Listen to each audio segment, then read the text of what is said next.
All right, chat. Before we start, sorry about that. I was streaming earlier, stop, and then I realized I was losing bitrate on the stream, and then the stream just crashed. Couldn't get it to restart with the app that I'm using, so we are back. But instead, we're gonna do a viewer party on PMSL Americas.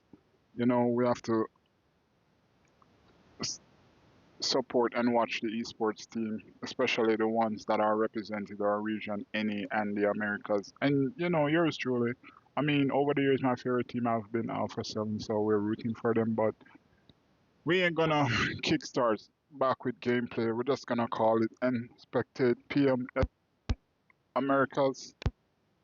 We're bringing back some from Brazil out the 2 league phases. Now, first place walks away with 15 head start points, second with 12, and so on and so forth. The higher you place, the better of a head start you get. But a head start for what? Well, this time around, we move into our grand finals, the last 3 days of competition, into our Smash Point rule set. Now, this on the right hand, this graphic will eventually, of course, be filled out. But let's just bear with me.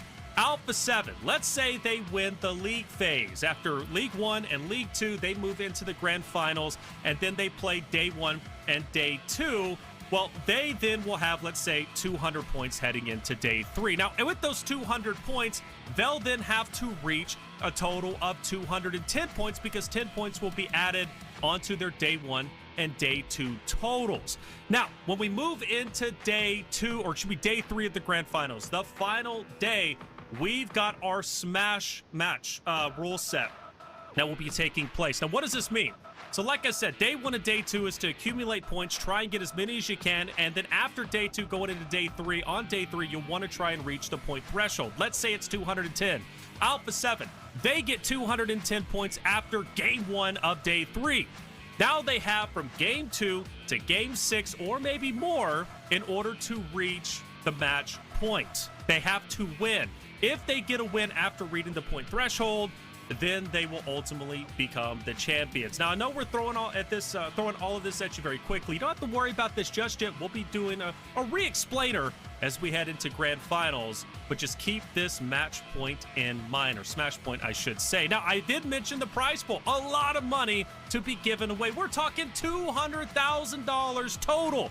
$60,000 will be earned throughout the league phase, and then $140,000 will be up for grabs throughout that Smash Point Grand Finals. We're talking a lot of money, and you definitely believe the teams are going to be playing their hearts out to earn the bulk of the money.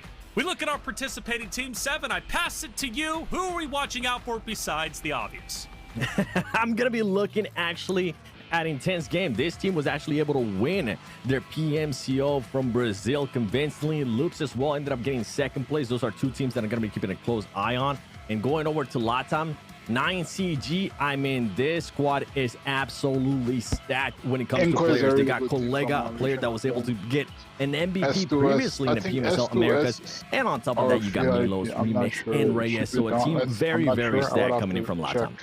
Stacked indeed. LATAM obviously very strong, but North America, we're hoping they get some W's this time around. We're talking Inco, of course, Wolves, X-Force, VIP. But a partner teams is where I want to put a lot of focus in. These are the teams that have, obviously, they're here for a reason. They should be some of the best, right, Enigma?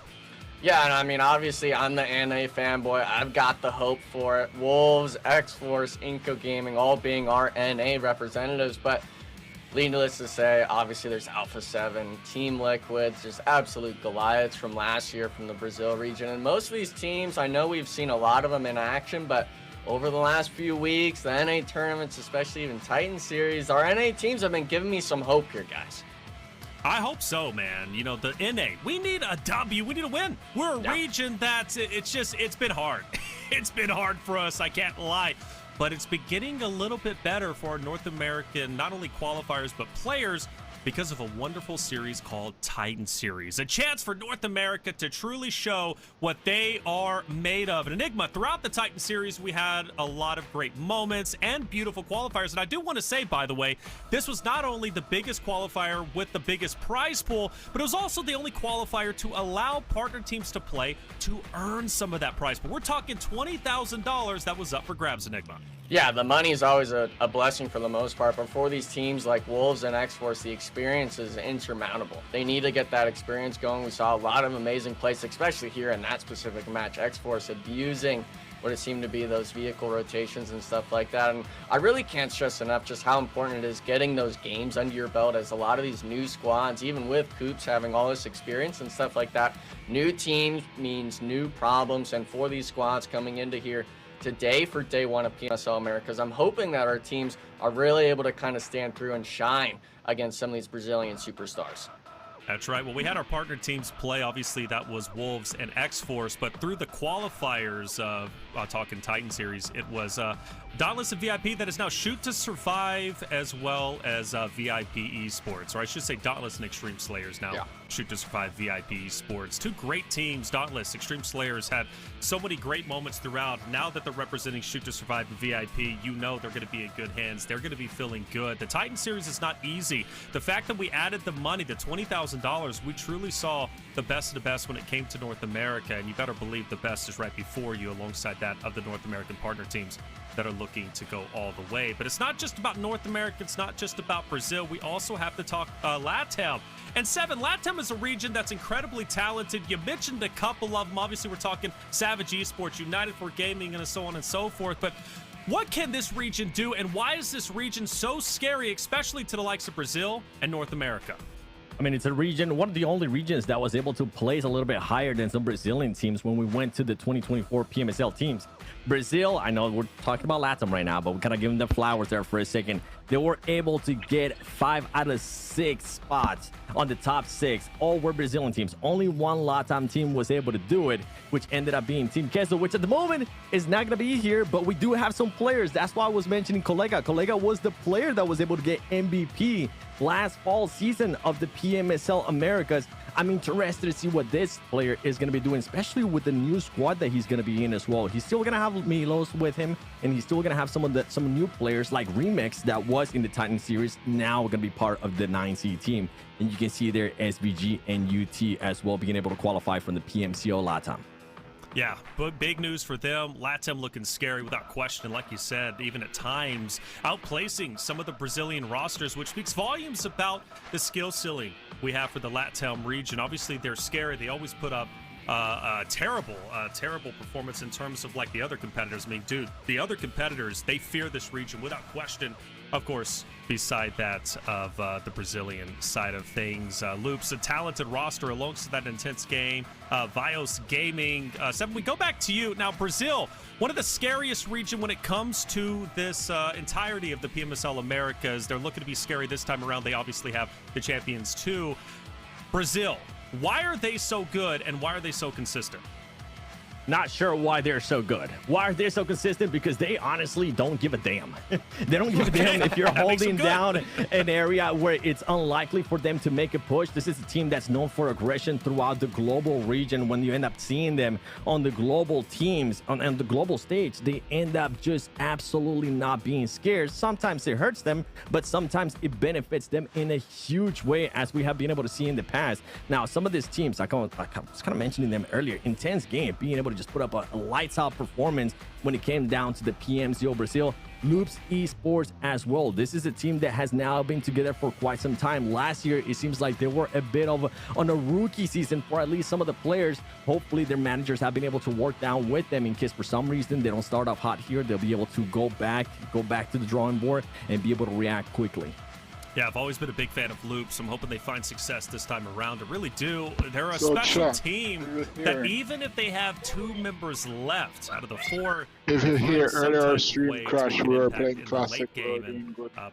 Then I had to stop and do something. I was also dropping frames, so I was just waiting to the stream to pick back up, but it crashed and we couldn't restart because we're streaming from our app, so I guess the app was down for a bit. But we are back, but instead we're doing a watch party for the PMSL Americas Day 1. a little bit you too know, early. we Level have to 7, they're going to be just watch the fine. A lot of eyes esports are on Team scene. Liquid. It's More on one that of, discussion I in just think a the bit. But last year alone I is the want to talk most about North thing I've America because watched North America of is a more region than again that movies or still probably has their back Instagram against or the wall. TikTok. They've got a It's lot to mostly prove, esports you and watched North last America year. truly So, does need you know, to improve if they want we to have to end up here at the take top. it Now, in. Make Nigma, sure you when like, we hang talk out. about Feel North free to America, roam truly, on, honestly, I watch, mean, I've seen a big ask improvement question, throughout the even, Titan or series. I've seen a big improvement So we're even here from the gonna watch spring this season together. going into the fall season last year for PMSL.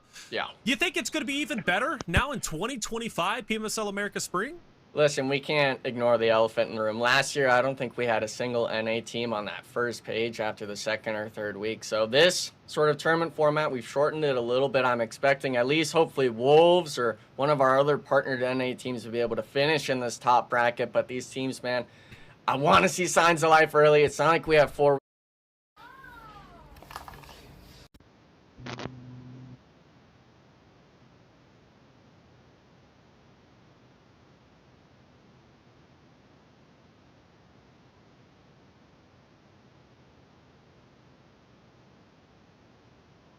weeks of competition like before. You got to start off strong, and you got to be able to do it now. You have to, man. And Seven's smiling. I want to hear why he's smiling in just a little bit. I think I know why, but we had a chance to hear from some of our North American teams and players. Let's hear what they had to say.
If that video doesn't get you pumped up, I don't know what will. North America spreading the inspiration, showing they're ready, and I fully believe in their ability to go all the way. You've got a lot of great players, obviously, competing throughout North America. Wancho, 24K from the X-Force side of thing. Caspers on Shoot to Survive, who was lights out during the Titan series. Ayuya, come on, that's a name you can't forget from the VIP esports side of things. Seven, you were smiling beforehand. Now let's finally find out what that smile was all about. I just wanted to see the GOAT on this video, all right? The NA GOAT, none other than Coops. Before the day started, Boy and I were kind of having a conversation here with Nigma. Is he considered the NA GOAT? And honestly, when I went back and decided to look at all his accolades, I think he is. Last time this man was participating during any America's event, he ended up winning MVP after MVP after finals MVP. And guess what? He went to other regions and still won some MVP. So if there was ever a chance for an NA team to actually make it to PMWC as we are on the road to the Esports World Cup, I think Wolves has my vote. Hey, Wolves definitely has to be one of the strongest ones. Talking Baton, Doran, Wancho, and Coops, they were incredibly strong. Obviously playing during the Titan series because we allowed our partner teams to play for a bit of the money. Well, they made the most of it. They earned their money, and they're going to be earning it throughout the 6 maps starting today. Now, this time is a little bit different. We got Sandhawk and Erangel 3 times in a row. We'll finish off the night with match 5 and 6 with Miramar. It's going to be fun to see how this rotation ends up playing out. Normally, Sandhawk is map 4. Normally, it's only played once. Well, that will stay the same. But for the Erangel Miramar, it's going to be fun and not a lot of time to kind of readjust your strategy going from Erangel to Erangel to Erangel. So it's going to be a battle. It's going to be a bloodbath, and I am all here for it. So let us know. When I'm in any tournaments or anything, I always want to get sign up out the way. Although I've performed good on that map over the years, playing in competitive tournaments, scrims and all. What's the region that's going to take it all this time around? And if you think it's Brazil, okay, say Brazil, take the easy way out. But let's get spicy out there in the chat. Let's say LATAM, let's say NA and Y, because I believe the collective mind is smarter than the minds on the desk. Going to be a fun day, boys. And 7, you did say it. 3 spots for EWC to be earned. That's where the money is. That's where the money is to be gained. And we'll talk on that in just a second, man. Sandhawk, we moved into it to start off our 2025 PMSL America spring season. This is the first opportunity to strike while the iron is hot, to get the jitters out of the way and show you are going to be the dominant team to take this entire thing. Who's it gonna?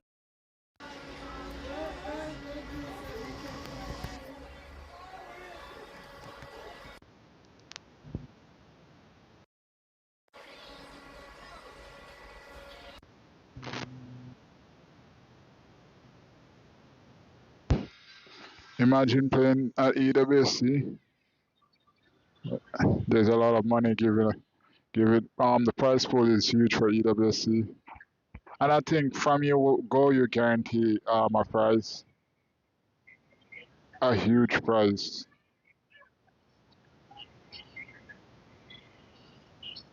B, well, obviously No knock shit on either squad here, but the interesting part about this fight is they both opted to land in the Lobster Building, this main sort of section of boot camp. Usually you see one of these squads land on the outside and take a fair 4v4, but the scary part about this, and Taylor, I know you're a big fan of it, is going to be these early game fights. With it being Sandhawk, there's always that third party coming in hot. It's never going to be this 4v4 in boot camp.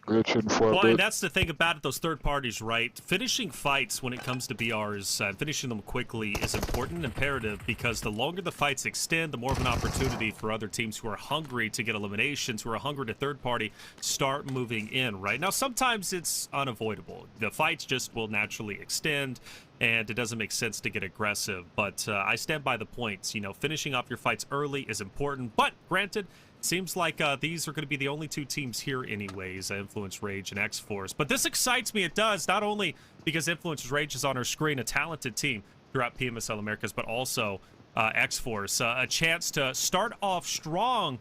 And, of course, I mentioned 24K, Fate, Aleem, right? You've got some talented members. This is an opportunity for North America to show their chops early on in the first Blood Fight 7. And I'm enjoying what Vatlik is doing here, trying to back off a little bit, be more of an anchor, be more of a getting a different angle on this fight right here. And now for X-Force, it becomes a question of, do you actually want to end up taking this fight? And I'm pretty sure if they do end up getting knocked, they're going to go for it. But Aleem ends up getting knocked out. They're trying to make a rotation back towards where Vatlik is at. This is going to be a big situation here. 24K not being able to fully back up, slowing Influence Rage down there. Interested to see what these 2 teams are going to be doing, if they are going to continue with this hot drops later on different days. But for right now, Export not wanting to fully commit to this engagement, even though they have the higher hand in regards to numbers. Yeah, they're hoping Influence Rage makes the first move, and it seems like they have, at least with the damage onto Aleem, but it wasn't enough to take him down. And X-Force, they're happy for that. Having this rooftop control from Lorenzen is going to be big. He's going to be able to oversight, be that UAV, if you will, for the side of Influence Rage onto the X-Force fight. He can also jump down potentially and make some moves. More importantly, 24K really can't go anywhere. And if he does decide to make it up, the question is, does he know where Lorenzen is at?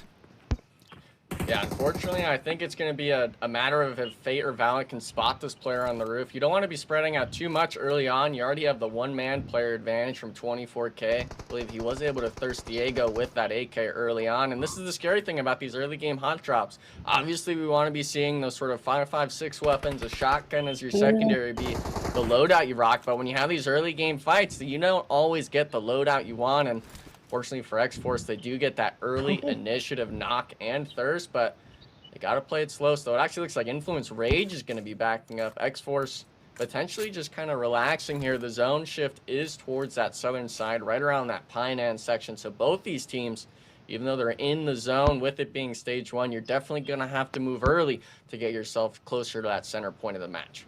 Something that these teams need to keep an eye on as well is that All Glory Gaming was able to take care of United for Gaming, and they have moved up now towards the mountain close to boot camp. So third party might be on the way. Enigmas, you were mentioning earlier, a team that I've been trying to keep a close eye on here, none other than 9C Globen. Colgo, the MVP of the last season for PMSL America's Balls Play. He's going to be able to clutch it up right there, slowing down SVG. And this is why. This is the it factor of why I want to see how this team can perform if the synergy is there between the teammates, because we know they definitely not lacking skill. Well, yeah, I mean, that's 2 teams already gone, by the way, Enigma. Now 3 teams, I should say. Bios, Savage, United for Gaming already wiped off.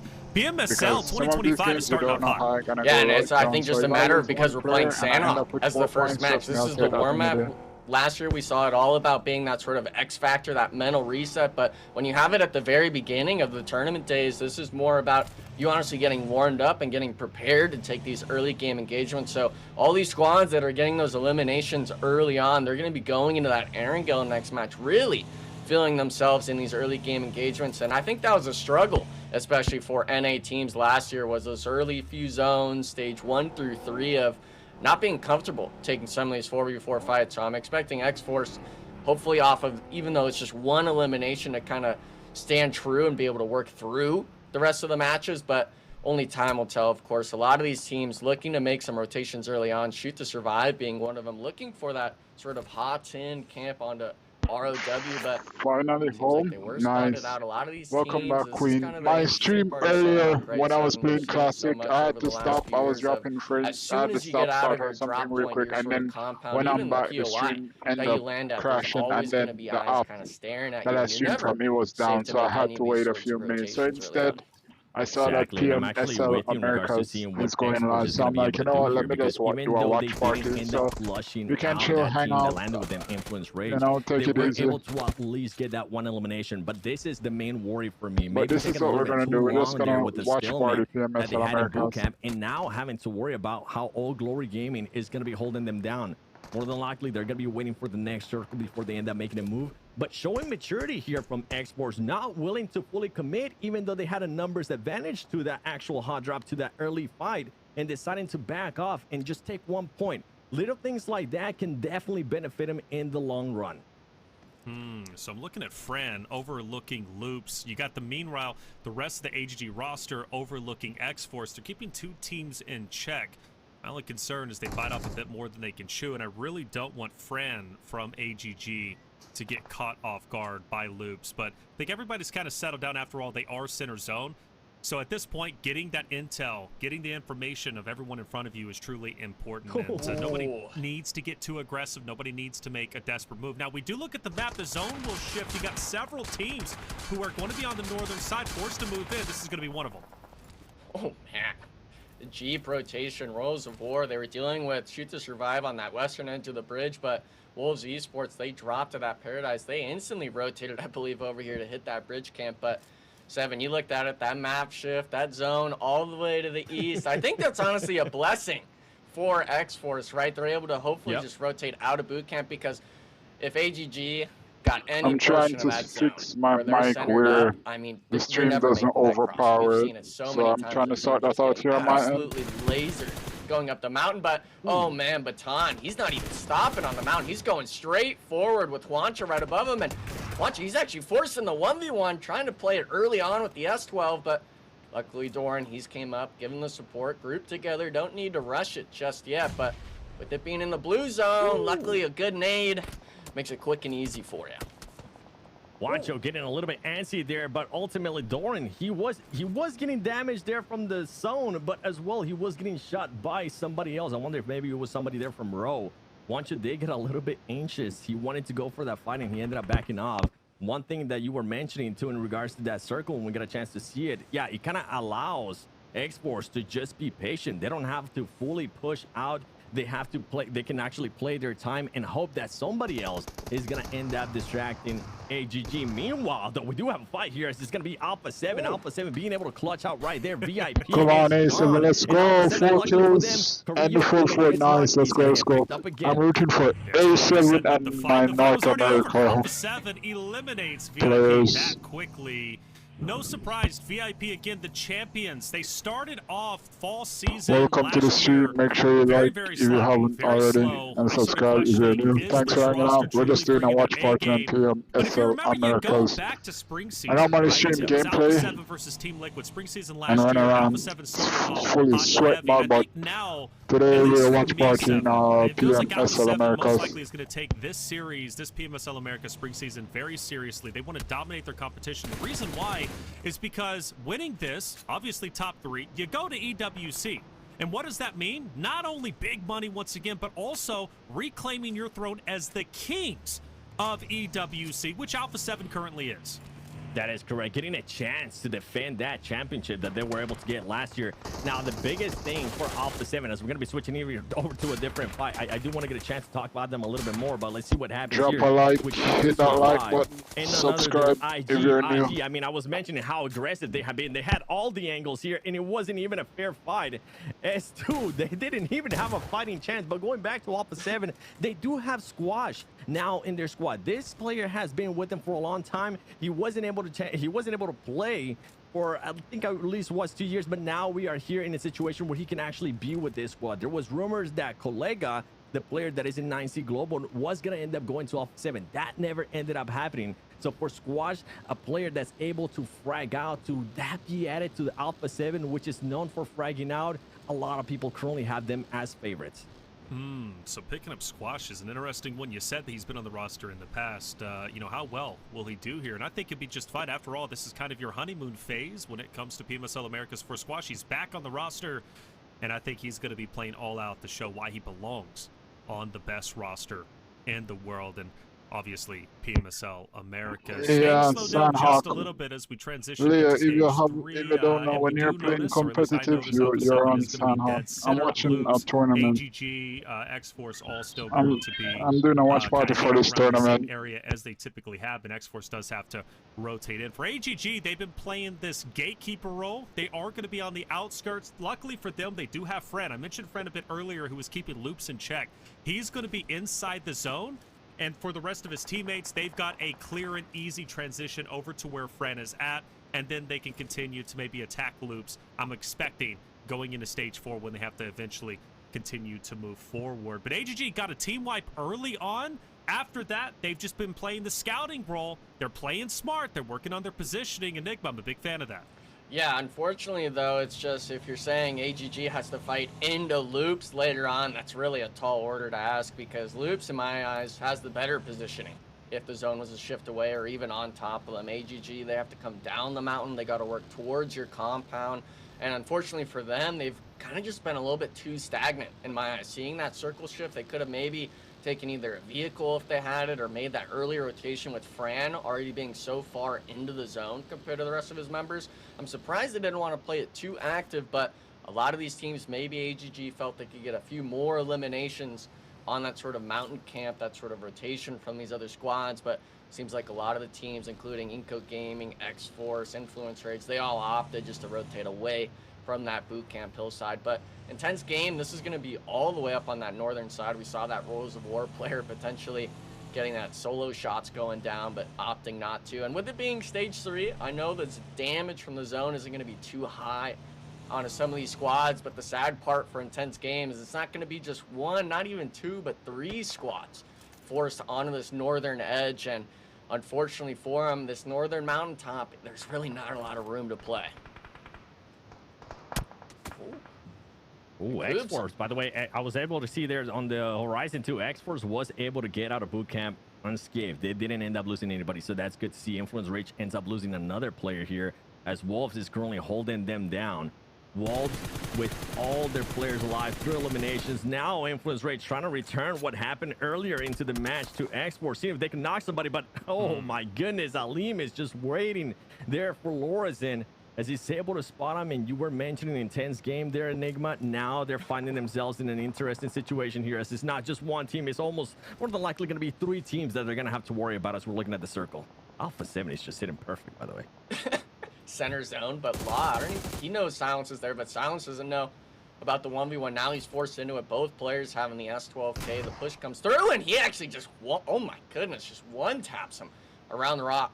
Big win for Intense Game, putting their total to 5 eliminations. Silence having 4 of them, but they still got to deal with Wolves. The gate keep coming through. His teammates actually rotated all the way to that eastern edge to fight Wolves. Unfortunately, Silence, he needed to land some shots more on the Wancho, give a little bit of pressure off the rest of the squad, but a good nade saves the fight for him. Baton now trying to keep the rest of these squad members back. And Intense Game, Taylor, they've got 15 seconds to work on the zone. Both these teams got to rotate in. Yeah, the Wolves, man, they've got such a great spot up here. Baton was keeping one in check from the rock. He'll back away. Wancho's trying to get a bit of an off angle, and Wolves will continue to at least distance themselves. My only concern is X-Force might pincer them. So you got Wolves right in the middle of X-Force. You've got Intense Game on one side.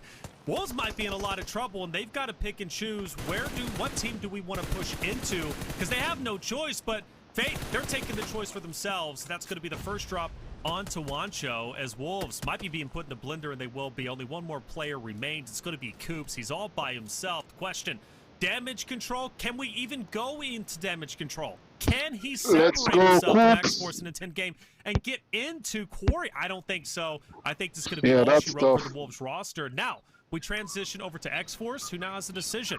Do we want to hunt down Coops? Okay, maybe that's the easy job. But do we want to go ahead and get into zone, or even try to track down Intense Game? Because well, for X-Force, I think they're going to prioritize getting inside of the next stage. Coops will eventually die off, as he's going to. Valak should be able to move him down. So good job. And a bad I don't think he can make this zone. Wolves, something but if I'm X-Force, I'll head straight to zone. Whenever they were fighting Intense Game.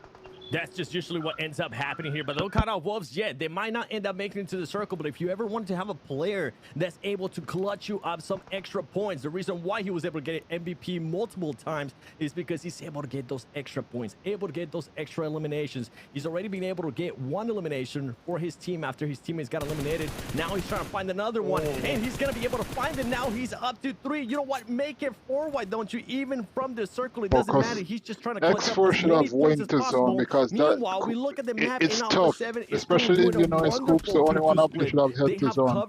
Well. I mean, they could have killed him for sure, but if he have an angle on him, he's gonna punish him. Enigma, I don't know if you agree with me with the way Alpha 7 is currently sitting. But Coops with that extra this might be their match.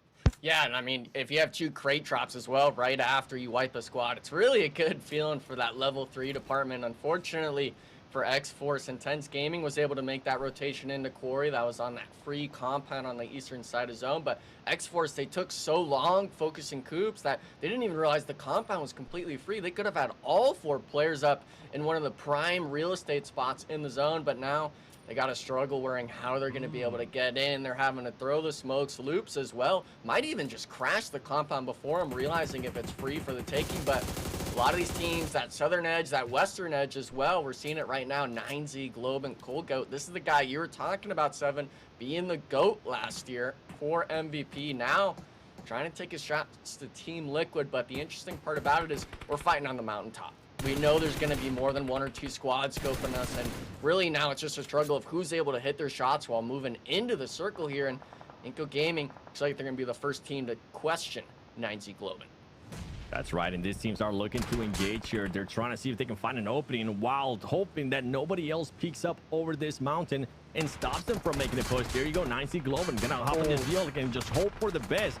Can they make it? Colgo's almost out. There you go. He's gonna decide to jump out before the vehicle explodes and try to see if he can maybe start healing up. He needs to be careful though. There's too many teams here, and this is the story with Sandhawk, right? This is usually what we're used to, the absolute madness and somebody being able to take care of it and take advantage of it, as Milos is gonna find Cardozo flanking from Team Liquid. He's not gonna be able to spot him, but Rages might end up having an angle here. Colgo doing his work and doing what he does best against Loops. Meanwhile, Team Liquid getting picked apart here by 9C Globen. Yeah, you got Loops, you got 9Z. You also have Team Liquid all in this area, and the winner gets the dead side of the map once it's locked in. And for Team Liquid, well, they might be in a bit of trouble. One more player remains. It's Chief here on your screen. He's surrounded by Loops members. He's also got a couple members, I believe, from Inco or who's going to be rolling A7's up. gonna They're win this hungry. one. They want maybe the third party One too. of those two You also teams. notice Alpha 7's going to be dead center. They're going to come into play after all of this fighting. All these engagements have settled down. They're in no rush. They're already at 5 eliminations. They're chilling. Oh. And for Chief, he's on fire. And I don't know if he's going to be able to get out of this one alive. Granted, I said that about Coops, but 7, you were spot on, brother. Coops ended up picking up a couple on the way out. Chief could do the same. That's right, he could, but it's going to be a little bit harder because now they have the whole Inco squad just going to be looking at them. Earlier, it was a different situation because you had Export just trying to make it to the circle. Chief, more than likely, going to try to slow down. He's going to have a lot of utilities to work here, especially with how many just loot boxes he has near him. Whether it's his teams, whether it's somebody else, it doesn't matter if you're able to put that utility to good work.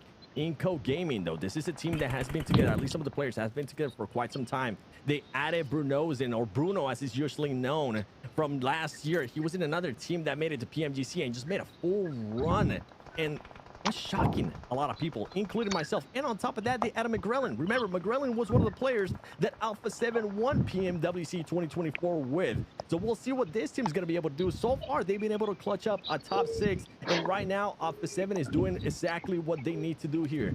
Just play your zone, play that compound. And if you are able to spot somebody, if you're able to make somebody's life a little bit more difficult, definitely go for it. The Loops is low-key flying as well. 9 kills. X-Force, but now they're having to take the fight into intense game, and they were the team that was holding that court. Nah, he's dead. Eastern side, Taylor, and oh my goodness, I mean, what's the point of even trying to drive in if a nade's just going to land on top of you? Alpha 7 adding 2 to their playbook. Now, this is the scary part, Taylor. This circle shift we see. But the only thing with this compound that A7 is on, it's down in a ditch. I'm not sure if they have too So much of that you have to be careful or you peek up Alpha top. 7, they might be able to just sit pretty and watch these two teams fight on the outside. Yeah, I think that's what they're happy with. You know, 7 said it best. 6 kills, 3rd place. I would just chill shots, take players down and if they wait can. on They get their line of Inco sight. to run For off the most hill. part, Alpha 7, they don't want to move. They don't have to move. They've got dead center zone. Everybody theoretically has to push into them. Alpha 7 doesn't have to push out to engage the other rosters. So just like Korea's going to do, just any shots, any peppers he can do. Now, Inco, they are going to be a full force. Intense game will be down a member. Alpha 7 still a 4-man unit. For Inco, they're looking to crash in onto the compound, but they don't get very far. They get mowed down not only from Intense game, but also from Alpha 7. Vitali has no choice but to just stop and heal inside the car. Bruno, he's going to fall into the pop of blue. Inco might be on the way out very shortly, but a top 3 is a solid start. Maybe even a top 2, but it depends, man. Alpha 7 Intense game. They're still up. They're still looking strong. Inco on the way out. Alpha 7 looking to start off the 2025 PMSL America Spring season with a big W. And this is exactly what they needed to do there. Find their opening to push out of those buildings and start making them hurt. Start making them question where they were going to be going. And you can see Carrillo there with the beautiful nade. Inco is gone. He's going to come down to Intense game in Alpha 7. Alpha 7 more than likely looking to clutch it up. They're making this look easy as it's going to be going just one player left. Adrian not going to be able to survive, especially when you have 4 players of Alpha 7 Esports going straight towards you, and this is why this team is one of the favorite ones to win it all and to go back to PMWC this year and win that too. With Squash, with nice Rebel, start, with good start, good start. Carrillo, this lineup is looking scary.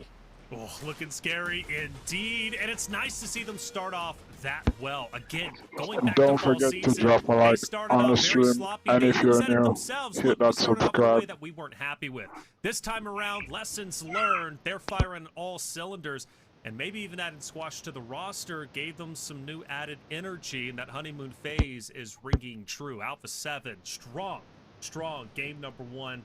Looking unstoppable, and 9 eliminations, by the way. Truly impressive. And Enigma Revo with 4 eliminations himself. Remember, he was our elimination leader multiple times. I mean, you're saying 4 times 7. The elimination leader, without question.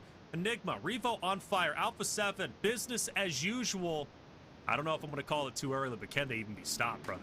I mean, if you keep 4 players up, the first map being Sandhawk, and you just absolutely slaughter the lobby, it really just kind of puts the wind in the sails right for this team. And I really enjoy Seven saying that it was 4 top, essentially MVPs for that squad, being able to get all those elimination counts, because we're over this placement stuff. Okay, go for the eliminations, go for those squad wipes. And it wasn't like Alpha 7 didn't have to fight a team early on. They won that 4v4 immediately in that stage 1 circle. It wasn't even close for that squad, right? I believe only taking 1 knock, but for that team, man, it's nice seeing that compared to last year going into this PMSL Americas, they're able to start off strong as a squad. And with it being these sort of 9-10 days of competition we get to see from these teams compared to those 4 weeks before, it's really a nice, strong sign for a team, especially like Alpha 7, to be coming in with the win.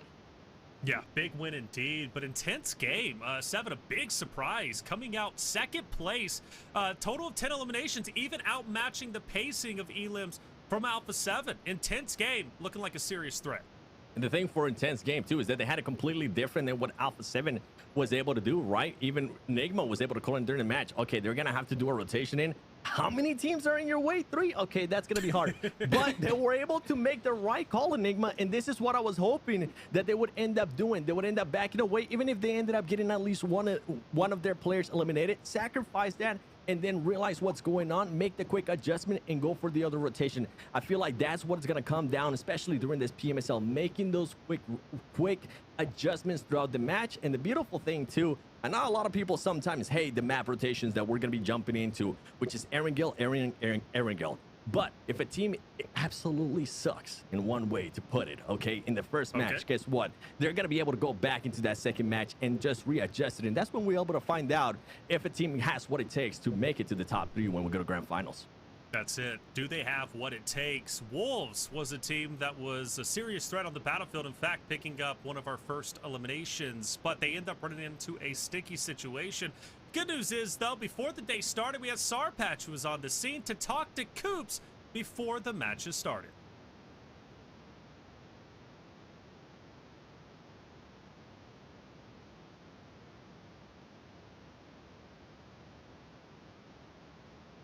Long time, now you're back. How you doing? I'm good. I'm happy to be back, and I feel like we can win this PMSL. I feel that too. I feel that too. And you brought company with you as well. You play with your friend in Europe. You're back with him. Who did he bring you back? Because he played here last year, or did you bring him back? He brought me back. Juancho brought me back too. He said, "Come play with me." I said, "Okay, sure."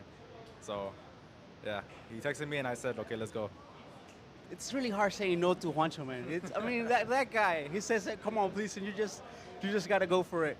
So feeling good, feeling confident. You have a strong team. I feel. Yes, we feel very confident, and hopefully we can win like 2 or 3 games today. 2 or 3 games. Let's go. Let's go. 2 or 3 games.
Welcome back, everyone, to the 2025 PMSL America Spring Season. Game 1 has concluded, and the usual suspects, Alpha 7, end up on top with 9 eliminations and a big win. They start off incredibly strong, as everybody was expecting who will be the team to challenge them. Well, I'm thinking intense game. After all, second place, 10 eliminations.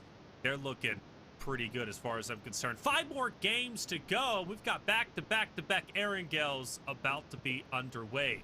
I'm Taylor Reflections Noble, of course, joined by Seven and Enigma. Game 1 has concluded. Again, Alpha 7 up there in first. We talked about intense game. Let's talk about some other rosters, though, who ended up playing quite well. And one of them, Seven, is Loops, who were zone blessed quite a bit, but also had opposition at multiple times. Most importantly, AGG, who was trying to gatekeep, or at least trying to keep them in their line of sights for the longest time. They were kind of the scouts of the game. They started off with 4 eliminations. From that point, they then focused their attention on X-Force, but then ultimately Loops. But Loops held their ground, and they finish off in 4th place with 9 eliminations, a good result. That's right. I mean, 9 eliminations with all the mayhem that you were just talking about, too. What else do you want to see from this team? With the thing, too, for some of these teams, we kind of heard it, too, during the cast, too, from myself, from you, Reflections, and also from Enigma, saying there's just so much going on. There's so many teams fighting each other. There's teams outside of the circle, as we saw Coops at one point trying to just be the last person alive for his team, trying to clutch out some extra elims for his squad, for Wolf Esports, and he was able to do just that. Now, from some of the other squads that I want to get a chance to talk about, too, that I kind of highlighted during the cast there, too, X-Force, I was really, even though it might not seem like a lot, and even though they maybe didn't end up getting a lot of points, I was really impressed with them just deciding to back off from the hot drop. That's something that not even a lot of global teams do. A lot of global teams just decide to go for it. They let it get into their head, and they get a little bit ego, pop their chest out, trying to start peacocking, and it doesn't end up working out. For this team, guess what? They decided to back off. It didn't end up working out ultimately, but at least they didn't end up losing right away, and they were able to clutch up some points. Yeah, and let's dive into that a bit more, Enigma. You know, in North America, typically a very aggressive roster. That's why we always highlighted in previous PMSL seasons Sandhawk. Sandhawk, a great map for North America, because it's a map where you can get aggressive, you can third party, you can weasel your way out of situations, you can even play in blue zone quite a bit and make your way into zone and finish off strong. It's a rare map. It's an interesting map without question. But X-Force is a team that has been known to be aggressive in the past. This time it gets Influence Rage off the start. They don't push. They actually back up. They live to fight another day. They finish off in 6th place with 3 eliminations. Some people would view that as timidness. Enigma, I view that as an evolution. Yeah, and for the most part, I think it was a really big hit for them to be losing Remix coming into the event. That was one of their main fraggers from the Titan series. It was him and 24K essentially being the other big dogs in the lobby next to Coops when we saw that sort of kill elimination sort of leaderboard from the last tournament. And unfortunately, you know, for X-Force, I like that sort of disengage going into it, but them, All Glory Gaming, even Wolves Esports, as soon as that rotation came through in that stage 4, stage 5 circle shift, they all kind of stood still. They waited for the blue zone to be on them, and ultimately, it really spelled demise for all 3 of those squads. And Seven, I know you had talked about it just now with Intense Gaming making that rotation. They sacrifice one player, but the rest of the squad makes it, and it allows them to get that top 2 placement. So these teams, there's a lot of good motions we're seeing early on, especially from the NA boys and stuff like that, but we got to see more of it throughout the game. It can't be just that one squad wipe, because at the end of it all, if you're only getting 1 or 2 placement points, one squad wipe, you're only getting 5 or 6 total points on the match. And for X-Force, you kind of hate that the last player from Wolves was Coops, right? Because that's usually their main fragger. Out of everybody that could have been left alive there, I'm pretty sure as soon as they saw that elimination, Coops is like, well, we're not getting into zone, boys.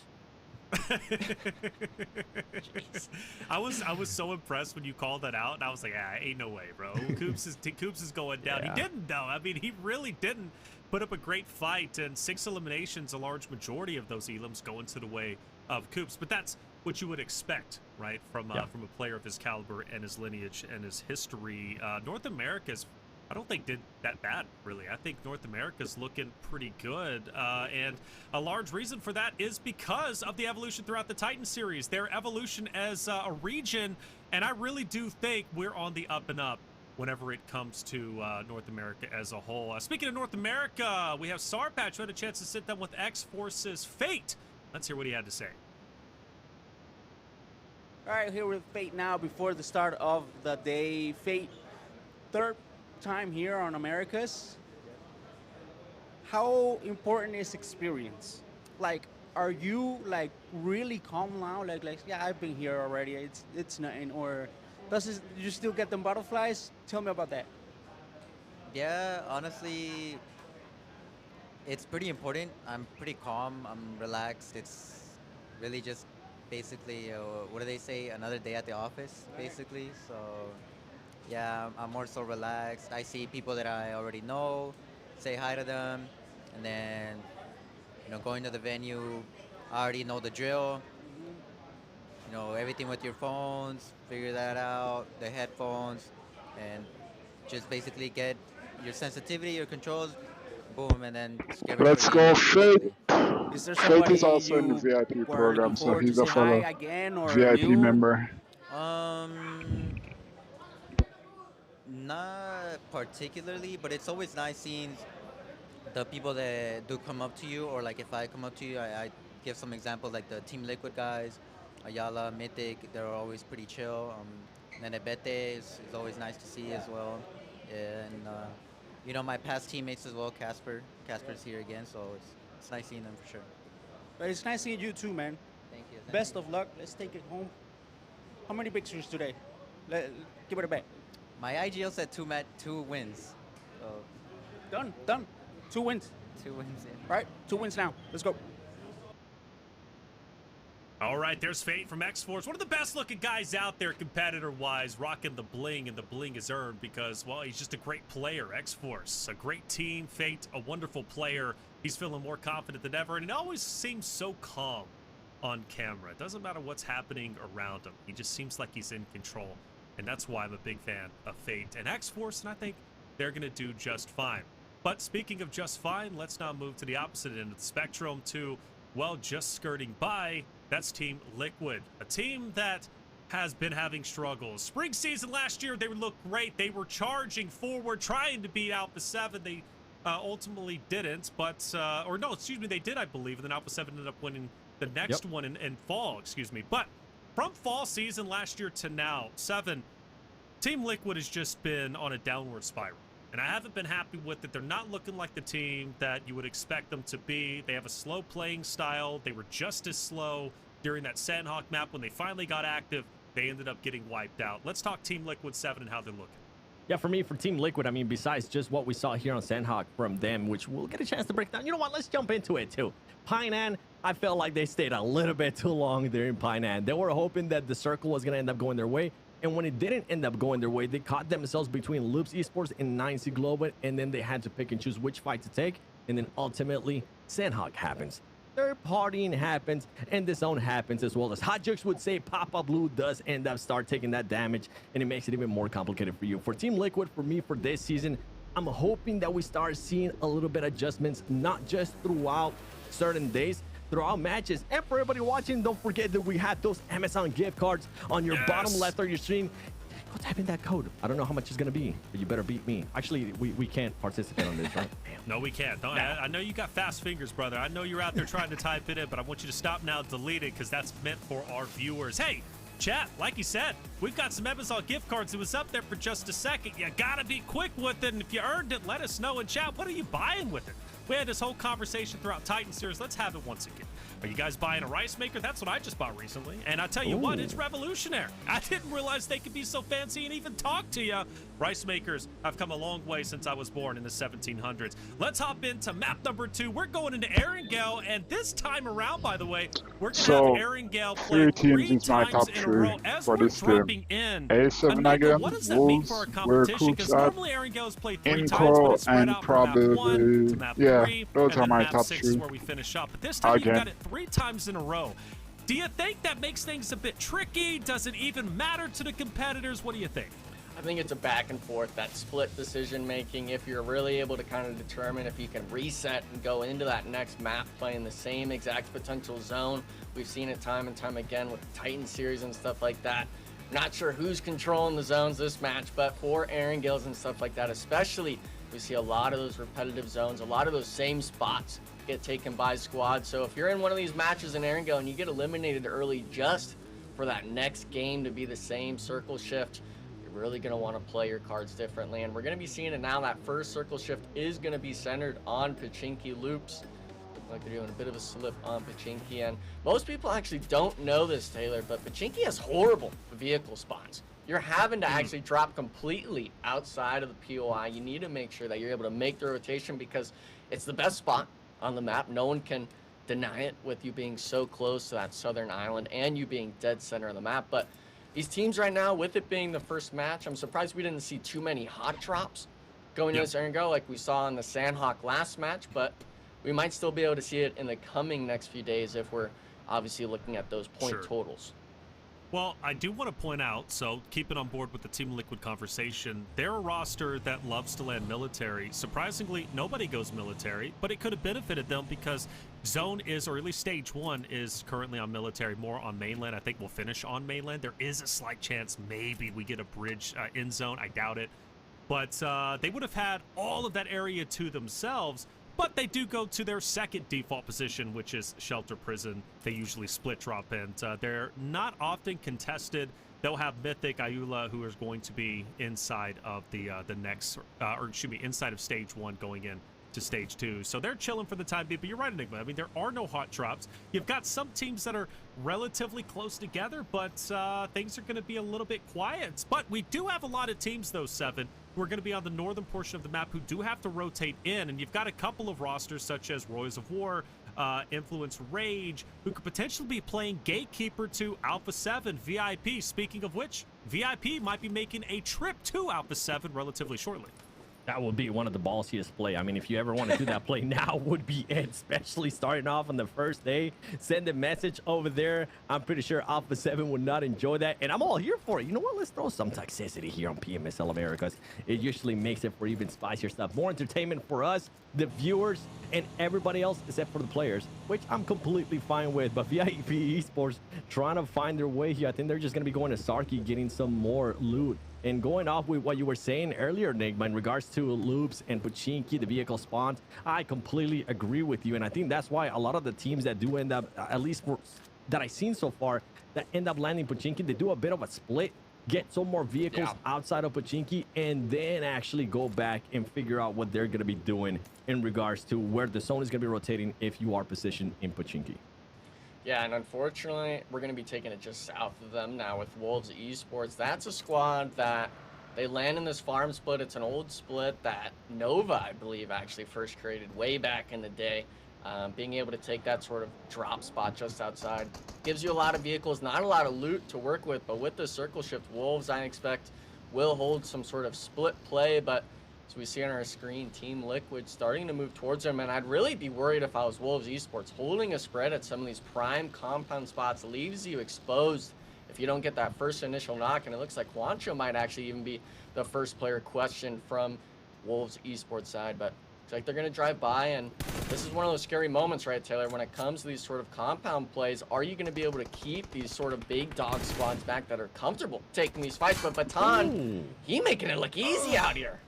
Cardozo, come on, caught off guard. Team Liquid struggles from last season to map 1 on Sanhok today to now map 2. Losing a player is tough. And for Team Liquid, they tried, they really did. They sent 3 of their players as quickly as they could to try and they can readjust. But they couldn't get there in time. Big is this, they can win as a 3-man, standstill, holding down a building opposite of that of the Wolves. But shout out to Wolves for capitalizing on that mistake. You know, that is, I think, again, they looked great in map 1-7, but they got caught in between the rock and a hard place, the rock being X-Force and the other one I believe being AGG if I'm not mistaken, but then they were finished off. I think they could have had a deep finish on Sandhawk map 1 if it wasn't for that situation, but I'm impressed with them. They're not playing overly aggressive. They're playing poised. Their pacing is great. More importantly, they're capitalizing on mistakes even from the greats such as Team Liquid. And I think that's something that we're going to be seeing a lot of just Brazilian teams in general. Even when at the beginning of the day, you tell me why everybody expects Brazil to do stuff. Just because of aggressiveness, a lot of Brazilian teams are trying to evolve from that. They want to be able to have more of a switch in regards to aggression. And also, something I do want to point out there with Wolves. I don't know if Juancho meant to do this or not, but when he ended up shooting while he was inside the building, it kind of forced that Team Liquid player to maybe look to the left, get a little bit distracted, and think about going for it or keeping on their rotation. and it allowed the extra players there from Wolves to just end up eliminating him. So I'm not sure if he meant to do that, Juancho, but it ended up working out. As long as you get the elimination point, 7, okay? Yeah. It doesn't matter if it's you shooting, doesn't matter if your teammate gets them, and that's kind of the role that Juancho adopted, right? We talked about it in Hit that series, like, Taylor. chat. Him kind of playing that more Let's see if we supportive can role for get the squad. If you 10K. have I Baton keep on and saying Coops 10K, both you know, being hopefully in the those sort of future fragging players on your we squad, it's can really hard be for able you to to hit kind of those shine numbers, but yourself, right? Yeah. You hit want to that be able to like put your button. teammates in those spots of Let's see if we success. can And reach last the match, 10 obviously, it was likes. just Coops at the end, hitting some nice shots from zone. But this time around, they're not having to work against blue zone yet. They're able to play their sort of circle, their spot in this zone. And we've been seeing a lot of it actually right now. Loops as well as Savage Esports making honestly the same rotation as Team Liquid just did, trying to get into that sort of western farm POI area, allowing Wolves to potentially pick up even a few more eliminations on rotation with it being this first circle shift. But you gotta be able to hit your shots. Luckily Baton was able to do that, but can they continue to do it is going to be my real question for them. Loops wanted to see what that hilltop was all about. Well, they found out quickly. It was Royals of War's hilltop. They'll stay up there. Loops will back away into Pochinki and stay there basically rent-free. A lot of vehicles still on the map to be expected. Everyone trying to find themselves as close to center zone as they can be, which is getting pretty active now, 7. I mean, you've got Loops currently dead center. You got Influence Rage moving in. Alpha 7 there. Royals of War obviously just on the outskirts looking in, but I am focusing more so on Pochinki because that's where Influence Rage, Alpha 7, and Loop seem to all be congregating. That's right. Absolutely nobody wants to end up playing edge of the circle. It seems like with how many teams are currently there towards the center. You mentioned it, you have Influence, you have Loops, you have Alpha 7 as well. Not only that, you have some of the other teams like Savage Esports that are gonna be rotating around, not even able to spot them. And okay, with that switch, that's gonna make a little bit of adjustments here. And you can see Alpha 7 being one of those teams that, you know what, they're just gonna keep on driving and seeing where they can place themselves. They play that Sandhawk class perfectly, but I do kind of want to take that with a grain of salt because it is Sandhawk after all. I want to see what they can do here in Erangel. Oh man, they're about to be doing something to this 9Z player. It's going to be, I believe, Reyes hitting the slam, Cold Goat trying to give the support, but Alpha 7, they did this last match. They're fine taking the 4v4 at the center compound, picking up the one freebie. And I really got to question 9Z's split. They had this whole southern edge to work with. They opted to take this compound play, and they might actually even lose Cold Goat if Alpha 7's quick enough. Rio taking the shots down onto the vehicle. Unfortunately, you have to blow it up. You can't shoot them out of that car just yet, but Alpha 7, they find themselves with that early rotation, that full squad movement together, getting a pristine spot in the circle shift. And now the rest of those teams, Taylor, on that eastern edge, all having to take the same rotations towards Alpha 7. That's right. All have to move their way in. That's Royals of War, Team Liquid, Wolves. The list goes quite literally on and on. It's quite polar opposite of what we witnessed from map 1 on Sandhawk, where there were so many teams, I think 3-4 teams eliminated going into stage 2, during stage 2, going into stage 3. This time around, we've had a couple of players lose their lives. Obviously from Team Liquid, they've lost 2. We saw Cardoza and Mythic very, very early on. But everybody else relatively healthy still, just firing some pop shots. Stay away from me, or at least respect me and where I'm currently at. I do like the way that this Royals of War Loops fight is developing, however. They drove past each other on this hilltop. They kind of, you know, felt each other out at least a little bit earlier on, and they're still hanging around each other, and they want it. They want this engagement. They want this fight, and at least for the most part, they just want to continue to keep their presence known, 7. Yeah, debating whether they actually want to take that fight or not, as Vios is going to be close by as well. By the way, I'm actually impressed with that Alpha 7 play. Even though it was just that one player from 9C, I'm impressed that this team is just deciding to focus more and more in center of the circle, because they're just so known in the past as well for being able to just play that edge and being one of the masters at being able to play edge of the circle too. So for now, for them, first 2 matches here of PMSL Americas 2025, for them to shift their focus and worry more about the center. I wonder how some of the other teams are able to readjust to that. And I think that's why 9C Global was kind of caught down with their pants down with just one player during that rotation. And now we see it's going to be Shoot to Survive, one of our NA squads, making this sort of Western rotation right into VIP Esports. Unfortunately, another NA team NA on NA violence. Clouds being down to just one shot, trying to find a little bit of that edge play in the circle. We do see it. It does shift all the way down south. Nowhere close to the sort of western edge. Unfortunately, Bob as well getting knocked on rotation in the field. And this is the scary part about being on this Gatka side of the map. It's a straight field for roughly 200-300 meters. If you're not making the right rotations, if you're questioning yourselves like it looks like Shoot to Survive is, you're going to get caught out from these players that are able to shoot their weapons. It's not like Titan Series where some of those squads maybe can't be shooting their guns straight a lot of the time at range. This is the best of the best from our western regions. And I really enjoyed, Seven, that you brought in that Alpha 7 conversation of them playing center. Team Liquid trying to do the same, but that's Team Liquid's forte, and we see it on that battle tracker on the right. They're down to 2 players. They only have 5 total points, I believe, so far. So them being a squad that needs points, not having the room to really have these sort of low placement games, it's not something we want to see. But unfortunately for Inco Gaming, one of our NA squads, they're going to be actually the first team eliminated from Loops Esports in Pachinki. I'm surprised, honestly, that they actually even took this fight in Pachinki, but nonetheless, 4 elimination points for Loops, Taylor. Something you do enjoy seeing from the squad. Without a doubt. Without a doubt, indeed. Loops, very successful game 1. They were a talking point. They always are anyways when we're discussing Loops throughout PMSL, but even more so now, going from their consistency in game 1 over towards game 2, that's going to be a couple of eliminations coming their way. When we do look at the standings, I'm highly expecting them to be up in the upper echelon, and I expect them to stay there throughout the days of PMSL spring season. They do have to rotate into zone. They've got a little bit of time. They're taking their time in Pochinki, but Royals of War most likely going to be their next opponents, but that's no surprise. Even going back in time, Royals of War Loops, they've kind of been dancing back and forth between each other for a notable amount of time.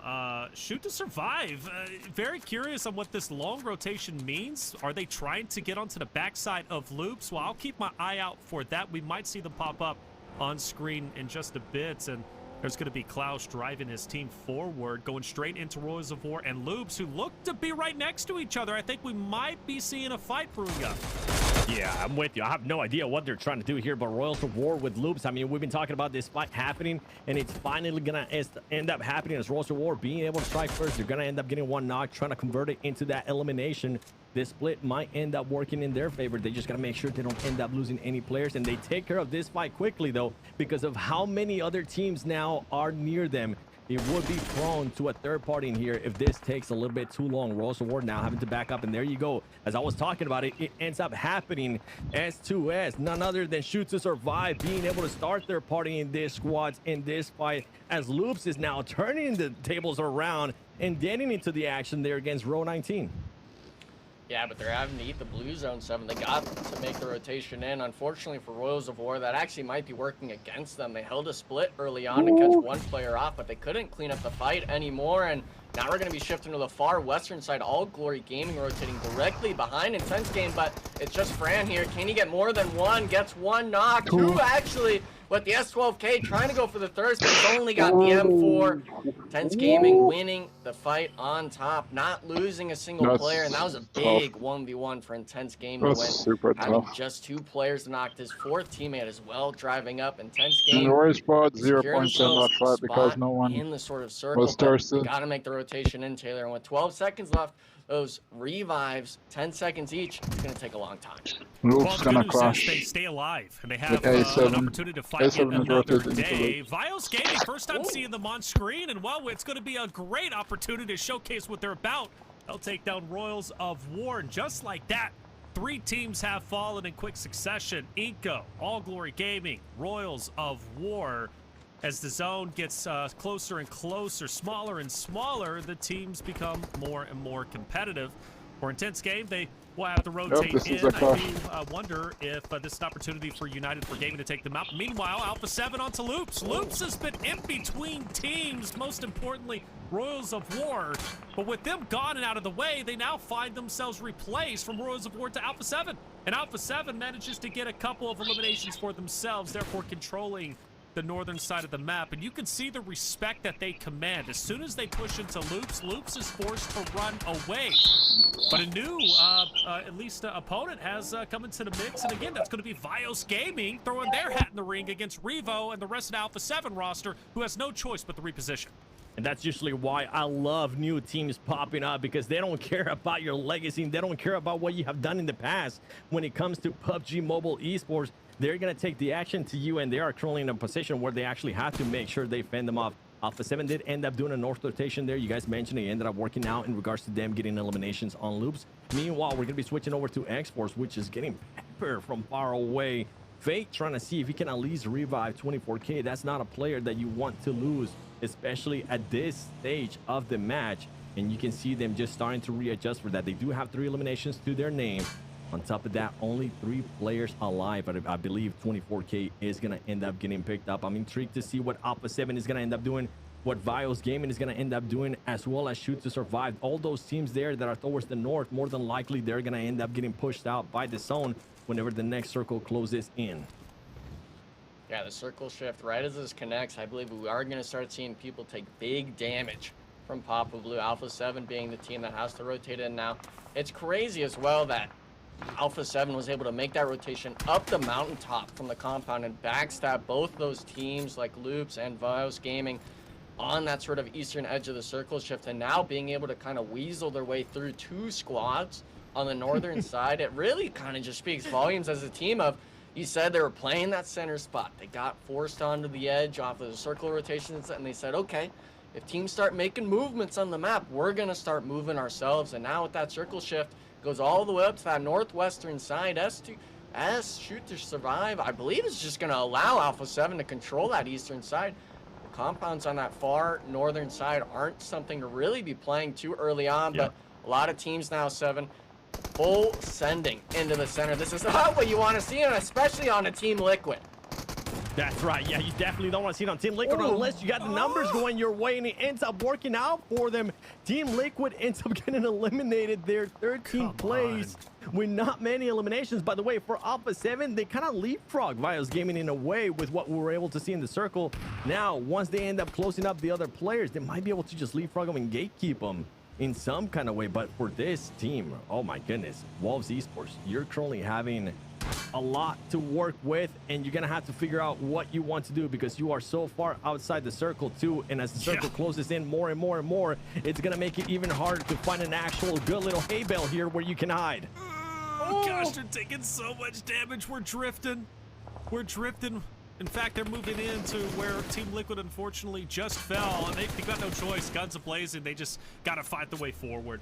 That's the only option. Influence Rage will also be just in front of them. They'll focus some shots on Vios Gaming, who's going to be just in front of them. That's super hard trying to get into zone with that one vehicle. Well, Baton, he's going to be the anchor player staying back. The rest of the roster is going to be pushing forward on the Vios Gaming. Vios Gaming, though, putting out some damage, but Wolves is answering back. It's going to be a push and pull, but it looks like Vios Gaming might have the upper edge. The first time truly showcasing what this new team is all about. And they are not wasting their screen time, not wasting their moments. But can Baton be the hero needed for this Wolves roster? Can he hit the car enough? Well, he cannot, unfortunately.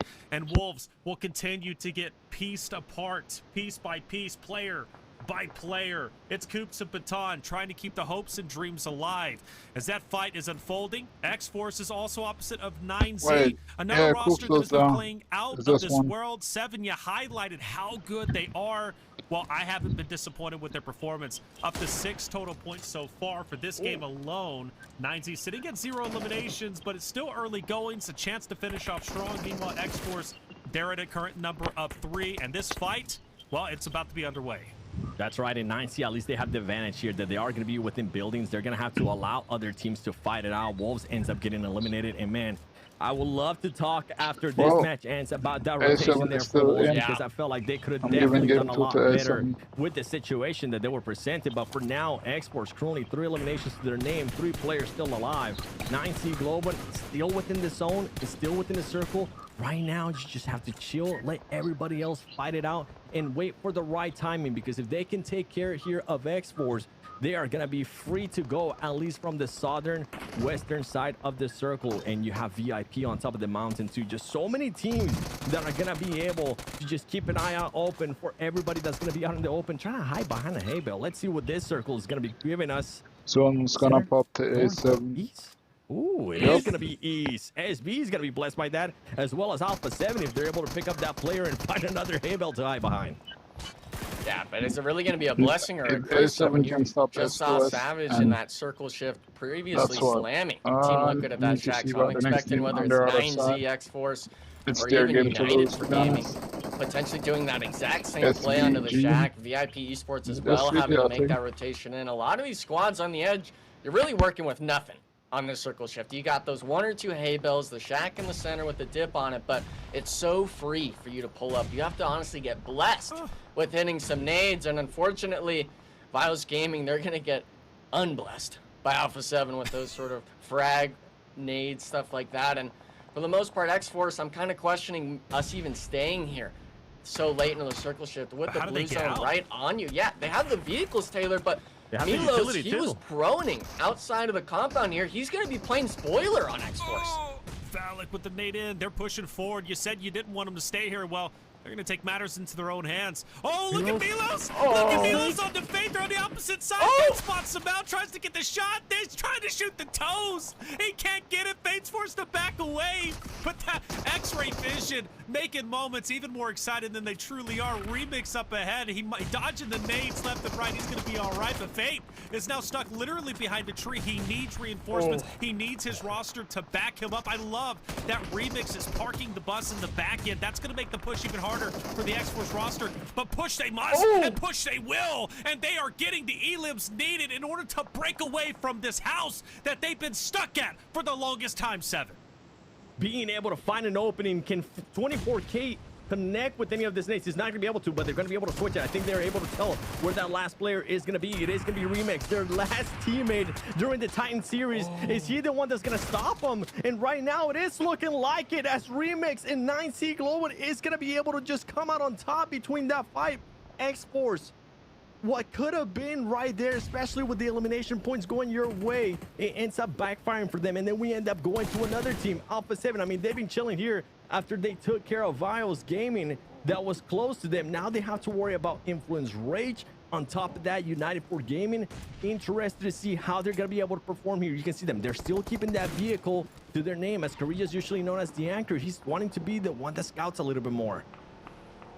Oh, so we haven't noted it yet. Revo, 5 eliminations under his belt already. We know a lot of these players got that powerhouse factor to him, but he's just been in the last 2 games dominating every single 1v1, every single 4v4 with the squad. And I think the squad has just perfected the craft of playing around your players that are feeling hot. Revo, he's showing up day 1. He's putting that work in. And for the eliminations right now, make it 6, 8 total for the team. We could see it on that map in the top right there, Taylor. Full dominance of this north side circle. I mean, Revo's already at 10 eliminations combined for map 1 and map 2, and we haven't even concluded map 2. 10 eliminations for himself as an individual. That is more than the majority of the 16 teams competing across 2 maps. That's insane and truly special. I mean, come on, the guy can do it all. That's why he's MVP 4 times, and that's why he's on the best roster in the world, Alpha 7. For Alpha 7, they've got the vehicles and the utility, but they also have influence range in front of them. But luckily for them, it's not as active as it is on the left-hand side of the map, on the west side, where you've got Savage Esports dancing around. VIP still holding on tight with their solo. That's going to be Bobby Sour trying to stay alive. And then, of course, 9Z. But for Alpha 7, they got to get active. Influence Rage is putting on the pressure, and Flaw is taking down Mafioso. Sometimes you get a little bit too confident, and that's exactly what happened there with Mafioso and Alpha 7, sending it a little bit too far, but they know what's currently at stake. They know if they can take care of Influence Rage, they will be able to be positioned perfectly to win this match as well. So it is a risk worth taking here for Alpha 7. Revel continuing on their performance there that you were talking about, Reflections, continuing to get eliminations, but now Carrillo's going to get caught, and he's only going to come down to Revel, and Revel, he's going to have to park the bus. He's going to have to wait it out and see what the other teams are going to have to do now, with only being the last player standing for Alpha 7.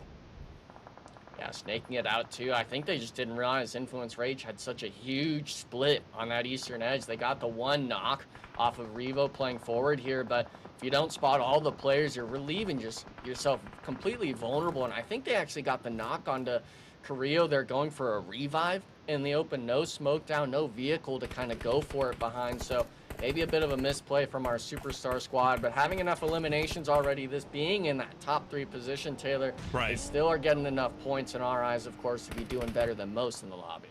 Yeah, that's it, isn't it? Alpha 7's already done their job. I mean, Revo, after all, has gotten 6 eliminations himself. This might be the end, though. He's very low when it comes down to the bullet side of things. But I mean, you never know. Just like Coops earlier in map 1 on Sanhok, Revo, he's a scary player to be last alive, and he might be going against a full-man team of Savage. He might be going against a 3-man unit of Influence Rage, but you can't count him out as long as he's on this map. I want to get rid of him, and a lot of empty space up ahead. Nobody wants to be the first team to push forward. Everyone's grabbing their hay bales, grabbing the little dips in the field, trying to just separate themselves as much as possible, using drops, whatever you can.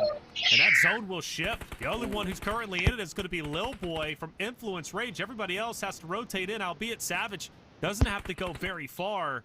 But Revo's got the longest distance, and our solo from Alpha 7. I don't know if he's going to be able to make it in 7.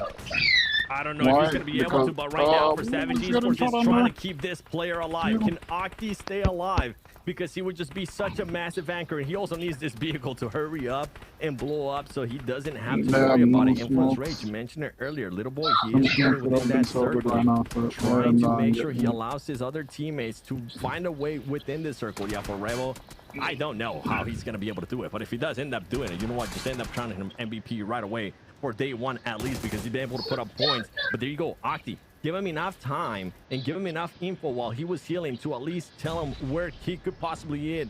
Little Boy now trying to hide, now trying to have to move. Remember, he was throwing nades earlier, getting a little bit closer. Can he spot him? This nade might end up hitting, and if it does, it could end up meaning 2 players. Meanwhile, Revo doesn't care if he's far away from the zone. He's gonna try to go for eliminations, and Little Boy does end up connected with those grenades. Massive nade for Influence Rage as they're looking to take it. Oh my goodness, I can't believe he just did that. Yeah, Savage. Dude, Enigma, Lil Boy was set up early on. Diego also on the opposite side. Influence Rage, if they steal this game, I mean, they are stealing it from the hands of Savage Esports, who is so close to victory with the man advantage. Yeah, and look at Diego. He's got that cross path for Snacks. He's able to spot him as soon as the circle starts to close. And with it being stage 8, we're going into nothing in the center. Influence Rage has all of the slopes in front of him, and if you're Savage Esports, you're really questioning that rotation going on, but you got to discuss that after the match. You're still in that 2v2 section, but Maurer coming in slow. The zone is starting to push him. He does have the ghillie on here, Taylor, but does Little Boy spot it? Diego actually finds Snacks, the slope working in his favor, and now the 2v1, leaving it open for Influence Rage to steal this 4v2 spot. All right, Influence Rage well on their way to victory. 2v1, not guaranteed, though. They can still mess this up somehow. Oh, no. Marier alive. We're snaking in. Both players opposite of each other. This is the second time we've seen 2 players snake towards each other in the same game. And he's got Diego and Lil Boy lined up. If he can fire this appropriately, if he can focus both of them at the same time, he can clutch this out. This can still go to Savage Esports. The solo YOLO play, the solo with an opportunity to make it happen. Diego's got a hay bell, and that might be what it takes, but he's been spotted. Lil Boy's going for the finish, and it won't happen. Influence Rage will hold on tight to the win. They get it with 11 eliminations. And boys, we've got a new winning team up on the podium. Brazil on top. A7 first game, with what Little second Boy game. was able to do with that magic, that wonderful grenade, being able to take 2 players there from Savage Esports. This is exactly what you expected them. And then on top of that, I mean, they were playing that snake. I did get a little bit freaked out, though. Not gonna lie, Reflections. You called it. When they lined up, I was like, what? Drop a like on the stream if you haven't already. Subscribe. Because teams throw it sometimes like that. They really do. 2v. I mean, Enigma, we've seen, especially during Titan series, come on, 1v4s happen because the teammates lined up, and That's not what you want to do, but ultimately, good news is for all the Influence Rage fans, they hold it down tight, they get the win. But and I Lil think Boy on the was a leaderboard is large reason for A7 that still in enigma. front because Yeah, and I they mean, it finished really what comes third with down to that sort of bait multiple smoke play kills, on and his they Haybell he won the had thrown, first being match. able to So sneak they're honestly definitely forward towards in the two first players place. rotating into him. Him having to take that Alpha 2v1 7. action himself, being able to get both with the frag grenades really. I mean, they were playing that snake. I did get a little bit freaked out, though. Not gonna lie, Reflections. You called it. When they lined up, I was like, why are you lining up for him? Scary, scary stuff. Because teams throw it sometimes like that. They really do. 2v.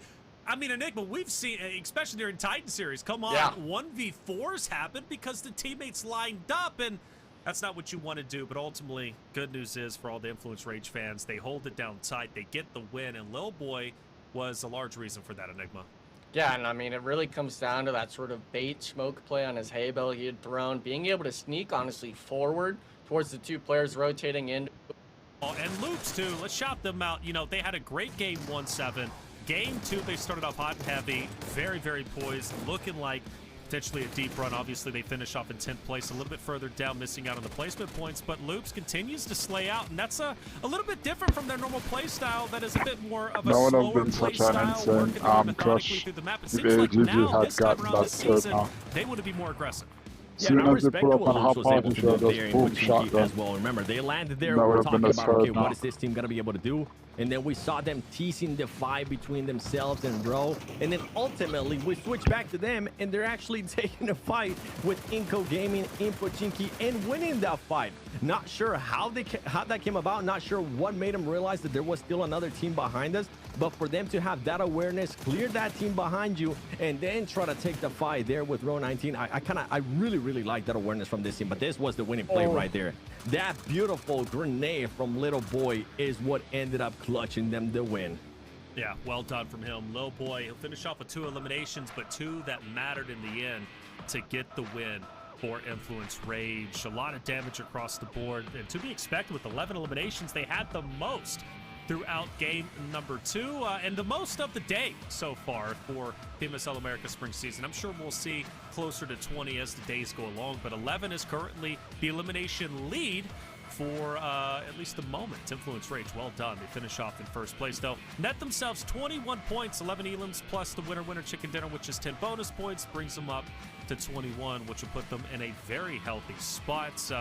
We do see a couple of North American rosters making it onto the list. Obviously, X-Force being down there with a total of 5 points for themselves. And I will say, X-Force still playing well at times, but Enigma, they just got caught in that shed a bit too long.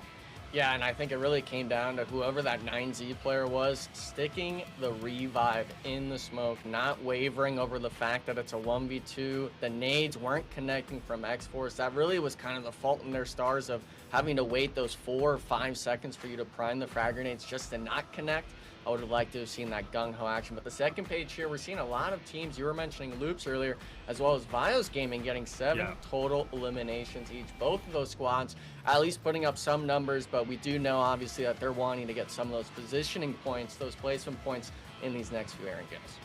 While we look at the overall, no surprise, Alpha 7 will be in first place. A large reason for that is based off of their winner chicken dinner on Sanok with 9 eliminations, and then follows up with an Erangel performance, top 3, number 3 in fact, with 9 elims. They're on fire. They're already at 18 elims, 11 of those going to Revo himself. That's just how dominant of a player he is. But Influence Rage will jump up to second place off of their game to win.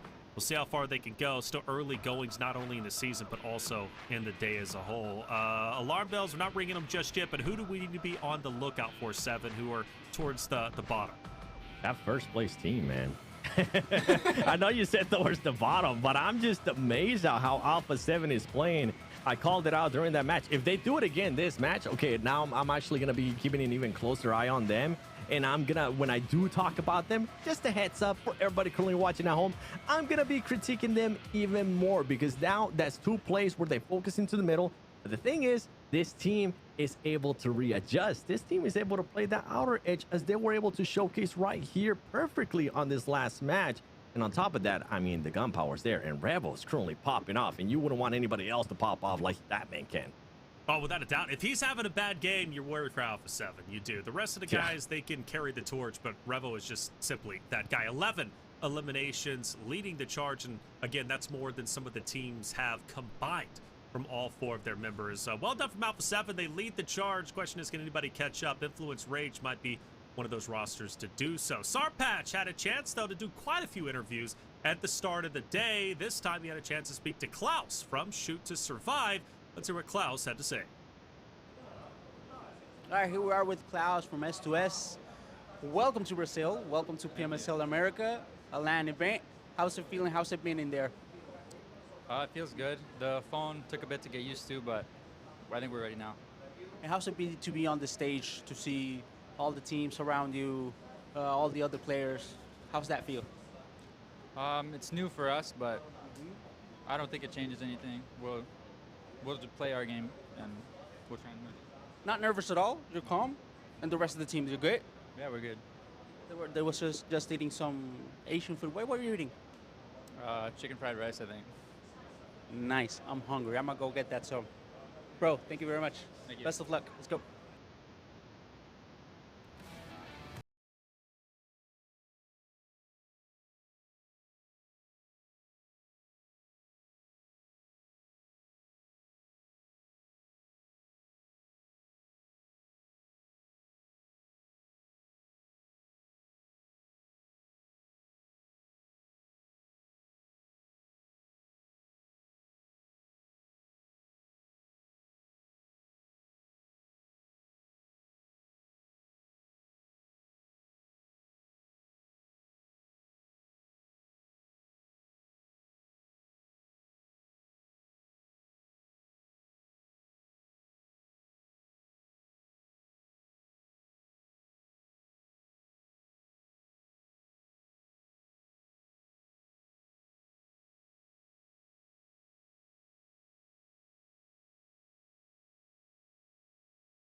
By 7 and Enigma. 2 games down, 4 more to go. We're hopping back into Arrogel. We've got it 3 times in a row. Better get used to it because it's coming back at you very quickly. And 7, for these teams, they just got off Arrogel, right? They know exactly what's about to happen. The teams really did fill each other out because that was incredibly slow and polar opposite of what we witnessed from the Sandhawk, which is incredibly quick. 3-4 teams lost going into stage 3. We didn't lose anybody going into stage 3. We lost a couple of players, but no teams. I'm expecting a little bit of the same here on Erangel as the teams continually try and figure out what's really happening and what's going on. For Wolves, been impressed with their play today. I really have been. They've shown great prowess. They've shown the ability to slow things down when needed, which is again opposite of what they were last year. A very aggressive roster, in your face, like to be the tip of the spear. They're no longer that team, right? When at least so far over the last 2 maps of it. I'm like, Wolves, you know what? You're playing good here and there. Seb, can we talk about that rotation? What happened with that rotation? As we were talking about it during the break. And please, bring it back to us 3, because I want to have a bit of a back and forth here with Enigma, because I know, Enigma, you were saying, why shoot before you push? Yeah, I mean, we have the vehicle. We drop baton off early. We're looking dead center in influence rage, and we're seeing Vios off into this saying, oh, we're going to shoot them, and then we're going to rotate right behind them, thinking that they're not going to turn around and just put a few right into our dome. So a little bit too eager, I think. Maybe Wolves just got a little too overconfident, really wanting to get that engagement going. Maybe that blue zone stress was playing a factor, but I mean, you saw how I was in between the broadcasts, right? This team, yep. I'm not expecting them to be struggling with making those rotations. They had the time to work with. They had that far eastern edge.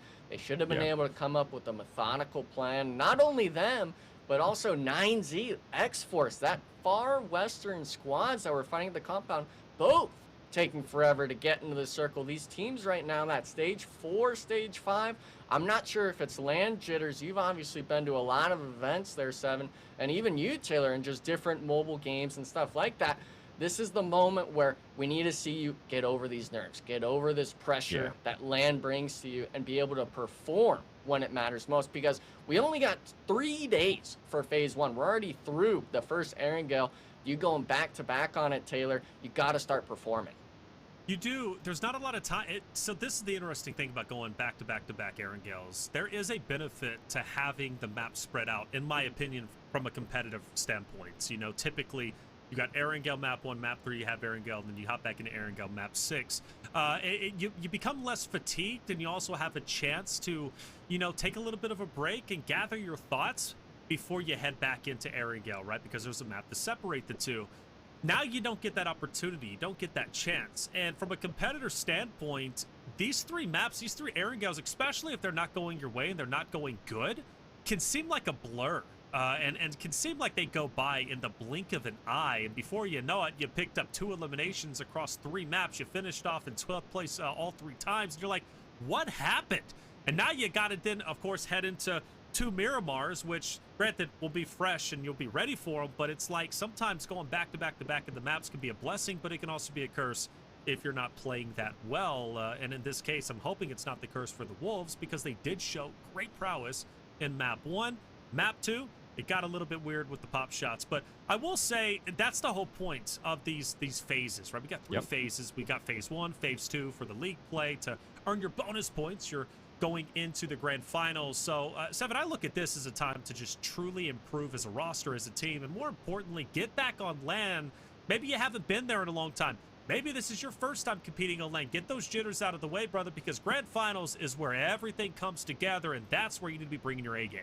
Yeah, for sure, especially for some teams that will qualify, especially from PMCO. Sometimes they end up having those new players, and sometimes players don't even have jitters. It just happens to be a bad call, which I feel like that's exactly what happened there for Wolves, because they had plenty of time to work with, and I think they were just they got tunnel vision into what was going on over there with VO's gaming, and on top of that, Alpha 7, that they didn't even want to make any kind of push towards the south, which at the time, keep in mind, this is all in hindsight for everybody currently watching. We do get a chance to watch the map. We do get a chance to see where everybody's currently positioned, but with the power that this team has, with Coops on the helm as well for Wolves, if they would have went south, they would have been able to take on VIP, and they would have had just so much more terrain to work with, and at least maybe extend their lives a little bit more. But ultimately, it didn't end up working out. Luckily for them, we do end up going back to another Erangel match. Sure, and luckily for Influence Rage, we go back to another Aaron Gale, because Sandhawk, if we had 3 of those in a row, I don't know if they would be towards the top as they currently are. I mean, they finished off with 0 eliminations, way towards the bottom on Sandhawk, but on Aaron Gale, different story. Winner, winner, chicken dinner. They get first place and 11 eliminations, which is truly special. And speaking of Influence Rage, Sarpatch had a chance to talk to Diego, and Diego was a pop-up player in map number 2. Let's hear what Diego had to say. All right, guys, here we're out with Diego from Influence Rage. Congratulations on the second match. You guys are coming very strong from PMGC. You did great over there. How's the chemistry with the team? Parabéns por o jogo. Vocês jogaram muito bem. Como está a química? Vocês bateram muito bem na PMGC. Então, como está esse ambiente depois de isso, estando aqui agora? Acredito que a nossa maior aprendizado foi a PMGO. Apesar do resultado bem ruim, a gente conseguiu aprender bastante e a gente vai aplicar tudo que a gente aprendeu aqui na PMSL e ganhar o campeonato. We learned a lot from the PMGO, especially that was our worst performance. We're going to learn from that and try to be a champions here. Not much time, so thank you very much, sir. Let's go back. That's right, Sarpatch. Not much time because we're hopping into map number 3. Back into Erangel we go. For Diego saying a lot of lessons learned through PMGO. They're bringing those lessons here, which clearly paid off, right? That Erangel was phenomenal. The way they played that in-game was great. Did they stack up? Was there a chance maybe to losing it second? Yes, there was. But did it happen? No. And therefore, they did exactly what was needed to be the winning team, be victorious. Here it is, map number 3. We're heading into Erangel. Chat, you paying attention? It might be popping up, it might not be. I don't know. You guys are the ones who got to be on your game here, because there's a lot to be earned, not only code-wise, but also to be earned just knowledge-wise, watching the games as a whole. There it is. We've got our next Amazon gift cards. We've got a couple more being thrown your way. Be quick out there, because from what I heard, Seven's trying to take it. I joke, you can't. But Seven wanted to. He wanted to cash out. I don't blame him, man. Free money is free money, and we're looking to give it out to all of you out there. Erangel, map number 3. Let's get it started and see if Influence Rage can replicate their success with the first place, 11 eliminations, and a wonderful job well done. And also, will we get anybody landing military like Team Liquid this time around, who seriously need to step it up, or they're going to fall behind very quickly? So Enigma, where are we going?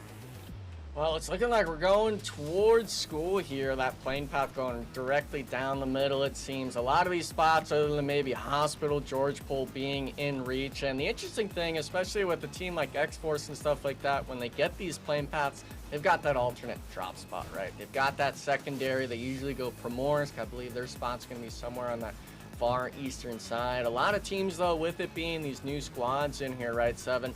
A lot of teams potentially just opt to go to their main drop, but they take what's called that two-step rotation. They go for the vehicle spawn, maybe like what 9Z's doing, and they make that rotation far out into zone to play it later on in the match. And the interesting thing that I always enjoy thinking, we talked about it, of course, with this being the back-to-back-to-back map format, the second Erangel, how are teams going to be able to switch it up? And I mean, that's a big switch up, to say the least. The zone, it's not even on the map for some of this.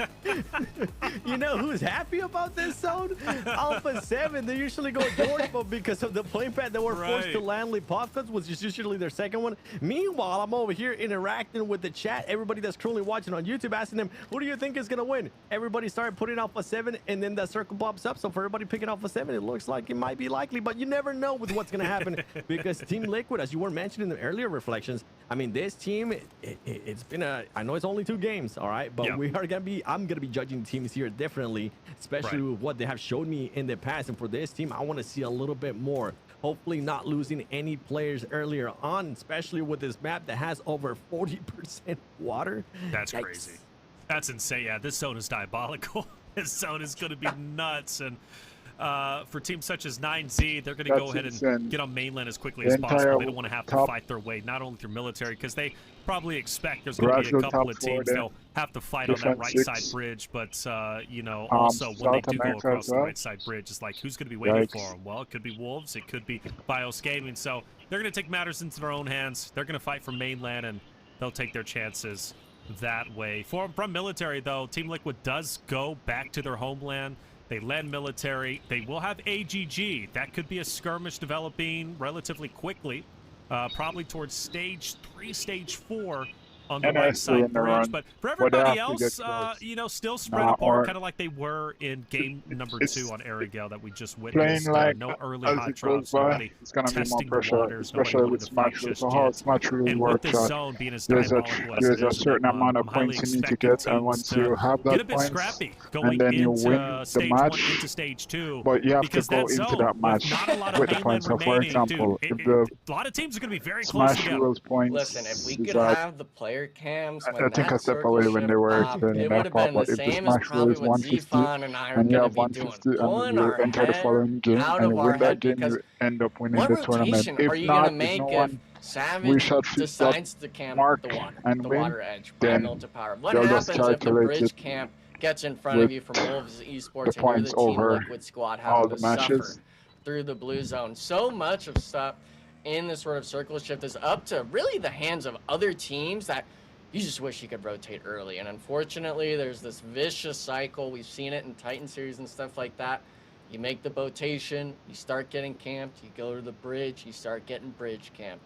The interesting thing about it is with it being Americas, you're not sure where in that cycle we're really at for teams deciding to make their choices. So if you're a Team Liquid fan, if you're an AGG fan, you're hoping that maybe your team chooses the right play. And unfortunately, looks like Savage, they were actually the dead center team getting a knock early on from Alpha 7. And that's not the team, especially so close to you, to be getting a knock onto you.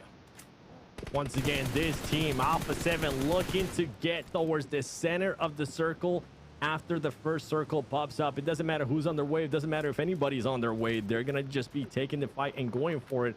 Just a very disrespectful way to play for some players, but I'm absolutely loving it. Keep it going, Alpha 7. You're pretty much just big daddying everybody in this lobby, at least on the first couple of circles. Yo, and we talked about that during the break. You know, Alpha 7, the way that they're playing is disrespectful to the teams, but I personally am a massive fan of that. You know, again, they started very slow during the fall season. This season, they're not wasting their opportunity. They're looking to dominate this lobby. Even though top 3 move on to EWC and naturally earn the bulk of the money when it comes to not only the league play, but also the grand finals of the PMSL America Spring season, but they're looking to dominate those other rosters who do qualify for EWC. That's their home. That is their turf. They dominated that tournament. They won, okay? And they're going back in, and they want to know that they're in the best possible position, and they're going to play the way they're looking to play on that main stage over at EWC. Bottom line, period, and they're playing exactly like that, and nobody's holding a candle to them, albeit, at least from the first 2 maps. Still plenty of time to go. You never know what the days are going to bring, but loving Alpha 7. Nobody's challenging them. I wouldn't either. They're hanging out, but we do have Inco kind of around that of Vios Gaming. Potentially a fight between them could be developing relatively soon, and I noticed there is a teammate from Savage who's going to be going out. There's going to be Octi, who's trying to just scout the horizons up ahead. But yeah, Vios Gaming, Inco, most likely going to have a bit of a skirmish later on, and Wolves looks to be pushing back Team Liquid. Yeah, this is what I was talking about, right? Is it going to be a matter of the bridge camp, or are you going to be able to make that rotation safely? And unfortunately for Team Liquid, they tried to get right in front of AGG. Unfortunately, Wolves just actually full 4-man stack on the gas station. You don't really even want to play right on the bridge. It allows Team Liquid to potentially full slam and you can go trade for trade to get the revives. But Wolves, they're keeping you back, and unfortunately, I'm seeing it on our map feed as well. Looks like AGG realizes Team Liquid tried crossing the bridge. Mythic being caught out potentially by one of the AGG members. Now, this is a matter of that time crunch, right? Does that clock start ticking in your head, or are you completely clueless of what's going to be happening? The shots do come down, not from Melgar, one of his teammates, but if you're all in vehicles, if you're so spread out like this, I want to see it from All Glory Gaming. It looks like they're going to do it. Full sending on a Mythic. The Grelin shots coming in. Melgar as well now, full slamming on the Mythic, but M2M, he gets put down by Mythic. That's one. He needs to find the next player here, but with both shotguns, it's a matter of who hits the shots first. Team Liquid needing to scramble to give the support. Mythic getting peppered down. No chance to heal just yet, and we're seeing it now here, 7. The 2v2 slam on the compound. Can you get the revives going, or will Team Liquid turn this fight around? I don't know if AGG had realized there that Mythic had rotated around, and he's going to be going for a push here, trying to go towards the second floor. Going to be slowed down a bit there as he does end up taking some damage. but everybody from Team Liquid, they wanted to make a cool, easy rotation across the bridge. Boy, did that end up backfiring. Not only do you have Wolves on the main island, on top of that, you have AGG Team on your Liquid wins back, but this. now we at They least have have you the too. full squad here, and AGG needs to be able to readjust. You can see now the player that was on top of the mountain is going to start pushing down. Are any of those grenades going to hit? None end up hitting. AGG slowing it down, waiting for his last teammate, for Charlie that's currently in a vehicle, getting closer and closer as the next circle is going to be closing in. Chief does end up getting knocked.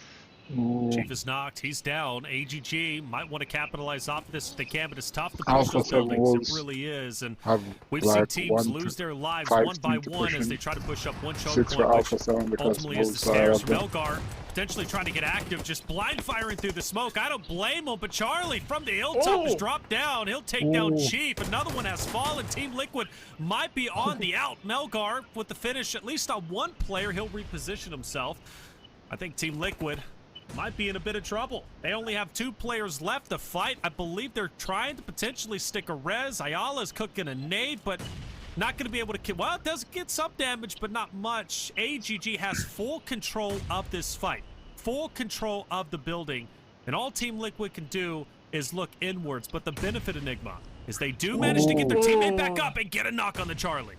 Yeah, Fran needed to cross with his team, having this 4v3. Instead, he sits back and he allows Team Liquid to get the full reset. And now he tries pulling up late, but the shots come in from Mythic. Teammates full slamming the stairs now. The pre-fires from the shotgun shots, allowing Team Liquid to start forcing themselves up the stairwell. And AGG, what could have been, now down to just a solo. His teammate honestly body blocking him, luckily getting thirsted out from Ayala, but 2v1 situation. The stairs can be deadly and all the pre-fires come through. You're not sure which room the player's in, but it's all about the 1v1 here on the stairs, and they double up, but the shotgun shots only connects on one Taylor. Ayala somehow managing to live with his teammate getting knocked behind. Press. And the experience from I'm Team sure Liquid those 2 shining guys through. The veterans stay alive in a difficult situation. Meanwhile, we transfer over to Vios Gaming in a fight of their own. We've seen them get scrappy early on. Good. This map will be no different in map 3. Come And they're on, making Inco, let's good use go. of their screen time onto Inco. The question is, though, One can more Inco up. pull a Team Liquid and reverse the roles? They're on the back foot. Vios Gaming seems to have the advantage, granted only with Nunez, but Nunez is hitting some wonderful shots. Wonderful shots indeed, and it'll be no different from the player just up ahead. Gets challenged from up top, hits the shots needed, gets the 2, trying to go for the team wipe. He's got 2 more to deal with, hits the shots needed, but can't get the finish. And Vios Gaming will get eliminated, but hey, a job well done. 7 eliminations win, and a 'cause war they could have should be just several pre-fired that eliminations and a Corham, wonderful get performance full on wipe, but screen. This Vios nevertheless, Gaming that was a roster good try. setup They should have has crushed that, proven but to be hey, a thorn in me the on side of top, so many I don't teams mind. that think they're going to roll up, get an easy elimination, only to have their hands tied as Vios Gaming pepper shot into them and almost takes them out. They definitely have. Luckily there for Inco Gaming, there was nobody close by to kind of push there and create some kind of a third-party situation. But with the circle closing in, they're going to have to start worrying of where is it going to be going. Are they still going to be within the circle? They're going to be outside. One team that's going to be outside is going to be none other than Wolves. And Inco's barely outside as well. Loops Esports, though, they're currently chilling. They're not having to worry about anything. And another team that's going to be chilling is going to be 9Z. 9Z is going to be within the middle of that circle, too. Let's see if they can end up grouping up, too. By the way, going back to Team Liquid, Ayala and Mythic. Ayala played that so well. And I'm pretty sure Mythic is going to be saying, how the heck did he knock me? I was behind you. Hey, but they did lose 1, I believe. It is going to be a 3-man of Team Liquid remaining. They did get those 4 eliminations, so they're starting strong. But the scary thing is, you remember how that first zone was, right, guys? 40% on that eastern Mill to Water. We went all the way back to farm, and out of all the teams I feel the most sorry for, guys, it's got to be Wolves Esports. 4-man, they dropped here in farm. They dropped spread. They made that rotation all the way past Milta early, hedging their bets that it's going to at least center up in the zone. God said, nah. We're going back west. We're forcing you back into the farmlands. And unfortunately for them, they lose both Doran and Baton. No eliminations to their name. Honestly, just hoping that they can get blessed now in this shack. But a lot of that is a lot of what ifs, a lot of honestly wishful thinking, to say the least. But Alpha 7, they're never about the wishful thinking 7. They're always about giving themselves a situation to fight through and shoot to survive. Klaus, the star player for that team, just getting put down early by Alpha 7 this match. And this is one of the main reasons why everybody was looking forward to seeing what Squash was gonna be able to do here with this team. And he's now up to 3 eliminations, and now Alpha 7 is looking to just reposition himself and play a bit of an edge here against none other than Shoot to Survive. And Shoot to Survive, I mean, if you can find Mafioso here, that'll be perfect, but I don't think they're gonna be able to, as Squash is gonna go back and pick him up. How are they going to be readjusting here? More than likely, they're going to be just hopping on vehicles and trying to leapfrog there the Shoot to Survive players. Meanwhile, on the circle, there's just a lot going on. We were talking about Loops being there within farm. You were talking about Wolves as well. I'm with you. It does hurt, Enigma, that Wolves does end up landing in farm. They end up losing 2 players, and they're kind of forced to go back to farm. But I am happy, though, to see that it is Coops and Juancho, the 2 players that are currently alive, because we saw what Coops was able to do in the first Sandhawk. We saw him being able to clutch up eliminations and points for his team when nobody expected him to. So if there was ever a chance for that team to be able to edge out even more points, that would be it, especially with those 2 players. For sure, and I know, Taylor, you're probably eyeing a lot of other teams right now, looking at the map feed. A lot of movement kind of on the map. I'm interested in hearing what kind of team you're really eyeing, especially with the circle shift coming up. Who do you think's really going to be that fragging squad in the lobby? And no, I don't want you to say Alpha 7 here, Taylor. I need another name from you. Yeah, I was too. I was hey, Alpha 7, but only because, you know, they went to a very comfortable spot over in Milta. Now they are having to rotate all the way around up top. So it's a challenge, I think, for any roster. But Alpha 7, they'll be just fine. Their positioning is great. But no, I think this could be another great game from Loops. Yes. You know, pretty much dead center.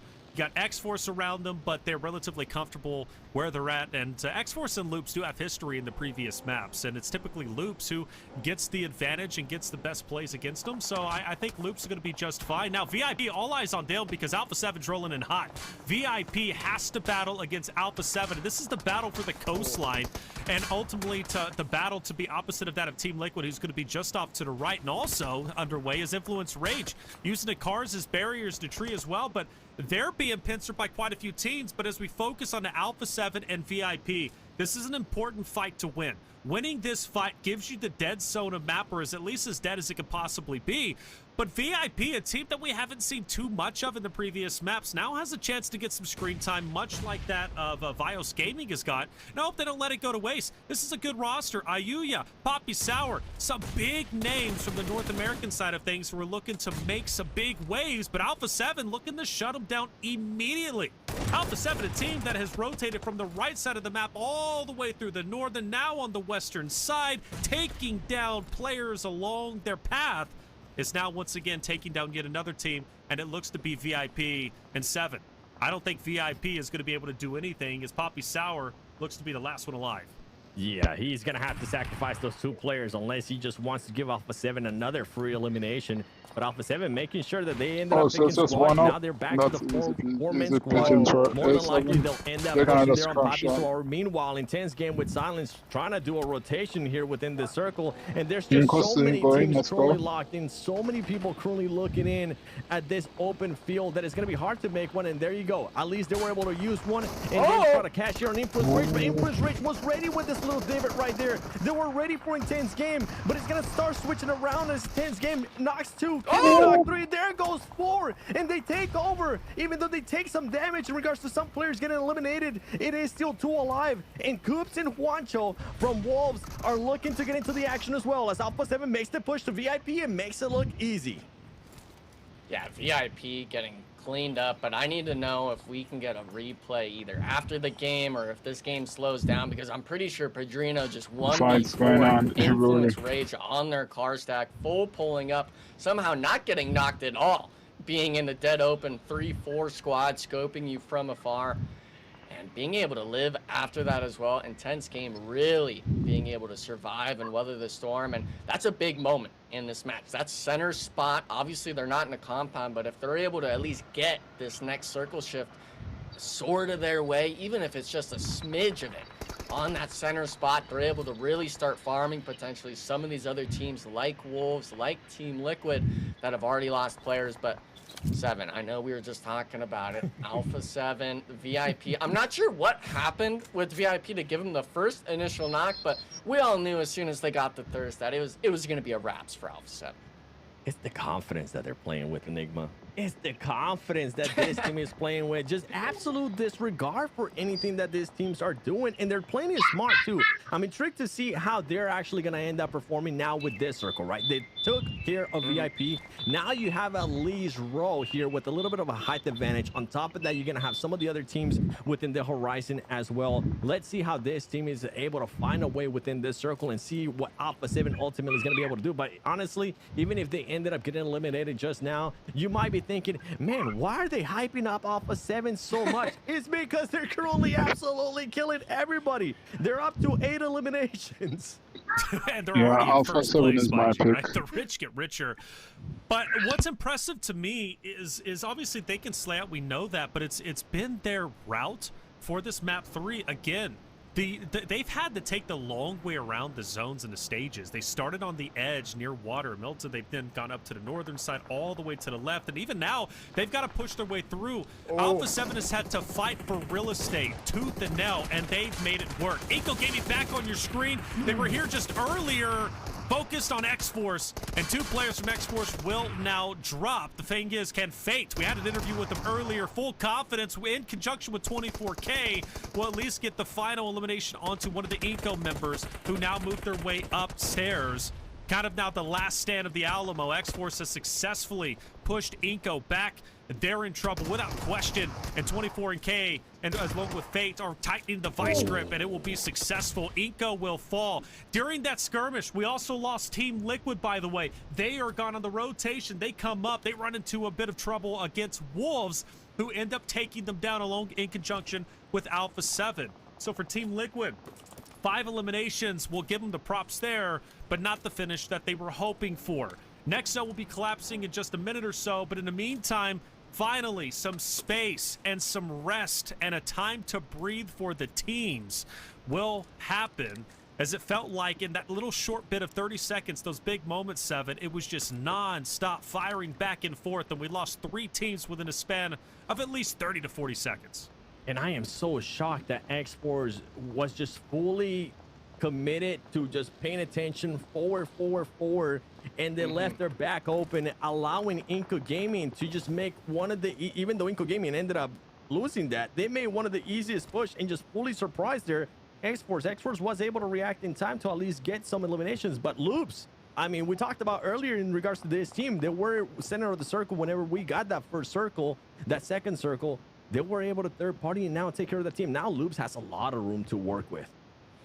Yeah, we're talking, what is that, 8 players off the board, and I really felt bad for X-Force because Valak, we saw caught in the dead open. He was starting to make a rotation to potentially push Shoot to Survive on that sort of wizard tower right in that farm section, but unfortunately, ALM getting knocked immediately from the Inko Gaming pull-up, and then after that, it's just the freest fight for Loops. Now we see it, the circle shift does go up to the north. It's always a what could have been moment for those squads, right, that do get eliminated in these prime real estate spots, and now Taylor, I'm eyeing that south side. I know you are. Alpha 7, Wolves, even Savage Gaming. They got to start working into that circle shift, and they got to do it now. Yeah, no surprise. Again, Alpha 7's had to fight their way into each and every stage. They may make it look easy with 10 eliminations, but I guarantee you it hasn't been easy for any other team other than Alpha 7 put into their spot in their map rotation. They would have been struggling. Without question, it would have been tough, but Alpha 7 has managed to make it happen, and well, good on them. That's why they're one of the best in the world. Not only can they slay out, but their positioning, their IGL leadership is just simply incredible. And I got to say, Squash is also pulling up the newest addition to this Alpha 7 roster, returning once again his 3rd time here. He's going to be the elimination leader so far in Game 3 with a total of 4. But yeah, you got Wolves. They only have 2 members. They've got to work up.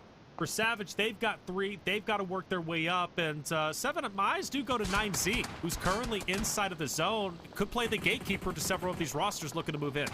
I mean, at this point, this team has had to do absolutely nothing, letting everybody else fight it out.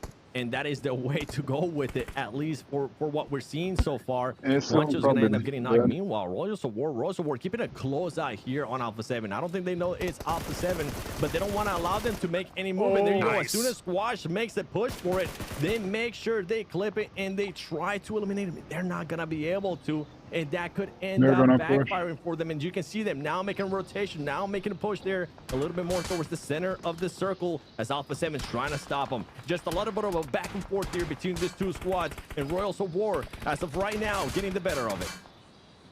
Yeah, the Royals of War, they got to be careful. If Alpha 7 even gets a knock onto ROW, the only play they have is to go forward. Luckily for Royals of War, Savage Esports is able to get an opening knock on Alpha 7, try to stall them a bit, but those are these squads that we've seen them have their pump-off 4v4s, those eliminations under their belt in the last 2 matches we've seen. And with this being Aaron Go, every squad knows every little nook and cranny that Yo, looks like to six. play, and now we see it. Snacks taking a Welcome peek to the over at stream. Rio, trying to make the full send play in, but Rose of War, they're going to forget that the solo's here, trying to get the thirst. Luckily, they pulled through with it, picking up at least 1 elimination under the belt, and what could have been a disaster scenario, Taylor. Luckily, Royals of War coming out on top.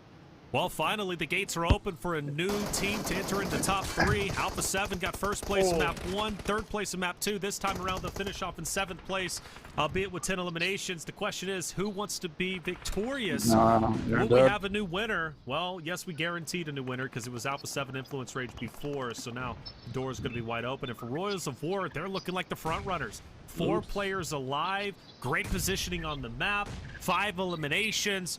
We've seen 11 as the highest eliminations for the day, granted across 2 maps. Can map 3 go to Royals of War in a span of 10, 11, maybe even, I don't know, 15? The possibility is there. They can drop big numbers, but they got to take the bull by the horn, and they've got to move up just a little bit. But if I'm them, I'm a little bit worried of 9Z and Loops off to my right, and maybe even getting pincered in between them and United for Gaming. He's going to be to their left, so they're going to have to fight hard, but they're my team to take this game number 3. 9C currently just holding this compound on this current circle as well. They're not gonna have to rotate, and luckily for them, Loops Esports, whenever they were throwing a bunch of grenades, seeing if they could maybe end up catching anything from 19 Globen, they didn't, which kind of slow whatever push they were trying to make, and instead they're gonna go over 2S, shoot to survive, trying to make that push towards them. One of their players does end up getting knocked. Gustasi getting knocked as well. What looked to be like an Loops easy push here survived. for this squad for Loops Esports is not looking like it, and now they're having a little bit even more trouble with the Molotovs coming down, stopping any kind of push that they have there. There you go, being able to take care of him there on the 2nd floor, but 2 of their players are currently knocked.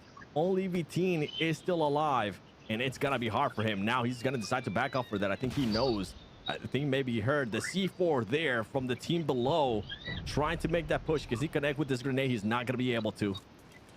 Yeah, this is the question mark, right? Do you go for the revive? We saw Remix, it worked out for him last match, but for Loops, is it going to be the play you want to make? We see the nade prime 0.10, not even going to drop, actually. Loops getting away, maybe with murder. Looks like a third-party opportunity, actually going to take care of the shoot-to-survive player, Bob, down on the 1st floor. And I'm interested in knowing later on if Loops is able to potentially even get that reset going. But 9Z, they're sending it through, and the knock, the rain down with the vehicle. Milos salvaging the fight for the squad. 3 teammates knocked, and they got to be worried, though. United Gaming, they're turning right back around, looking for the 3rd party. And Milos, he's got to just run away, Taylor. He's got to just try to survive from the team pulling up. Leave your teammates. Those aren't your teammates anymore. They are the loot boxes for United Gaming. Oh, and Loops is making a bit of a wide rotation. They want to get behind that of at least Mystic, which could be beneficial for Milos. The solo from 9Z. He's trying to make a heroic play. I believe in him. I do. He'll go ahead and back away for the time being and separate themselves. Meanwhile, you got Loops up top, and then you have United for Gaming, who currently has the man advantage. They're sitting at a 4 stack.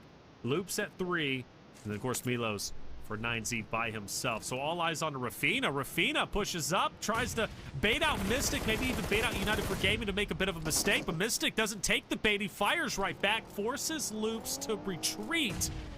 And it's going to be a constant back and forth, and there's a lot of open space in front. Really, the only thing that you have is the natural terrain to kind of stay behind for Loops. I guess, have a little bit of the high ground, but neither team, Seven, wants to apex that little bit of a hill that they have in front of them because they know if they do, they're just going to get gunned down. That's right, and I think this team, United for Gaming, remembers that there's still one player alive. They don't know exactly which team is going to be, but Milos is still alive for 9C Globe, and so he could end up being a bit of a thorn here on their path as they're trying to inch their way up closer and closer. But Loops Esports, they were able to pick up those last 2 players that were knocked back up to 3. Not a full reset, but at least 3 players. You got something to work with.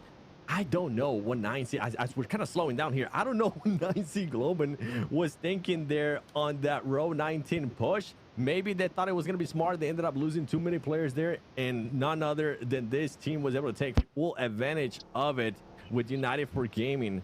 But a bit of a stalemate here, and it's gonna, I feel like it's gonna continue to be like this until we see a knock or Loops just fully sense it and be his aggressor.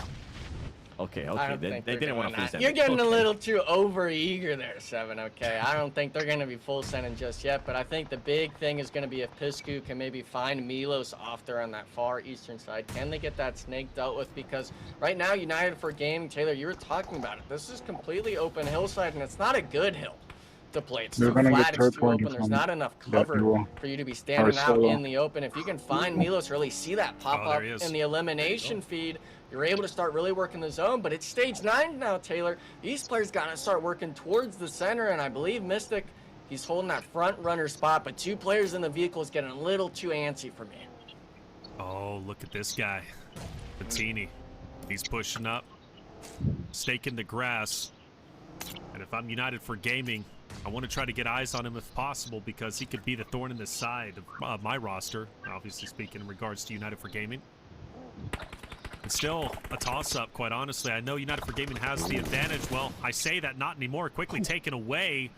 And it is going to be Rafina taking down Hate, and it will be a 3v2 now as Loops looks to take this final flight by storm. They do so, and they will be successful. Loops will take a big victory. 9 eliminations, their first win of the spring season here in 2025. But shout out to United for Gaming, making a big appearance. Their best placing yet. 5 eliminations, 9Z as well, staying alive. Milos being the hero in that situation. The celebrations are in. Loop still very focused. A clean 4v2. They take them down so fast. 9 Elim 7. They set themselves up nicely. We highlighted them very early on. They were set up within zone. What I think really honestly, they never left the zone as far as I'm concerned. I think they had to break in maybe once, but Loops has been known for their positioning. They've got a bit more aggressive over the last 3 games this spring season, but they had the best of both worlds, and that resulted in the win. Yeah, Loops didn't really have much to do with it, and whenever the opportunity was there for them, they kind of took it. Remember what happened earlier on with X-Force and Inco Gaming. They saw an opportunity there. They made sure that they third-party cleared that squad. Then they decided to go up into 9C, threw some nades, nothing happened. They decided to back off and instead go towards the Wizard Tower and ends up eliminating those players that I can't remember at the top of my head which team it was, but they ended up winning that engagement. And ultimately here, they're making it look so easy. 3 versus 4. Yeah, that Wizard Tower fight nearly did them in, but they made it out. They had to get a couple of revives, but hey, they handled their business, and they ultimately get the win. And this Eco Gaming fight was nutty. It was Vios Gaming once again making an appearance. Nunez nearly clutching a 1v4, but he fell short in the end. But I'll continue to say it, Vios Gaming, when they get on screen, it's always excited to watch their perspective, Enigma. Yeah, but this is the play I was talking about. Pedrino, 1v4 on the pull-up with the 2-seater. His teammate, yeah, he was able to get some shots going, maybe some third-party action as well from afar, but really it was just an all sort of him moment with the DBS. That sort of southern rotation as well. We were able to see as well how Coops was able to get 1 or 2 of his eliminations, but this whole western side was where the bloodbath was. Loops Esports being able to clean up what my mind is really that sort of mistake of X-Force and Inco Gaming fight, allowing these other teams to work in for free. And this was the scary part you guys were literally just talking about. This sniper tower seemed to be going on for a minute straight of the fights, and everything after that, I mean, it was just icing on the cake for the chaos. Love Milos just rolling in with the car, getting a couple of rollovers, and ended up working out for the best, and he really did fight hard in that top 3 position, but as a solo, you can only do so much. And for Loops, they commanded that final fight. that resulted in a tremendous win. 9 eliminations and a ton of damage, like I said, across the board. Very, very well done. It's nice to see them in the victory circle finally. The first time that they'll place within top 3. And a potential chance to obviously elevate themselves up the leaderboard. That's the goal, outside of obviously getting better and better each and every time you can. Vinton as well as Rafina will be the top elimination leader with 4 apiece. They will get the bulk of the 9 that we ended up seeing, but make no mistake about it, everybody did their job. So Loops, let's see how far they can jump up after our match standings. 19 points, that's nothing to scoff at there, 7. Yeah, it's definitely nothing to be mad at. 19 points total there. United for Gaming, you were mentioning too, now being able to at least secure some more points towards your tally. 19 Globan out. Even though you get 11 points, I'm sorry, I'm gonna have to do this. I was expecting a lot more with what you guys had to offer there. We'll get a chance to talk that about a little bit later. Keep it and real. Then Alpha 7 Esports, I mean, for this team, even with everything that they had to work with there throughout that zone, they still are able to clutch up 11 points. Yeah, that's pretty impressive. I mean, they saw a ton of the map, a lot of real estate they had to cover, and it resulted in 11 eliminations. And man, if they would have made top 3 with how hard they had to fight through the zones, I should say, that would have been just nutty. Just nutty. We look at the second page. X-Force slows down a bit. They're finished off earlier than they wanted. Eco Gaming as well. They get into a bit of an aggressive fight very early on. Granted, they had a decent showing with 6 eliminations. I will give them credit where credit is due. Team Liquid, 5 elims. And one thing about them, that fight against AGG, man, hats off to them. The way they recovered and they also backed away from the Wolves gives me great hope Team Liquid might be on the up and up despite them being in 11th place currently. But Alpha 7 there in the first place still with 44 points. But look at this. Enigma Loops has jumped way up alongside that of 9Z. But the biggest storyline, Loops looking to challenge Alpha 7 by the end of today. Yeah, the big thing for Loops is you're making note of it. Those first 2 games we watched, the first Sanhok and then that first Erangel match, they were getting eliminations. It wasn't like they were going Run the out Attack on Titan tomorrow. 5, 6, 7 eliminations. I think probably tomorrow. Yeah, it's tomorrow before I stream gameplay before I watch part of this tournament again. Up the big boy numbers, the Alpha 7 numbers. Obviously, Alpha 7, they had those 11 points last match. Those 10 eliminations really were doing wonders, but we're wanting to see that from a lot of different squads, right? I know we've only watched 3 games, but this right side of the screen, I'm looking at Wolves, Team Liquid. Heck, we can even throw All Glory Gaming in that discussion. These are names that we've heard about, or at least have expectations for 7, underperforming in these first 3 matches today. That's right, and I think it comes down to kind of how top-heavy it has been throughout these matches as well with the Brazilian teams. I mean, just looking at the top 5, 4 out of the top 5 are Brazilian teams, and they're kind of happy in a way that Team Liquid is currently not popping off. I know that's one team reflections. You and I kind of always keep an eye on this team. If that team also starts popping off for NA teams, I'm looking at them especially, Choose to Survive, Wolves, it's going to become a lot harder. Without a doubt, without a doubt. And I hope that Team Liquid does join the top 5 shortly, but they're only at 10 points. They've got a long way to go. Luckily, they got 3 games still left today, which means 3 opportunities to catapult themselves up to top 3. And we know it's well within their wheelhouse. It is. Just gotta get out of their heads. I don't know what's happening with them. I hope we get an interview with them shortly. But Team Liquid, they're going to be on the up and up, hopefully. But Loops, looking to challenge Alpha 7 in first place. They've got 3 games to get the job done, and we've got 1 more Erangel to go. We're going to take a quick break. When we come back, map 4 coming your way.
Welcome back, everyone, to the 2025 PMSL America Spring Season. We are now halfway through. We've seen Sandhog, Erangel twice. Well, let's see Erangel one more time for map number 4. And I believe we've had 3 different top 3 placements. If I'm not mistaken, I'll double check in just a second. So will game 4 bring us potentially 3 more different placements? So maybe even a new winner. We haven't had anybody win 2 games today, but I'm sure it's coming. Some teams are feeling more and more confident as the day goes along. I'm Taylor Reflections Noble, of course, joined by Seven and Enigma. Erangel once again, 3 times in a row, and similar play styles. A couple of teams changing things up, like, for example, Team Liquid. They have a drop in mainland. They like to go military. Some other rosters like to change it up a little bit. They at least have 2 different locations, Plan A and Plan B. But for the most part, though, Seven, we haven't seen any big engagements off the rip. Nobody getting spicy. Are we breaking the mold in game 4 and maybe seeing an early initial fight? I don't think it's going to happen, but if we are going to break the mold, something I want to see it break is Brazil winning every single match so far today. I need something for my copium, okay? NA teams, I'm talking to you. I need you guys to maybe it's time that we end up getting a win. Could it be X-Force? I don't know. Could it be Wolves? I don't know. We'll have to wait and find out, because Brazil right now, I mean, they just keep doing the right plays over and over again. Yeah, well, no surprise, right? Brazil's the best region. North America's still on the come up, but let's face it, North America has played a little bit better, but Enigma, they're far behind. At least Brazil at this point. But hey, it's still early goings. We've got 3 more maps to go, and Erangel, once again, will be right before us. And I hope we do see another top 3. I just want to verify. So yeah, I mean, we haven't had a team finish top 3 on Erangel in back-to-back maps. Yeah, just to make sure. It's been 2 or 3 different teams in map 2 and map 3, which is pretty special, and polar opposite of what we saw from Alpha 7 Enigma early on, right? When they get a winner chicken dinner on Sandhog, they go into map 2, they get a 3rd place finish, but they're still remaining consistent. The question is, though, Enigma, do you think Loops, it would be a major surprise if they pass up Alpha 7? Obviously, they've had history and success in the past, but did you expect Alpha 7 potentially to fall down to 2nd or 3rd place this early on? I did. It doesn't mean they're a bad roster, but Loops is truly looking great. I think it's just so early on in the tournament and stuff like that, especially phase 1, everyone testing out the waters, that, yeah, we could expect maybe Alpha 7 to be dropping a little bit. Now, with the lead they had, it was a matter of if one of those squads like Loops were able to get a win under the belt after having decent eliminations in those first few starting matches.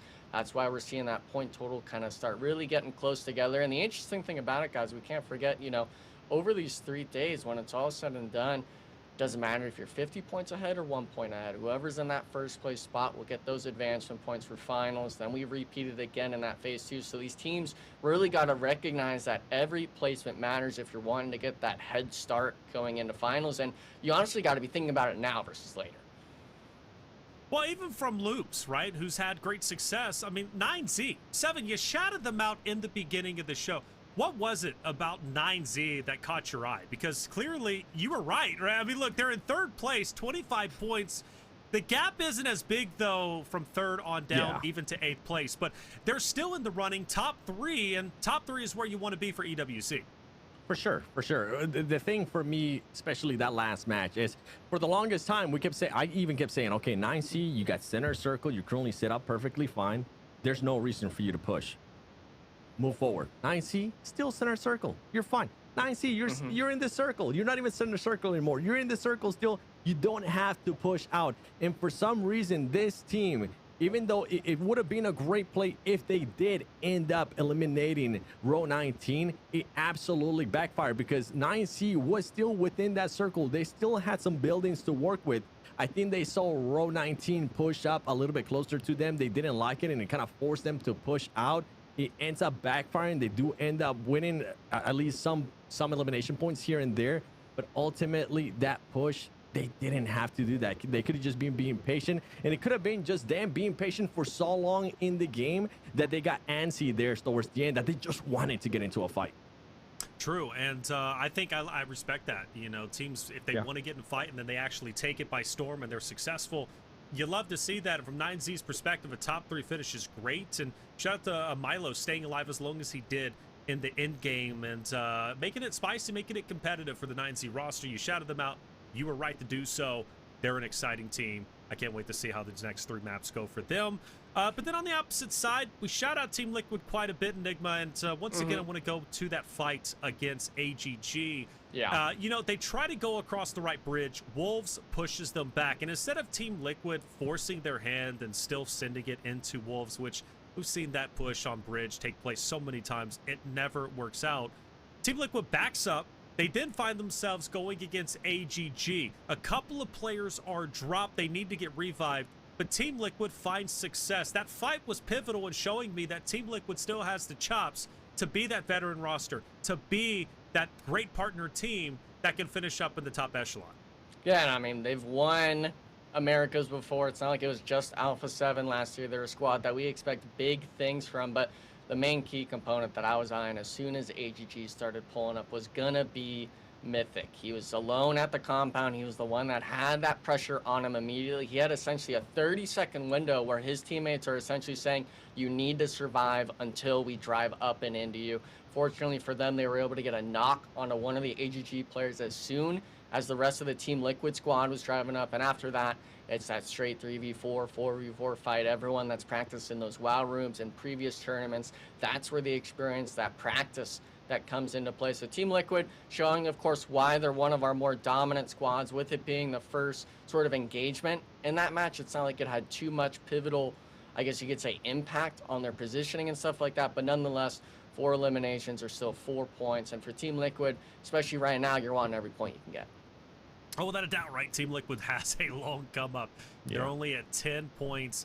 They need to at least get to 25 just to catch up to 9Z to break into top 3. The good news is this is at least the format that's broken up into 2 phases for this league play, but $60,000 for league play. It's still a significant sum of money, and you want to try and get as much as possible.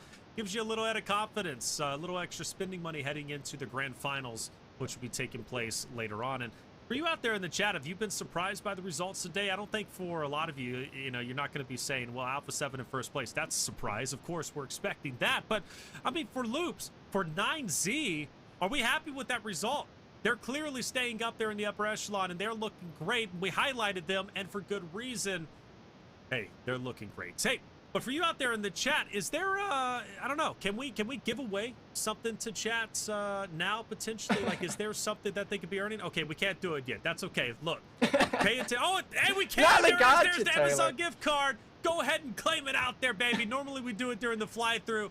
We wanted to do it a little bit early this time. Keep it competitive and have you a chance to stay entertained, right, during our long fill segments before we head in to game number 4. And if you've, I forget his name, Enigma. Do you remember his name? Of course I do. It was HH. He'd gotten like HH. 4 out of 5 or something. He was saying, I'm going to get everyone on the cast of Rice Cooker with how many of those Amazon codes he was getting. But this time around, we figured it out. We got to switch up the timings, right? It can't be always that fly through. Maybe we can't do it, you know, mid-fight. You know, that's a little bit too pressuring, you know, for people to be entering when we're trying to watch the game. But obviously here, you got to keep them on their toes, Taylor. You can't always let them get the codes for free.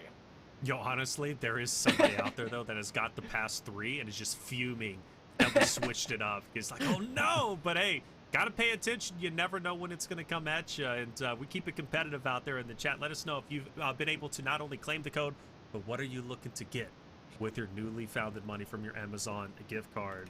Speaking of which, Seven, what would you be buying if you got the money from the gift cards? Some pellets for my trigger. Smoke some meat. Okay. I didn't know where you were going. Okay, wow. Yeah, I had to explain there, boys. I've been on a thing, all right. I've been smoking meats for the whole break here, Okay, so hey. I've been enjoying trying out different stuff. What's the meat of choice? Right now, picanha. But what is picanha? Am I dumb? Yes. What is picanha?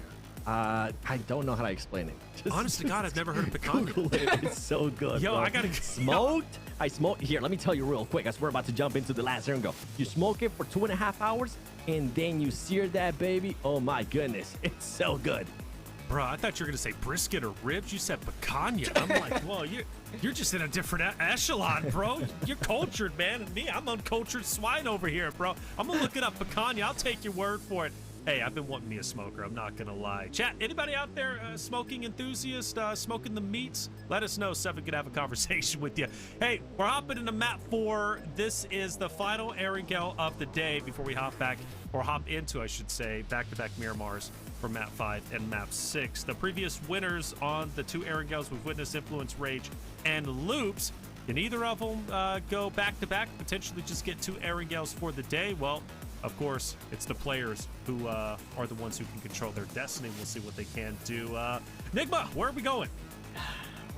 We're going to the same spots, Taylor. Okay, we've seen the same Erangels back to back. A lot of the teams aren't switching up their drops too much. Maybe we're getting rotations somewhat close together, but if we're wanting a different team, a different region, I guess you could say, instead of Brazil winning all the matches, let's just make it a milli zone. Let's just send it all the way down, make it to where they have to either take the botation or the bridge, make it complete chaos.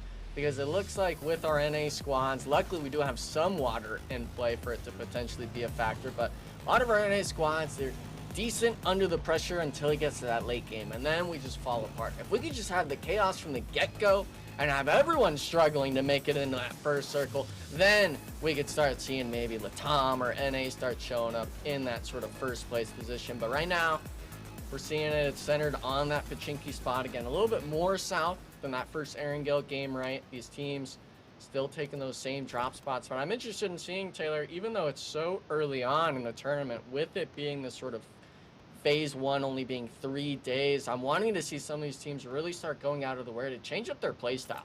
Go for those maybe early engagements. We know Brazil is a powerhouse with doing that stuff, but as we've already seen, Alpha 7 opting not to do that until it's later in the match, leaving it open for another team maybe like Wolves or X-Force, who we feel have enough gunpowder to do that. Maybe start looking for those initiations early on instead of leaving it up for other Give me a teams few, to make Chat. those I decisions. have to step away for a And bit. I think if I'll you're be right towards the back. bottom, changing things up might not be a bad play. Plenty of days left, plenty of maps left. Maybe you keep things standard for day 1, and then as the days progress and you're not happy with your standings, then you start changing things up. In regards to Alpha 7, I don't think they changed things up, and I don't think they really have in the past. There's only been one team, and I think it was SLR, if I'm not mistaken, in fall season that forced Alpha 7 to give up their initial landing spot over Lipovka, and that was a shock to us. We weren't expecting that. Alpha 7 getting pushed off their landing spot, it was unheard of, but it happened. This time around, no one has been strong enough to dethrone them for first place, but more importantly, force them to change up their strategy. And it goes back to what Seven was saying, that 2-2 split, like they're disrespecting the lobbies at times and pushing fights and winning fights.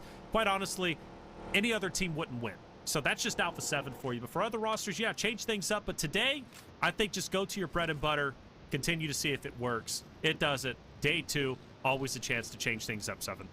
Yeah, and I think it'll be interesting to see how some of these teams are going to be able to readjust tomorrow when we come in, right? They're going to be able to see, okay, Alpha 7, first circle, they always tend to push towards the middle of the zone if favorable. So that's something that some of the other teams that are going to be able to adjust. Remember, I think it was the first Erangel where we saw Alpha 7 push towards the center of the circle, and it was only just one player of 9C that just got caught off guard, not expecting anybody to make that push. But those are little things here and there that, with at least with time, right, within the first stage that we're going to be playing here, maybe some of the other teams will be able to catch on those little patterns from some teams that they're going to be doing, whether it's rotations, whether it's going to be pushes, whatever the case might be. We'll see how they're going to be adjusting. One team that's currently trying to adjust is All Glory Gaming, because with this circle, okay, I'm liking this circle, boys. I know we got a chance to see it earlier on, but right now we're not having an insane amount of water, and we do have military and the main island at play as well. You know what the switch up needs to be? You're talking about this Millie Island and all this stuff. We need it like NA from Titan series. We bring in everyone into a hovercraft and no one's able to shoot you out of it. You start running people over. You remember that, Taylor? X-Force won a match. It had to have been, what, 10 eliminations off hovercrafts alone. And then slaughtering Wolves late game in a 4v4. It was Cinema 7. You have to go back and watch it, because I was expecting our NA boys to honestly stick with that strategy. They were making the hovercraft look like the BDRM from the flare drop in game. If you ever played the pubs and you shoot the flare out of the zone, you know exactly what I'm talking about. And that's the vehicle where you can go across land and water. You don't Yep. have to struggle one bit. And with it being, if it gets blown up, that's a whole wall in front of you to block you from shots. So I'm really hoping, to be honest, that we see more hovercraft plays. Me too. Sorry, I cut you guys off because AGG with one of their players was in it. I think that's what we're needing. NA on top with the hovercraft. Did you, Seven? Did you see any of that? I don't know if you did, man. Yes. But did you, dude? The hovercraft was just nutty during the Titan series. Like that was the craziest things I've ever seen. To the point where literally during, I think the rest of the Titan series that we watched, hovercrafts were always in the narrative and always being used on the North American side. Yeah, so I didn't see that one exactly, the one that you guys are talking about, but especially for last PMGC, I did see some teams that Maxman and I were kind of just pointing out. We're saying, okay, that team, it was in a specific team. I can't think of my mind right now, but they would use at least 2 hovercrafts. And when we would get towards the later stages of the circle, they wouldn't mind blowing it up and just using it as cover, because you don't really have to worry about a team shooting below it like they can in vehicles. It would actually become a liable source for them just to cover themselves, and then that would end up positioning in an L shape as well. So if some of these teams can start doing this year, it would be interesting to see if people are going to be able to pick up on it. Yeah, it was crazy to say the least. In Silo, by the way. In Silo for PMGC. In Silo? Okay. Yep. Dude, I want to see more of it because I think it's super valid. And I will say it's super smart to destroy it and use it as cover. We didn't see that utilized at all. It was more so just about running over people, staying alive as long as possible. But blowing it up, using it for cover is super intelligent. Very high-level play and to be expected from the players at this caliber.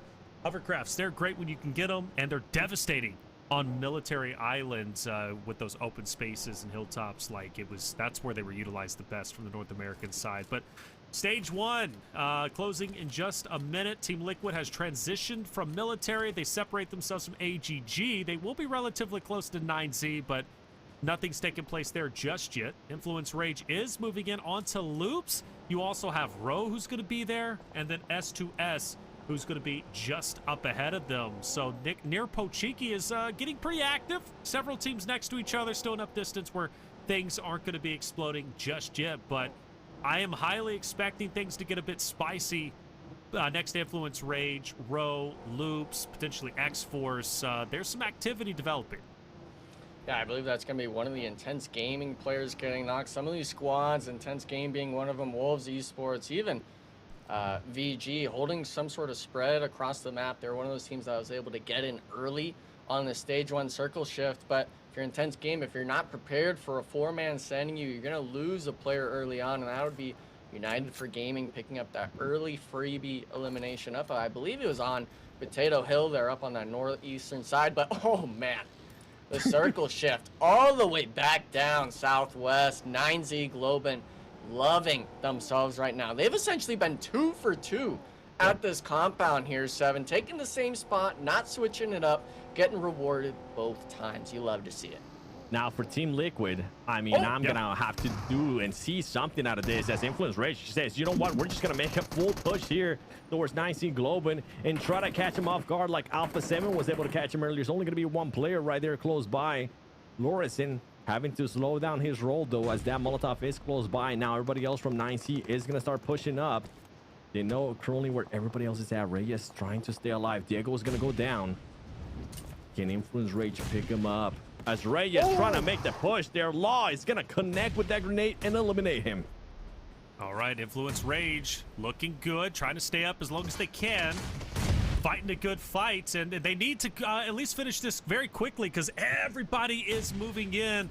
Wancho is going to scout out the area. He might call Wolves, go in for the third party. You got another roster, United for Gaming, who's also moving into this territory, but all eyes on Milos. Milos had some great plays just previously, managed to secure a third place for 9Z on Erangel. Map number 3, he's trying to secure the off angle. Kogoat Remix on the outside looking in. Influence Rage have total control of the shed just up ahead. They've got the cars used for cover. Obviously, they're going to be just behind the boxes. Kogoat throws a miracle nade. It'll connect onto Lawrenson for a little bit of damage, but not enough to drop him. And through the smoke, does Lawrenson go for a bit of a flank around the shed? I don't know if that's going to be the smartest play, but no, he holds what he's got. He will be on the outside. Potentially could take Milos off guard, but This is going to stalemate a little bit longer. Neither team wants to fully commit, and for Influence Rage or 9Z, why give up your hardcover POI? There's no reason. Yeah, but unfortunately, they both lost a player early on. I thought it was going to be just Influence Rage getting full wiped, but then I believe Reyes from 9Z just crumbling under the pressure, trying to make that cross, immediately getting fragged out. And unfortunately, that was right at the time where Remix got a beautiful off-angle knock onto Influence Rage, so just really unfortunate stuff. Both squads wasting virtually all of their utility across that warehouse, even just pushing up, trying to find the angles, realizing, hey guys, it's stage 2. We need to relax. We're fine sharing the compound. This is going to be that dead center spot. And you were thinking it was going to be Juancho Taylor pulling up maybe for that third-party action. It's going to actually be United for Gaming coming in with X-Force farther down on that western side. But a lot of these teams, it's kind of a repeat of last game. They're opting not to play anywhere near the fields. The edge is where the congestion is happening, and now we're starting to see the shots rain down, because if the whole center of the zone is open, if you're not able to play it, that means the edge is going to be a fight for spots. Team Liquid against Savage. Mythic's managed to drop one. Mythic a little bit low in health, but here comes the Cavalry. They're moving in to finish off this Savage roster, and they will do so. Well done. I would have been very heartbroken if Team Liquid loses that fight this early on, as they have done in the previous maps, but this time around, all guns blazing, and they maintain their position. Wolves will move in. Chief needs to potentially join them. He'll call out that Wolves going to be just up ahead of them, but they haven't crashed into the building just yet, so for the meantime, Team Liquid can recover and heal up. Influence Rage 9Z still at a bit of a standstill. That's going to be exploding relatively soon, but again, no reason to push out of the shed. If you're Influence Rage, no reason for 9C Globin to pull out. But hold up, we've got a bit of a run over as the team has moved it onto Loops. And Loops might be in a bit of trouble here, and they will be. And of course, it's going to be Vias Gaming. Every time we switch over to Vias Gaming, it's pure chaos, and they're typically the team instituting that Chaos 7. The team that you've been talking about, and the team that currently has a hovercraft as well. Vias Gaming taking care there of Loops. So if we were wondering if Loops was going to be able to pass Alpha 7 after this match, they're going to have to wait a little bit longer and see what happens when we end up going to Miramar. Influence Rage, though, meanwhile, they have made a bit of a peace treaty here between themselves and 9C. They're keeping an eye on everybody else. By the way, I do enjoy that Team Liquid was able to take care of that squad earlier on in gas station, but now 9C is starting to make the push. Meanwhile, as well, Inco Gaming versus Roll starting to fight each other. Roll coming out on top here, and they have able to spot Brunosen. Can they be able to connect with them? Brunosen currently waiting patiently. Is the last player alive? He is going to get spotted. Can he connect with the grenade, or is it going to be a Row 19 connecting with the grenade first? And there you go. Inco Gaming eliminated by Row 19, and Row 19 still having all their 4 players alive. Yeah, not even one of them being knocked. It looked like maybe Inco Gaming full sent to the center of the compound, having them just get shot in the back by that solo player holding forward from Royals of War. And it's a big interaction there, because this is the compound on that far northern side of the circle. It's able to get you that rotation to the mountaintop to start scoping out the field, because at some point, if this circle keeps centering up, you're going to have to start playing in the open. Those hay bales, that Alpha 7 strat that we saw in that first Erangel match, you got to put it to the test yourself. And fortunately for Royals of War, with them not getting knocked, they're able to start scouting forward a bit more in their eyes. But unfortunately, in 10's game, they're ahead of them. They're getting just in front of them to get those rotations early on. And with there being only 15 seconds left on the circle pop, a lot of these teams, I feel, are going to be struggling to find their next spot in the zone. I'm super curious if Chief and Cardozo from Team Liquid are going to gatekeep AGG, who is now fighting against Papa Blue, but going across the left side bridge. Chief already cooking a nade. He throws it out, doesn't connect onto anything, but that's okay. AGG stays alive, and well, really, for the remaining players in the vehicles, have to make a decision. Do we crash in and stay together, or do we split? Well, no, they're going to stay together, and Cardozo is just off in Narnia by himself, but luckily Ayula, Mythic are going to be moving in alongside that of Chief. So yeah, this is going to be a 4v4 fight on the left side bridge, and Mythic is down because Wolves are going in for the third party. And that allowed Team Liquid was about to start rotating, and for those 2 players still being there so close to the bridge, it forced the other 2 players to kind of slow down and back up a little bit. Now Chief is gonna try to fend off here the push from AGG, and as you were mentioning, Wolves was close by gas station as well. trying to make a push towards them too, but AGG is gonna start just raining down grenades, seeing if they can connect with anything here, or if Chief can maybe connect with one, and he's gonna be able to. There goes one knock. Who's still alive from his team is gonna be Ayala and Cardozo. Can they possibly get an angle, or can he maybe connect with another grenade here and secure the elimination? It's not gonna end up happening, but all this utility use, he could end up backfiring for this teammate and for this squad later into the match, as AGG is just looking to get these angles and moving around. Chief, meanwhile, throwing nades as many as he can, and he's currently sitting out at 0 as his squad is just starting to back up, and AGG is just wrapping around him. They have to. They've got to get out of there. But how do you get through Wolves? Coops, you noticed, or at least I noticed, he was hanging around on the left-hand side of this fight between Chief and AGG, scouting the horizons. Ayala has gone fully north to separate himself and potentially play as a solo. Cardozo is also by himself. Chief is still in the building in Papa Blue, and AGG has disengaged. No matter which way you look at it, Wolves is definitely the strongest team leaving this engagement. AGG, they're going to be very healthy, but Team Liquid are very split, Enigma. Yeah, this is kind of a rare instance where you've seen Team Liquid not as a squad in rotation. I think it was an all save yourself kind of scenario. We're talking you're not even getting a placement point if you get eliminated here. And Chief, he's taking a lot of damage in that vehicle, close to being blown up. And Wolves, they found out where he's at. They're looking for the fight. Cardozo and at least a freebie. In their eyes, Chief having to really just struggle with a lot of these rotations. Team Liquid, thankfully, it actually looks like Ayala doubled back in front of 9Z, being able to group on the southern edge of the circle. But for Team Liquid, man, even with AGG as well, both those squads in my I thought were just going to be eliminated by the Wolves format. Well, X-Force took down a couple from AGG, so they're in shambles too. It seems like everybody in that fight on the left side bridge, minus Wolves, but they were a bit disengaged. They were just trying to third party any easy elims they could, and they did. But for AGG Team Liquid, they almost cannibalize each other, and on their rotation out, they get picked apart by one roster or another. And for AGG, they might be done and dusted depending on how this fight against X-Force ends up unfolding. Team Liquid miraculously stays alive. Wolves have moved in onto 9Z. Wolves will lose a couple of players, but ultimately find success. 9Z in a fight against Influence Rage for the longest time in that shed. Finally, it unfolds. They will lose their lives, and Wolves will continue their dominating force up ahead. And for X-Force, well, they'll take down HG, but at what cost? 24K is down. Teams who are fighting on the fringe of Blue 7 are falling like flies. Wonder if he might be able to put him in the vehicle and then try to get out of there. And that's exactly what they're going to try to do here. Actually, he might be a little bit too far away.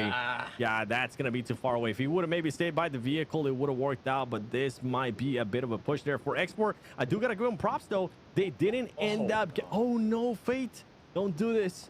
Okay, I thought it was going to be a bit of a miscalculation there, trying to pick him up. Didn't end up working. I thought he was going to end up getting knocked as well. But as I was going to say, for X-Force, it is a bit of a learning situation here. In the last match, we saw them get absolutely crashed down from behind by Inco Gaming, I believe it was. On this one, they kind of learned their lessons to keep eyes everywhere, to keep that awareness up.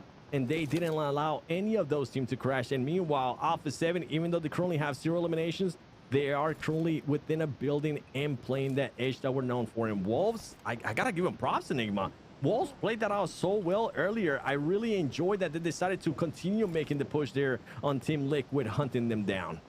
Yeah, they took on that 1 or 2 players from Team Liquid. They turned their sights to the compound that 9Z was residing, which, by the way, they actually were the squad that I believe eliminated Influence Rage earlier on. So that 3v3 fight did commence.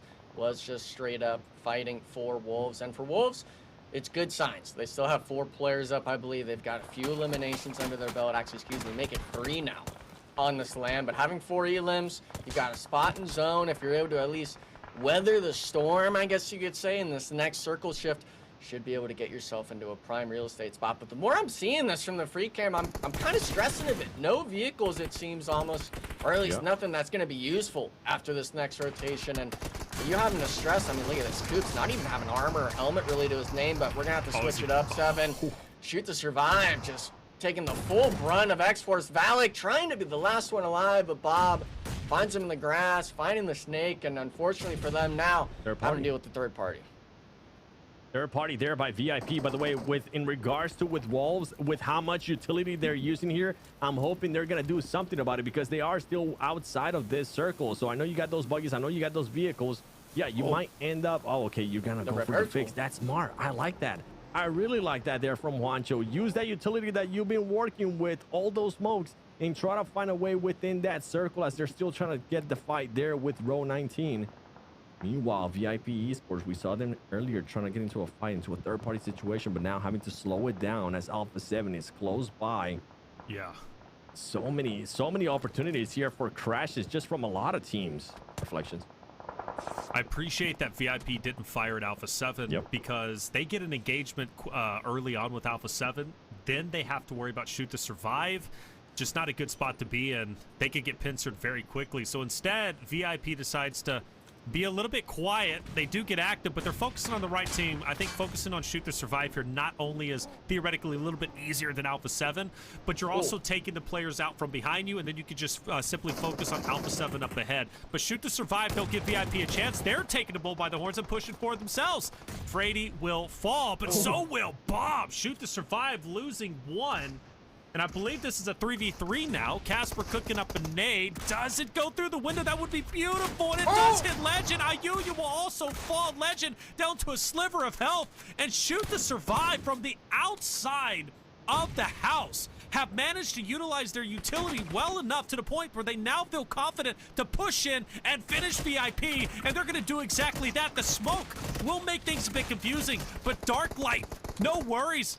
Unconvinced, he's pushing in, but no, he bit up more Nick and Chew. He gets pincered in between two players in the building. Now Casper forced to push in. He's gonna have to do so weak, and believe it or not, Shoot to Survive will lose because Alpha 7 House now moved in for the third party. They'll take down not only Shoot to Survive, but also VIP. The Grim Reapers take down two teams just like that. Talk about a switch there from Alpha 7, playing patiently for the right time. As soon as they saw the opening, they ended up getting that player that was knocked back up, and they went exactly for that push, for that third party, and worked out wonders for them. 4 easy eliminations in a way between that third party, and they don't end up losing anybody, Enigma. Yeah, I mean, it's just, I really got a question. As soon as you see that circle pop as a S2S player, why are we not coming to maybe rotate north? We saw the map. No one was holding that mountaintop on that northern side of the circle. It was completely free, but maybe getting that first initial knock, they could have backed up afterwards, but instead, full sending forward. And as soon as we start seeing the trades right on the building, Alpha 7 was able to get their player up that was knocked. It's just a free, clean wipe for Alpha 7. And that's not the team you're wanting to get another win under the belt, because we see it on the right there. 49 total points already as a squad. We are going into just 2 Miramars after this. This is a team that is consistently putting up those fragging power numbers, those eliminations that we expect from a squad, but we want it to be other teams as well. It can't be just, I don't want to be playing the same broken record here of Alpha 7, Alpha 7, Alpha 7, and we're only on the first day. We need to be seeing signs of life from the NA boys, from Latam, from these other teams. Everyone's on blast in my mind. Or Reflections, you had a question coming into this match. Can anybody get that 2 wins today? Right now, if we were to pick anybody, I'm going to be picking this team that we're currently looking at. Absolutely. Absolutely. Alpha 7 well ahead of the game. But I am getting excited for Royals of War. But yes. I reflect back, and I believe they've been in this spot before where they were 4 strong, deep into like the final teams in this case, right? Top 5, and everything fell apart very quickly for them.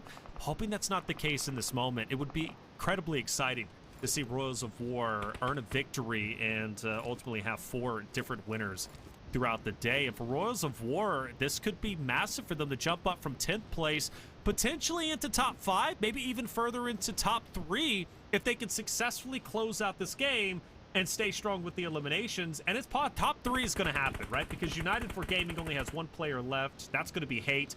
He's out there in Papa Blue. He's out there in really no man's land. So all eyes have to be on Alpha 7 and Royals of War. And then you focus on Vios Gaming, but they're kind of caught in between a rock and a hard place. They're right in the middle of Alpha 7, Royals of War, and then Hate is also just behind them. So yeah, Royals of War, can they fend off Alpha 7? Well, after losing a player, I'm starting to doubt a bit, Enigma.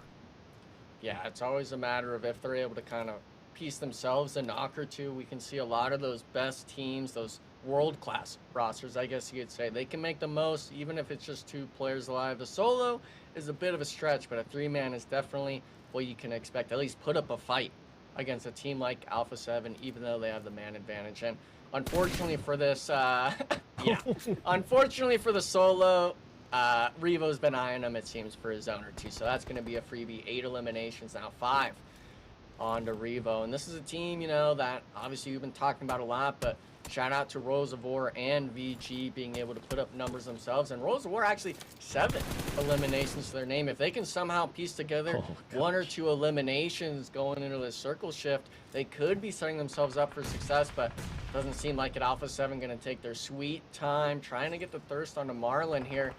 The men are able to actually cross squash, though, onto one of the Royals of War players. Alpha 7 is putting pressure to both teams right now. Oh my goodness. I had faith for Royals of War 7, but I think Alpha 7 is just too good at the moment. I mean, my lord, they're at 9. Revo's at 6. He's gonna end with 20 eliminations for the day, brother. I love it. Keep it going, please. But not only do it today, do it tomorrow as well. Because for these teams, I just want to see consistency. And right now, this is just them flexing right here. This is them just getting into the vehicles and in a way just kind of being a little bit disrespectful to some of the other teams. Draw 19 saying, you know what? You can get into a vehicle. We'll get into a vehicle too. You want to get into a race? You don't want to do this, Alpha 7, but Royals of War, just slow your roll, all right? I know you got 7 eliminations, but this is not an ego racing you want to get with when it comes to Alpha 7. Alpha 7 does end up taking care there of 1 player when it goes down to VO's Gaming, and they're just being patient. Right now, they have everything to work with, and you can look at the map right there. Ladies and gentlemen, might as well just wrap it up unless Row 19 can do something insane here. They're hoping they can, especially if you're a fan of him. I'm looking at Demonor, and I'm just feeling so bad for the guy. He's laying prone. He's trying his best just to stay as quiet as humanly possible. Alpha 7 is just up above. They're just destroying every vehicle in their line of sight. Like, Demonor, I feel terrible for the guy. But that's how it goes. His best case scenario is 2nd place, and that could become a reality. Royals of War taking a bull by the horns. They're pushing up, and we do have an off angle from David. Alpha 7 continuing to fall. Royals of War taking the game from Alpha 7 potentially, but no worries. Squash, the new addition to this Alpha 7 roster, looking to be the hero, and he will be. Royals of War will finish, and it is Alpha 7 versus the last remaining player of Vios, and he won't last long. Alpha 7 will win, but what an ending for Royals of War to try and take that game for themselves. You have to respect it, but Alpha 7 back in the winner's circle. They've won Sandhawk, they've won Erangel, and they will undeniably keep their 1st place position. Yeah, it's all about getting those points, and for Alpha 7, man, I mean, it comes down to that 1v1 on the truck, on that vehicle, being able to win it out in 7. I know you're thinking of a lot of things right now with this squad. I mean, I gotta commend Royals of War, but man, Alpha 7 is just, I don't even know if we can call it flexing at this point, 7. Let the glazing begin. Alpha 7, how you doing, baby? Oh my goodness. I see why you guys decided to make this switch. All right, some people doubted it. Some people were wondering why you want to get rid of McGrillen. Yeah, he didn't have one of the best PMGCs, but he was one of the players that helped you get that PMWC. I see now. I see what you were doing. John Tasho, let him cook, because this team is absolutely cooking right now with this roster changes. And on top of that, they still have Sena Texas on bench just in case anything happens. That's insane. Isn't that insane? Like, it's just, you have the entire arsenal of great players in the world to just, even on the bench, right, to help you out. It's just insane. Alpha 7 are built different. The way they handled that end zone was incredible. I thought they were going to die. They clutched up and they recovered very well. And for Squash, 4 eliminations, Revo with 7 himself. You can't deny it. They're just absolutely successful. But let's start recapping how this ended up unfolding. And for X-Force, they did a great job capitalizing, taking down AGG after that sketchy fight against Team Liquid, and then Wolves for the 3rd party on the left side bridge. AGG would ultimately fall, but this is where Alpha 7 started to heat up. The way they moved in so violently to take down VIP, as well as I believe it was VIP and Shoot to Survive, who were in that fight in the house. We're hyping up Shoot to Survive against VIP. They're looking like they're going to win that fight. And then all of a sudden, Alpha 7 comes out of nowhere, dominates the house fight, takes them out within seconds. and puts their numbers up to, I believe, 6 or 7 eliminations from that point. They'll ultimately finish with the number of 12. Just beautifully done, without question. Great moments from so many teams. Vios Gaming, for example, had some highlight moments. Royals of War, good job getting the 3rd place finish, and I really appreciate them taking the fight to Alpha 7 in the way that they did so. But A7 just cannot be stopped. Revo, 7 eliminations that game alone. Like I said before, squashed with a total of 4 for his performance. Revo nearing 20 eliminations for the day. He'll for sure exceed that. They'll walk away with 22 points, which is equal to that of the Sandhawk they got a little bit earlier. Matter of fact, actually, no, 7. This is the highest scoring elimination game we've seen so far in Alpha 7. Get it?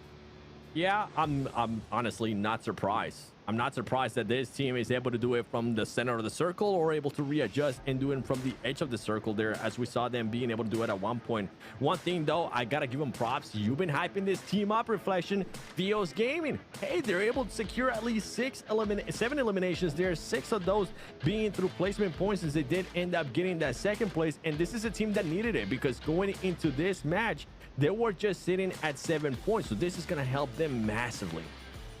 Massively indeed. We look at page 2, you will see some decent numbers like X-Force, for example, with 5. Again, a highlight to take down one of the rosters pushing in AGG, All Glory Gaming, coming from that awkward fight against Team Liquid. But Wolves as well had a great moment. That 3rd party against AGG, and Team Liquid is pretty solid, but when they finally got into the future zone from that point, yeah, they just got mowed down, unfortunately. But, you know, Loops, not the best performance. They go from a big win on game number 4 to, or game number 3, excuse me, to a very, very bad place. But here it is. Alpha 7, 66 points, 26 above that of Loops, who the narrative going into that last game was, can Loops pass Alpha 7? Well, now the question has been answered, and it's no. Alpha 7 remains in 1st place in a dominant fashion, but good news for Intense Game. They will jump up to 3rd place, now securing top 3. But Enigma, we're already seeing a gap develop between 1st place and then to 2nd place, and then 2nd place to 3rd place. The question is, as the days go along, how severe will that gap be? Well, I think it'll get even worse, to be honest. Alpha 7 at least will be moving up that leaderboard per usual, another day in the office. But for Loops, Intense Game, they're kind of confident at least for that 2nd place position of saying, hey, we've got a bit of a point buffer. Let's go into these 2 Miramars and try to get ourselves a few points. But the scary thing is we can look at 3rd all the way to even 10th. And that's a 10-point difference. That's a 1-game difference between being on this front page, getting those top advancement points of the tournament, we are right back. now, Chat. for you to be all the way down Brazil essentially on the low-key bottom part of that dominating leaderboard. So I know these teams, they're still having across lots the of board. signs of life, especially if there's the But teams like Loops I'm giving and this Alpha tournament to 7 NA. sponging all the points in the eliminations. It's a matter if you're able to kind of come into these A7 Miramars I should and say. start popping off. I'm giving this tournament to 7, what are Alpha you up 7. to? You scared? Hear me out. What are you doing with that? I know we can't give out trophies, all right, on day 1, but Alpha 7's cooking, people. Alpha 7's absolutely cooking right now. They're smoking all 20 the meats. eliminations for Rebel? That's Yeah, insane, dude. man. We still have 2 nuts. more matches to go. I know it, and we're going to Miramar to finish off the day. Match 5 and Match 6 for the first time we'll see it.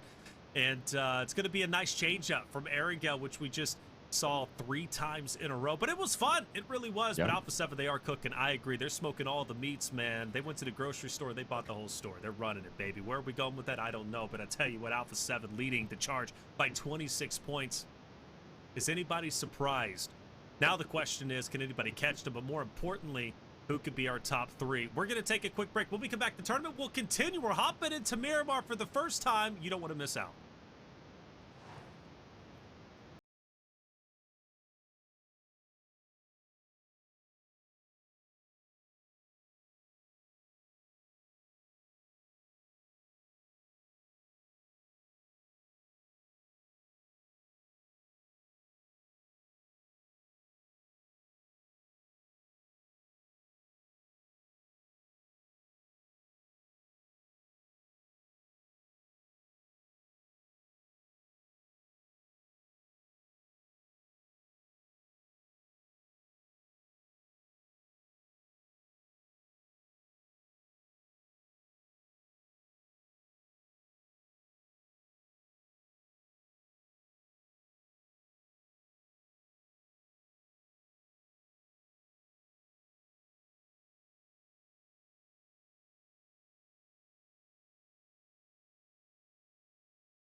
everyone, to the 2025 PMSL America Spring Season. I'm Taylor Reflections Noble, joined by Seven and Enigma. Aaron Gale's done for the day, along with Sandhawk, and now all that's left is Miramar, 2 in a row. Maps 5 and Maps 6. Points have already developed quite well as Alpha 7 leads 66 over 40, the closest team, which is Loops, and they're taking off, but it's still relatively close on down past Loops from third, I would say even down to 10th place. The possibility of breaking the top 3 is absolutely there. After all, this is just league play currently.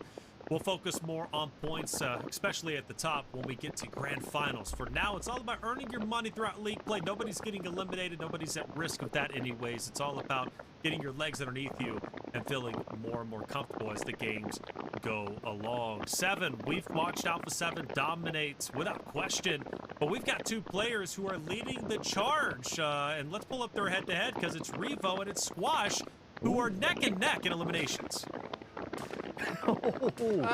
16 and 9. Okay, average per game. That is insane. That is actually absolutely insane numbers when we still have 2 more matches to go, and on top of that, you can see them being able to be assists and revives here and there. But for these players, I mean, usually if they get a knock, more than likely they're gonna end up getting that elimination. For Revo, this is expected. For Squash, it was a big question mark. I really didn't know what I was gonna be expecting out of this player, but this, I know they had told me, the players had told me, he's gonna bring that fragment power. He's gonna bring that something different that McGrilling just wasn't able to do for us, especially towards the end of the year. Well, right now is definitely showcasing that. Right now, that's why they're so confident doing those 2-2 splits, and why they're so confident just being able to take on fights. And that's something that I actually definitely want to highlight for this team, for Alpha 7, is when they take those fights, they are always there for the trade. Yes, one of them might end up getting knocked, but they're always there to just stop that full flushed out, and that's currently why teams are not being able to readjust to that. They're always being able to be back on their four players alive. And also, they're one of the most active teams in terms of rotation. Like, where they start and where they finish is just miles apart. But they're able to do so successfully, but covering the majority of the map means covering the majority of the teams, whether it be third parties or just picking them up cleanly. That's why they're able to slay up as much as they have. 40 total eliminations for that roster, only matched by that of Loops, who's at 26. We're not talking even close, but keeping it competitive, plus the 2 winner chicken dinners, which is great. But Miramar changes things up a little bit. Things slow down, and or I don't know, man. Things might speed up. You know, one thing about Enigma, the thing is about Miramar is, like, we do have usually a couple of teams that do get scrappy early on, which would be the polar opposite of the Aaron Gales that we just watched 3 in a row. Yeah, I think a lot of it's just attributed to how large the map is. You get a little bit more play to kind of rotate around, but that middle part is when it starts to die down, people start, I guess you could say, allowing these other teams to hold those splits. But when it gets to that late game, it's as much chaos as Sandhawk and Aaron Gale. It's always a matter of where these teams choose to rotate. And I was even bringing it up to 7 before this sort of match is coming around. Is Miramar's one of those matches where when you come around to that stage 5, stage 6, it starts playing itself. You start getting forced into these fights. You're not allowed to maybe go for Aaron Gale plays where it's just, oh, you know, it's just another squad making a good rotation on us. No, you have the opportunity to put yourselves in the line of success. And unfortunately for NA, I think playing these back-to-back Aaron Gales is a bit of a mental strain for our region. But obviously with this being phase 1, maybe they can take today or maybe even tomorrow as well to kind of use it as a learning experience and build up that mental fortitude that we want to see out of our competitive squads. Mental fortitude's big, man, especially with tournaments like this. They're long and they're grueling, and playing there in person kind of takes the energy away from you at times. It's hard, especially when somebody starts trash talking. I miss Stars. Stars was the #1 trash talker last year during the spring season. Him getting up and screaming at his opponents was great. He had a lot of energy, regardless of their performance towards the end and where they finished on the leaderboard. It still was exciting to see a bit of that trash talk. As we head into the last two map 7, there's a lot of teams that are on the come up. Like I said, it's very close from a tense game in 3rd place, even down there to 10th place, which is where X-Force currently sits. There's a lot of great rosters: Savage, Esports, Royals of War, United for Gaming, Influence, Rage. Do any of those rosters stand out to you to finish off strong in the back-end maps on Miramar? And do you have a personal favorite? I know you have a favorite region, okay? Maxman too, I can see it in the chat. But as far as those teams, would you like to see any of those particular rosters break into top 3? Just currently looking towards the teams that are outside of the top 10 in regards to the overall leaderboard. One that definitely comes to mind going into the last 2 Miramar matches is going to be Team Liquid. This is a team that usually tends to be very strong when we go to Miramars, and it's a team that continues to always excel when he goes there. They always tell me, we just feel comfortable. I don't know what it is. I don't know what's the difference between Erangel to when we go to Miramar. Everything just flows a lot easier for them. So I'm expecting this team, especially what they're currently sitting, which is 12th place, 15 points, not a showing that you want to have, especially after 4 matches played. I think this team will be able to bounce back. And another team that I'm looking and hoping that they end up bouncing back is going to be Wolves Esports. With how much hype this team has had coming out of the Titan series, winning by a lot of points, just absolutely dominating North America. I wonder if maybe all that domination allowed them to just continue on making mistakes that they're truly being punished for here in Americas, with some of these Brazilian teams not giving them the chance to make those mistakes that they were maybe getting away with in Titan series. Well, good rosters. One that you left out, though, that I'll talk with Enigma with is X-Force. X-Force is a phenomenal Miramar team. Go back towards the Titan Series, the Premier season, even the Grand Finals of the Premier League for Titan Series. It was X-Force winning both of the Miramars during the Grand Finals of both days. And one of them, mind you, I don't know if you remember, Nick, but they did so with 16 eliminations. Yeah. It was a powerful game, super strong. And what I like is, if you remember for PMSL historically, North America have always been eluded or have never made it to the top 8. Top 8, at least when it came to the finals, okay? Towards the end, when all the points are tallied, they're missing from top 8. It's quite sad because we just want them to be top 8 at some point. But X-Force going into Miramar gives me good hope and faith that X-Force can finish top 5. I'm calling it here, Nickel. What do you think?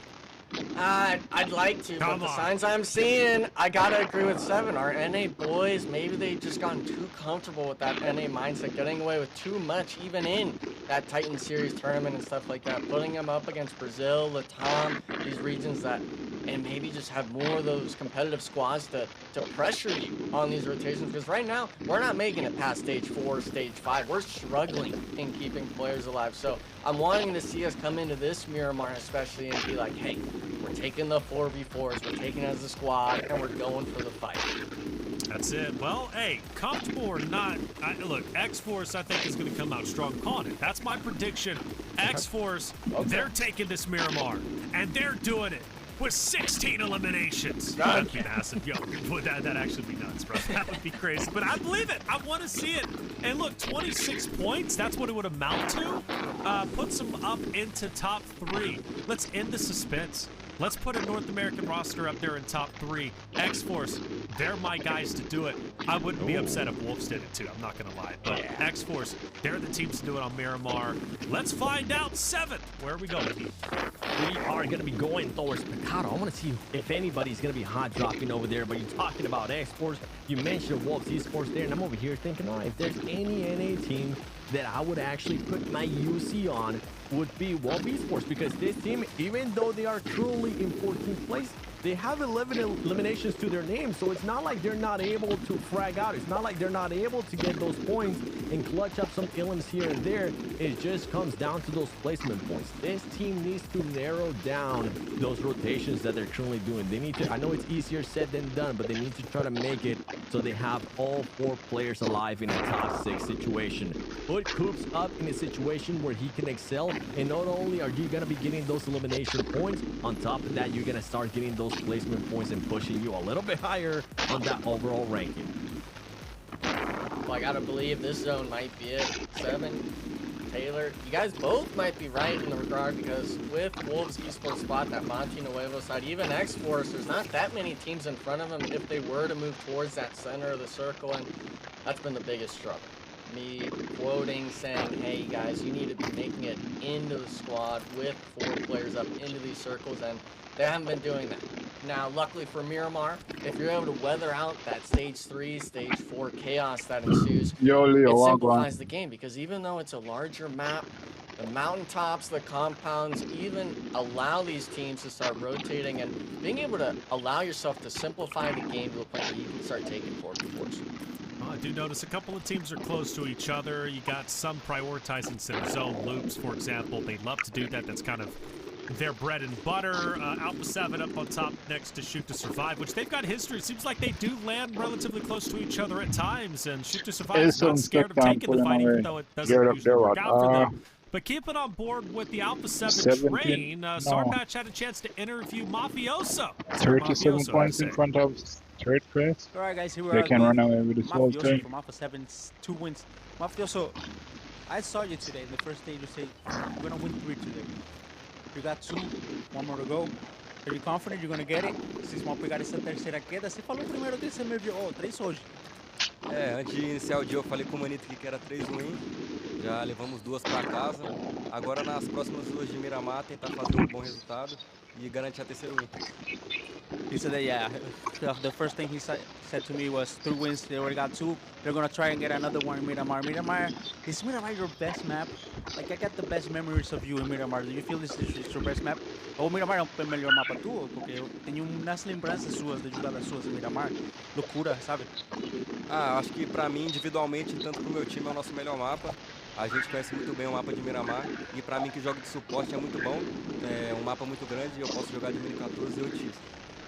It's my favorite map. It's our strongest map as a team. I love it because it's really big and I can play in support and use the mini 14 and just do whatever I want to do. I mean, 2 Miramars now, maybe 2 wins, maybe 4 total. 2 wins now. All right, let's go.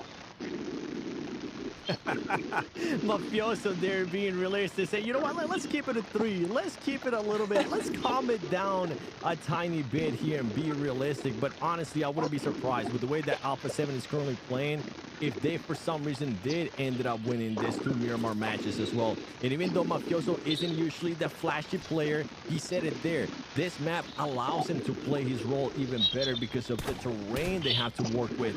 That support player, that anchor player that we have gotten accustomed to seeing him play. And I'm hoping that it continues to happen like that, especially when you have players like Squash and Rebel popping off. The scary thing, too, is he had said Miramar is our best map. And they just kind of dominated everyone in Erangel and the Sandhawk today. So I'm really worried, like, what the elimination count might be in these next 2 games. Because, yeah, he's humble, but they also have a lot of confidence already having 2 of those 3 wins and coming into these last 2 games. So we can't put it by them that they're not going to at least maybe get 1 of these 2. Well, how much did Sarpatch was saying? You're going to win 4 games today or something? And Well, he said not. He wanted him to get 4th, and he's like, nah, we'll keep it at 3. Well, hey, look, 4 is still possible. 3 is very much within their wheelhouse. 4, they'd have to win the last 2, but, I mean, that would be crazy if they could. Gusta is just, hey, he's just checking, making sure everything is working. He's doing a functions test, okay? And everything looks good. He's having fun. He's having a blast. Might be a little bit bored because, again, Luke's landed dead center. There are a couple teams around him, but, you know, they're not going to get into a fight anytime soon. But all eyes on Savage Esports, because they've got United for Gaming just up ahead of them. And this fight seems to be underway. They're crashing in, and I'm actually shocked at that. I thought this was going to stalemate a little bit, but look, as they do it, ends up paying off a bit as the trade goes both ways. Hate already going for the quick revive, but the pressure's still on. United for Gaming continues to work their way up, pushing into Savage Esports, trying to dismantle them piece by piece. Mystic with the utility from the back lines also paying off. And I believe this is where Savage Esports starts to fall completely apart as United for Gaming playing this so incredibly well, very methodical, but more from the outside. Comes back in, a chance to tie things up, a chance to take down Hate, won't be successful, and Savage Gaming will lose their lives very early on, and it will be United for Gaming, 4 strong, 3 members up of 4 total eliminations. That's a strong start for them, and one of the strongest starts we've seen from this roster yet. It is, and two teams that are currently within the top 8 deciding to actually take that early fight, something that we didn't get a chance to see much in Erangel, and we usually tend to expect in Erangel, but now they have to be ready here. Luckily for them, they only ended up losing just one player, and I say luckily because nobody else is currently knocked. If not, Royals of War would have been completely different here. They would have went just for the full push in the full-on third party. Instead, they're going to have to play it slow, but they need to be careful because Loops is in the horizon as well. And if we know anything, is that Loops is in second place. They don't mind V-Team making the call, saying, you know what, let's push this action. Let's see what we're going to be able to do. As on the elimination feed, we see Juancho being able to eliminate Carrillo. That's a big fight as well. I mean, Wolves, if they're able to take out Alpha 7, being in that sort of engagement, it's going to be all the way off on the edge of circle. They're not going to have any other squads third-partying them. It is that opportunity to start taking the aggression, but United 4 Gaming, now they're getting the push on them, what they just executed on Royals of War, having the 4-man, trying to find the early knocks with the frag grenades, not going to find it. And this is one of those buildings, Taylor, where it's so hard to pin down players in rooms. There's so much room to work with, especially when the smokes start coming out. Royals of War needs to be careful pushing into this because even though United for Gaming has only 3 players, the shotguns can start connecting. Royals of War has been on the come up. They've managed to push up into top 7.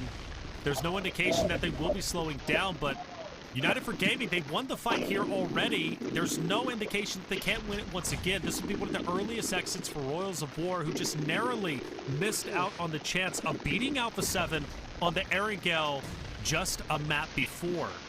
Will they unravel in this engagement? Well, it's potential, but United for Gaming are holding on tight, but with the bit of utility damage, Zhao will take it.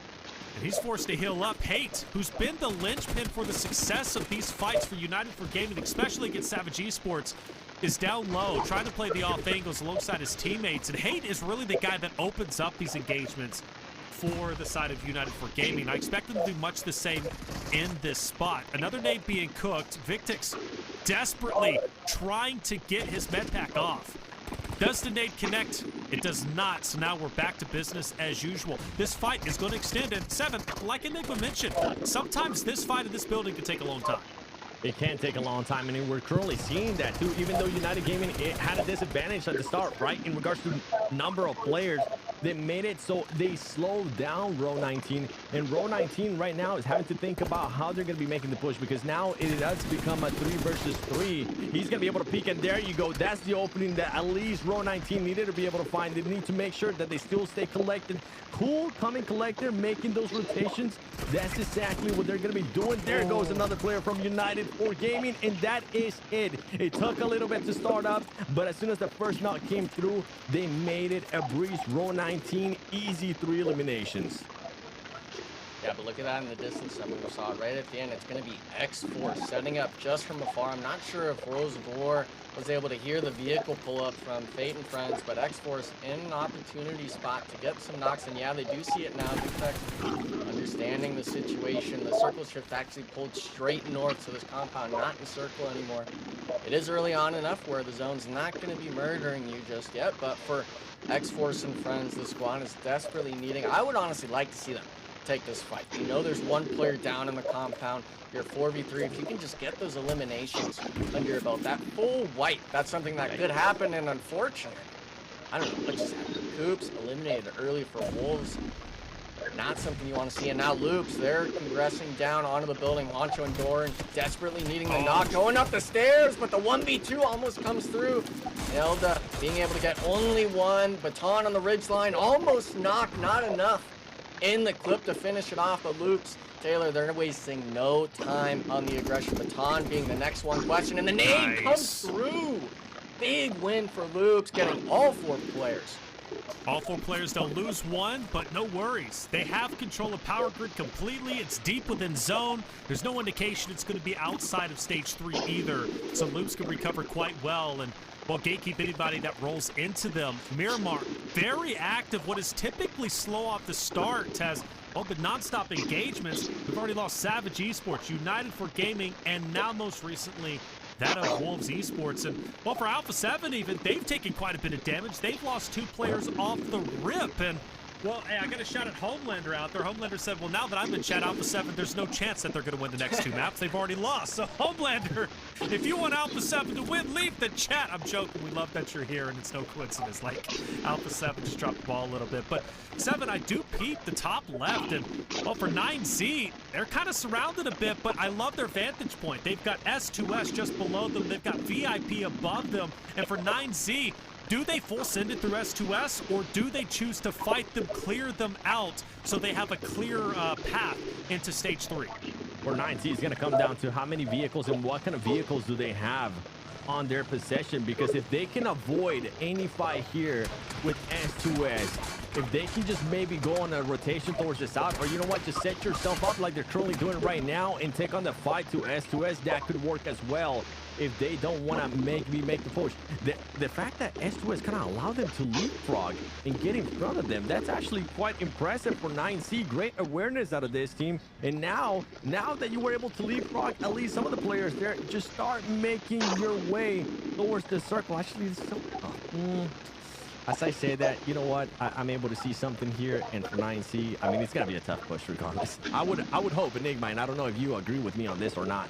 I would hope that they do this. They either go north or south and just avoid any fighting. Yeah, if they were to fight Shoot to Survive there, they would have been completely just wiped. Klaus, even though he's the one that was honestly 1 HP, if he was to get knocked, it's a different story, but him being able to stay up on his feet, or at least in the vehicle, allows S2S to reset and really focus on the players driving on 9Z, because Miramar's got those big canyons, those big gaps in between, whether it's compounds or the mountaintops. So 9Z recognizing that, saying, hey, we got to rotate in. Unfortunately for them, you know, this center spot of the map is going to already be taken, but they've got to deal with as well that back-end fight. I'm not sure if this is really even going to be too safe of a spot for them. 40 seconds left on the circle. They can't even stay in the open here. They got to find a spot right now. That's exactly what they're going to be looking to do. Now they ended up doing what I thought they were doing earlier, which was leapfrogging Shoot to Survive and making sure that they didn't end up getting into any type of engagements. Try to find your spot within this map. And for Shoot to Survive, now you can have a little bit of freedom, right? Wait to see what the next circle is going to be like, and then set up a path towards your rotation. Meanwhile, 9C is still driving around trying to see what they're going to do. And let's see who's going to end up getting blessed here by the circle. That's the question. A couple more seconds, we'll find out. Luke's been blessed ever since they won the fight on Power Grid. They'll still stay within the zone. Good on them. And really, nobody has to travel too far. It benefits quite literally everybody. Royal Zafora has to push into Power Grid potentially to challenge that of Luke's. On the opposite side, you got Intense Game, X-Force. They're still fighting on this hilltop. We transition over to Shoot to Survive, who is now engaging onto 9Z. X-Force again onto Intense Game up ahead. Fate's desperately trying to run away. He'll take a bit of damage, but he'll be fine for the time being. Winning this fight gives you a little bit of advantage over on Vios Gaming. He's going to be just up ahead. Team Liquid off to your right. But yeah, for X-Force, Intense Game, the back and forth battle continues.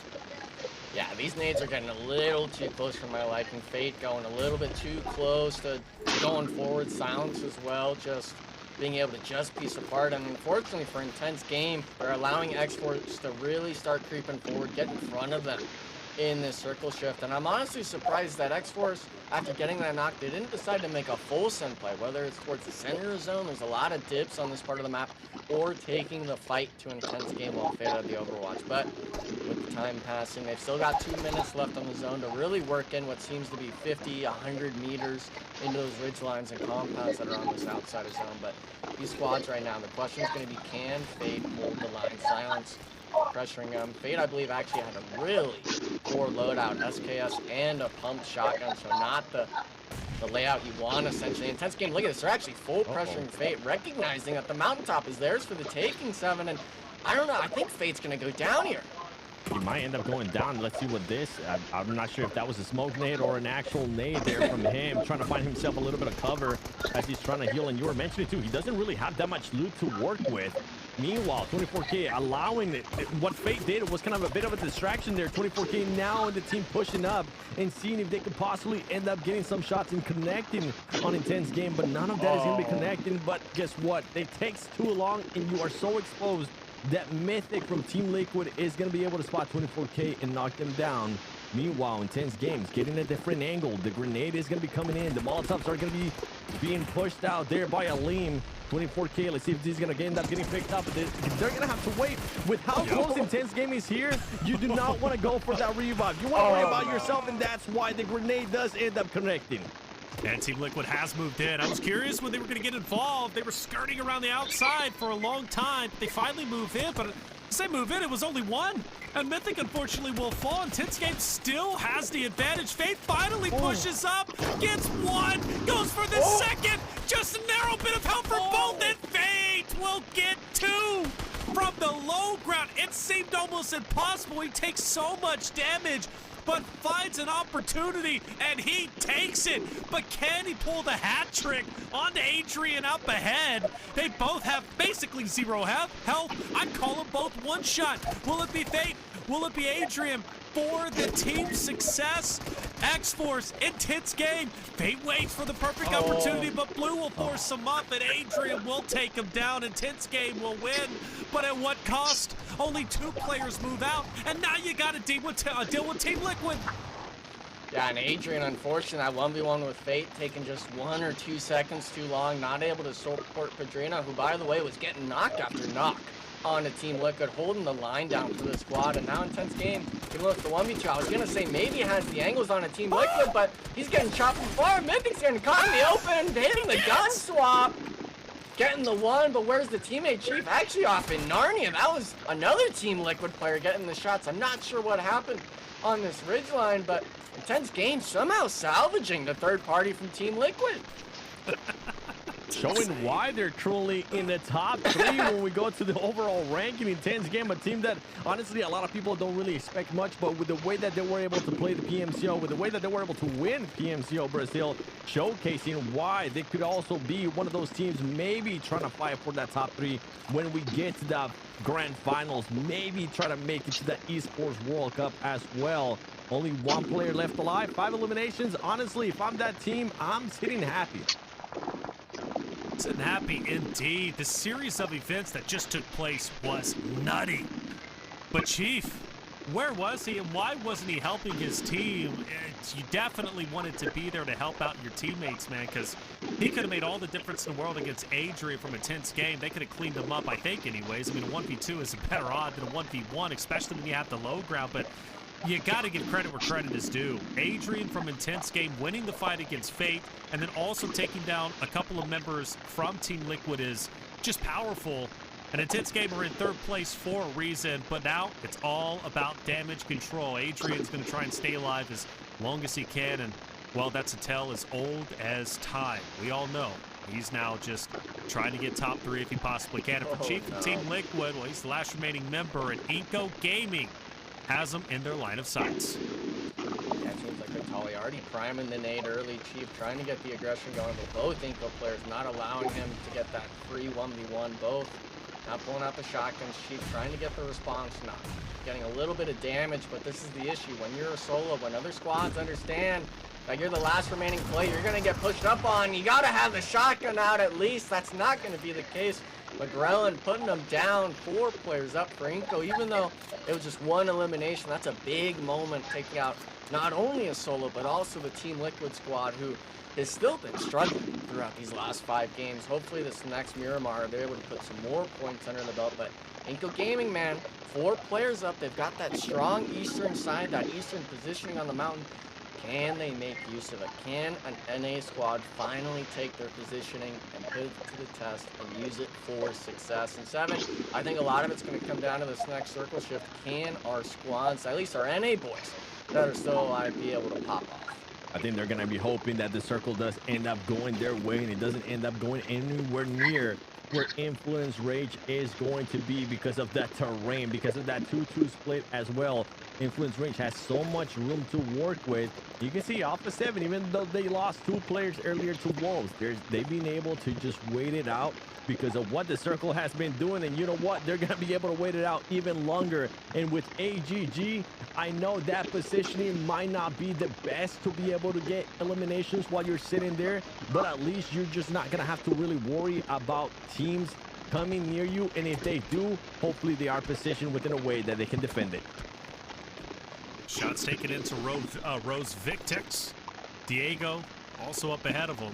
Ro in a pretty hairy spot, but luckily they got the ban.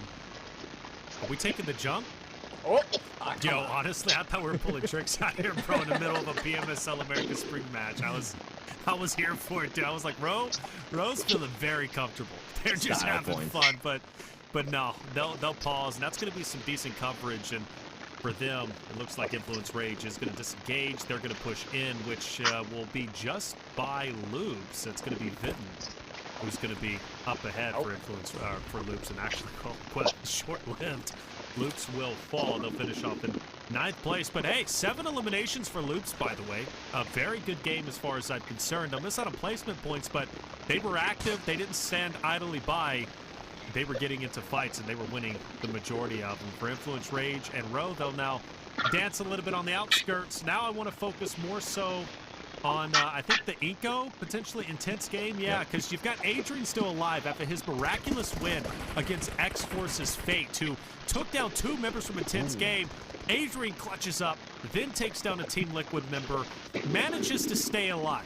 Now, the story is not over with. Yes, his back is against the wall, but Adrian can very well still do a lot of damage to Inco, who is just above him. And I don't think they know where Adrian is at. So Adrian will once again pull a hat trick and potentially do a lot of damage to Eco. Now I'm here for it.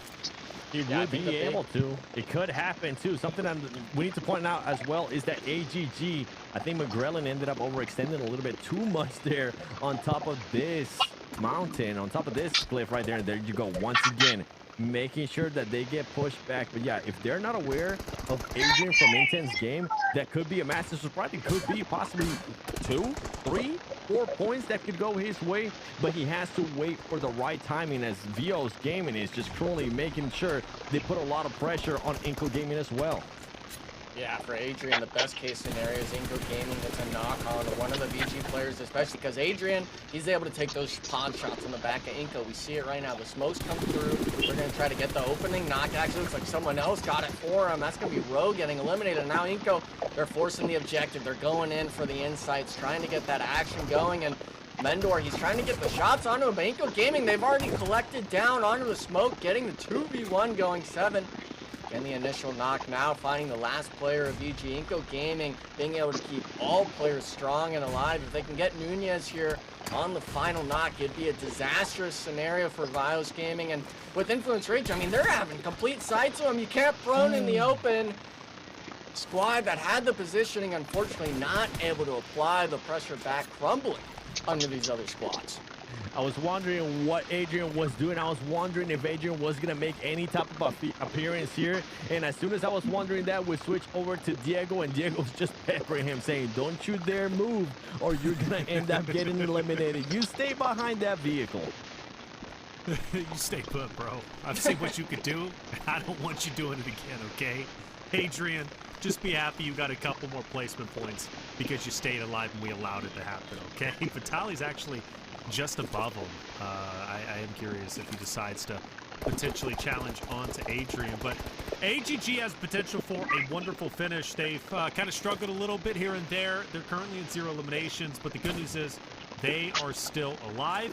They've got a compound, and they are within the next stage, which is great news for AGG as a whole. VIP might decide to challenge them a little bit later on. Flaw has dropped. Diego should be able to get the cleanup and the pickup. Thank goodness we've got different elevations on Miramar. But we're down to our top 6.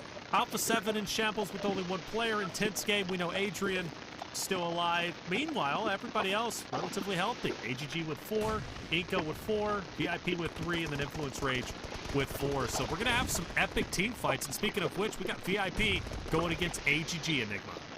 Yeah, and VIP, for the most part, this is a squad that's already down 1 player. Fran actually catching Poppy Sour out with the frag grenade, 1 and done. They have the position, and they understand there's a squad behind them, and ultimately not allowing VIP to even clutch onto the ridgeline here. Now we see it, Melgar and friends throwing the frags down, trying to keep the pressure, at least damage going down. And Fran, I mean, the 1 knock here is just absorbing every single utility that VIP has, everything that's not even getting for the damage. And now You've got a lot of this time. Charlie actually wanted to see the squad kind of group up and maybe push VIP on the ridgeline. Instead, opting to play the zone. We see it now. Blue zone starting to tick, getting a little bit of damage on Ayuya, but Legend, he's going to get caught out by Fran. Now, AGG, this is your moment. You have the reset. You have the push. Can you get the damage? Charlie from the outside getting the knock, and now it's just Ayuya on the inside who's unfortunately going to be living for about half a second inside. AGG wiping VIP, and now the sights turn towards Influence Rage, who's really fighting two teams on two fronts right now, Seven.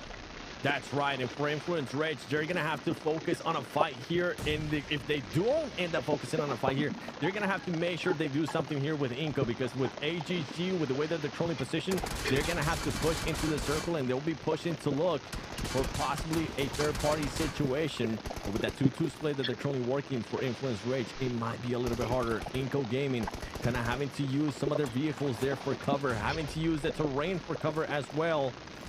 Nobody getting knocked just yet. AGG playing it a little bit too slow, and I wonder if it is because of the terrain that they're going to have to work with, because that team is currently outside of the circle. Influence Rage, though, so far, this team has played it perfect.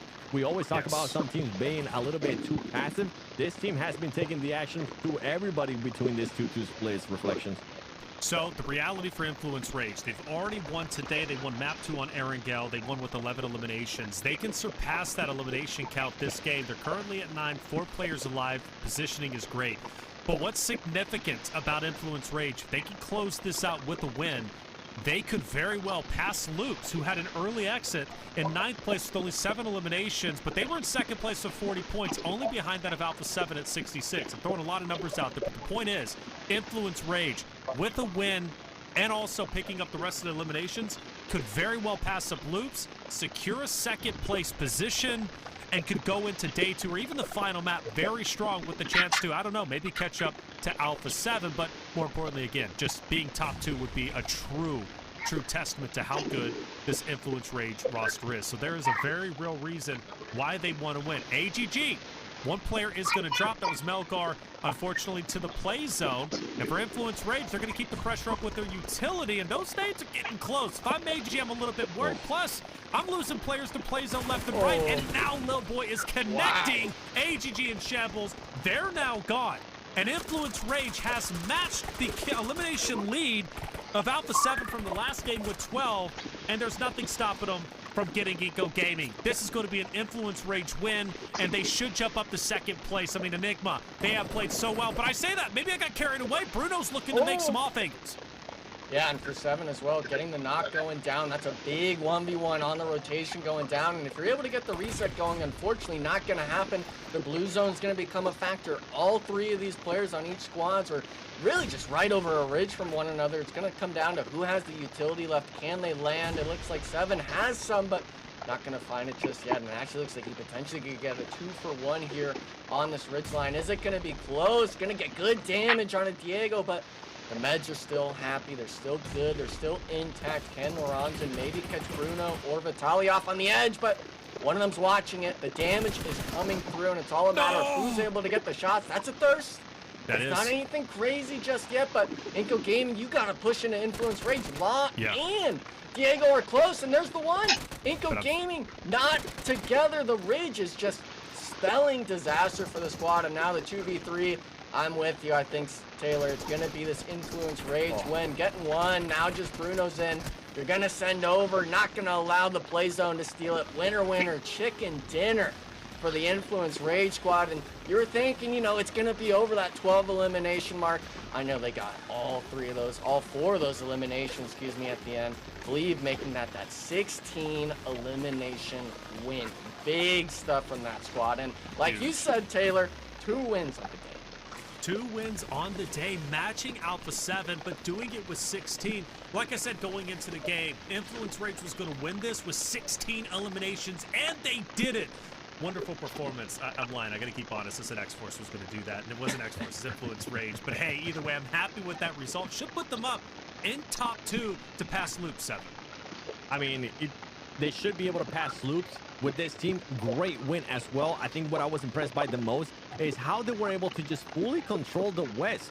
they were making sure that nobody even thought about maybe making a push on them, even though they had 2-2 splits. And it ended up working out perfect for them because they were able to hold off AGG. That was always the big question mark for AGG when getting out of that compound. How were they going to be able to do it, especially with that terrain? You were going to be so exposed. Influence Rage positioned themselves perfectly. Perfectly indeed, man. Influence Rage. What a talented roster, and so many great moments today from them. They're looking truly poised to potentially earn an EWC spot. Of course, I'm here, that's going but to happen during the grand finals. But at least for phase I'm just trying to one lock of up our something league play, right here. That's they why have been I'm heads and talking that shoulders much, but above I'm the here with you. competition, albeit only outmatched by Alpha 7. But we started this game, you know, relatively slow. There wasn't a lot happening. In fact, we even kicked it over to an interview, but very quickly, Enigma, fights started taking place, and this was United for Gaming, and this house was just so deadly. So many teams ended up getting eliminated in that very house. Yeah, and unfortunately, it's just a matter of people playing their angles wrong. Some of these players, they get the initial knock, but not capitalizing on it. A lot of pressure, kind of just going to waste from teammates, and for the most part, when it came to that United for Gaming fight, it really came down to Hate being able to hold back 3 players, just him alone.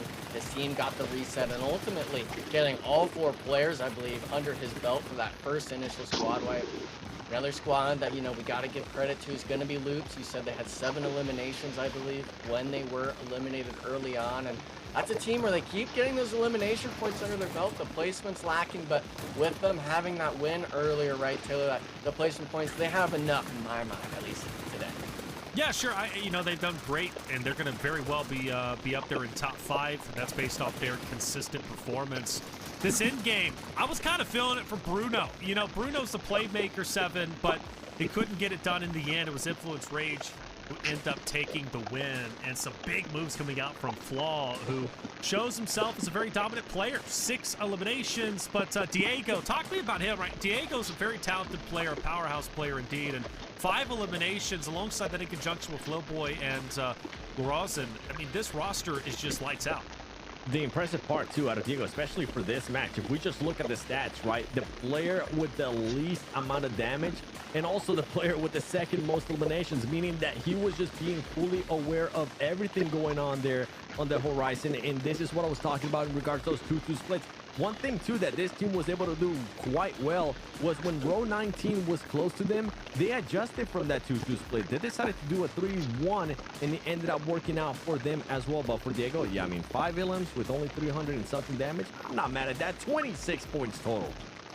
26 is crazy. Our top game of the day. No one's been able to match that. The closest was Alpha 7 with 12 eliminations, but Influence Rage breaks the mold with 16. You got to give them credit where credit is due. That's massive, but we'll go on to our second page, and we'll see some teams that obviously ended up falling a little bit behind, unfortunately. Loops is there, but we gave credit to Loops, gave them their flowers with 7 eliminations, but Team Liquid, again, the struggles continue. I hate to say it, but we'll be in a partner team. I think I'm just going to get off that narrative, and I'm just going to wait until they do something, because I'm tired of discussing it, because they just keep, unfortunately, dropping the ball, and I hate to solo them out, so I'm done with that narrative unless you boys want to bring it up later on. But we look at the overall. Influence Rage successfully moves past Loops up in second place with 50, and Alpha 7 will stay in first with 70, but Influence Rage, nice to see our top 3 slowly but surely starting to develop into a more competitive race, Enigma. Yeah, and I mean, for those squads, we're seeing it's the only 3 teams that have wins under their belt. We've played 5 total matches, 2 for 2 on the Influence Rage and Alpha 7 bus, but you really just got to be looking at this right side. The placement points, none of those teams are in the double-digit range for placement points, meaning that they're getting their eliminations early, and they just kind of stop. They don't make it. They don't want to play, I guess, maybe after the first 10 minutes of the match, because these squads right now are really struggling to accumulate any sort of relevant points. Alpha 7, we can even use them as a perfect example. They got 7, 8, 10 eliminations, only getting 1 placement points. That's the numbers you're needing to put up if you're not getting those high-end placement points, those top 3s, which I got to shout out Inco Gaming, by the way. Second place, one of our NA partner teams. Yeah, maybe wasn't a huge performance like we've seen before in some of the matches, but that's something. That's you being able to get there, and we saw it. They had that 4v4 opportunity. It's not always going to go your way, but the signs of life were definitely there. Yeah, without question, and Want to shout out Adrian one more time. Just his plays, the way that he performed, wins the fight against Fate, takes down a Team Liquid member was truly special. But also for Fate X-Force, like I'll give him his flowers too. Like the way that he pulled up on that hill, being on the low side for as long as he was, pulled up and got the 1v2 win. Truly special. It was cinema. Hey, one more map remains. We're hopping back into Miramar. Good news is, though, Sarpatch at the start of the day had a chance to speak with Poppy Sour from VIP Esports. Let's hear what Poppy Sour had to say. All right, here we are with Poppy Sour. Can I get one of those? This looks nice. You got that here? Yeah. With the America's little necklace thing, your uniform looking fly. Everything good? Everything good, estamos muy bien, los muchachones nos estamos preparando bien, se sienten bien, que es lo importante, y como siempre te digo, vamos a meter mano como siempre. That's going to be hard for me to translate if vamos a meter mano. How do we say that in English? Instead, we're feeling good, we're feeling confident, and like we always say, we're going to try our best and beat them. That's the PG version, I think. It's your second time here. How important it is for you to have experience, especially for your team that two with experience, two without. How you working with them, you know, with the nerves and all of that?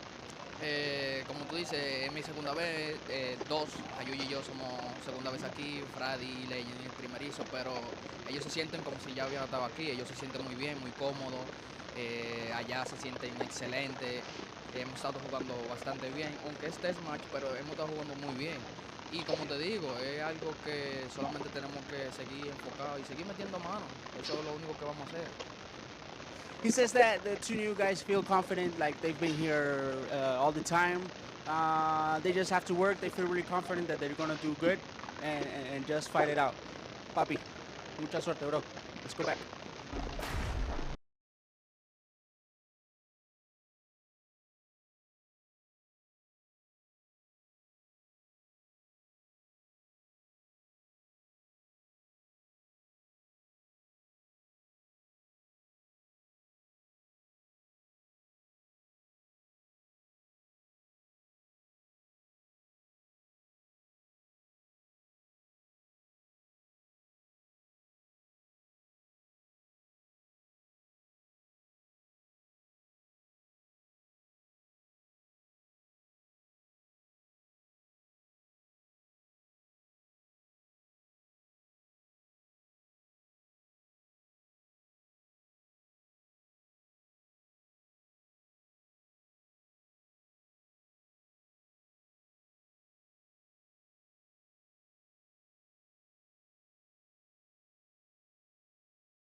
Welcome back, everyone, to the final game of the 2025 PMSL America Spree season. The final game of day one. Let me not get carried away. There's still plenty of time remaining for your favorite team to catch up. There's 2 phases, after all, for the league play, and, well, then we still have the grand finals. But final game of the day, we're hopping back into Miramar, which was just incredibly fun, at least from that 5 Miramar. So many clutch moments, big plays, and a new contender jumping up in the top 2, dethroning Loops, who was in second place for the longest time. Obviously, I'm talking about Influence Rage, who had our biggest game of the day, 16 eliminations with the winner chicken dinner. I'm Taylor Reflections Noble, of course, joined by Seven and Enigma. Final game of the day, the final chance to close out strong heading into day number 2. And one thing we know, Enigma, is teams always want to close out strong so they can start tomorrow or the next day with new energy and a great mindset saying, look, this is how we finished yesterday. We're coming into today as the champions. Yeah, and for the most part, a lot of these teams, unfortunately, are hoping to get this last sort of match under the belt. But so far, it's been Alpha 7. If we were to split this day up into the sections of 3, those first 3 and the second 3, it's been Alpha 7, Influence Rage, and then Loops. And now in the last half, it's been Alpha 7, Influence Rage, going to this last definitely wanting to match it and have that win under the belt, because that's a team where they've had the eliminations. They're neck and neck with Influence Rage right now, and I know they're able to get a win under the belt. It doesn't matter how half of these other teams perform. If they're able to make that point buffer even more in the top 3, that's a nice, pretty seat for them to see. Neck and neck, you say? Well, let's truly find out, Seven, if they really are neck and neck as we look at our head-to-head between Influence Rage and Loops.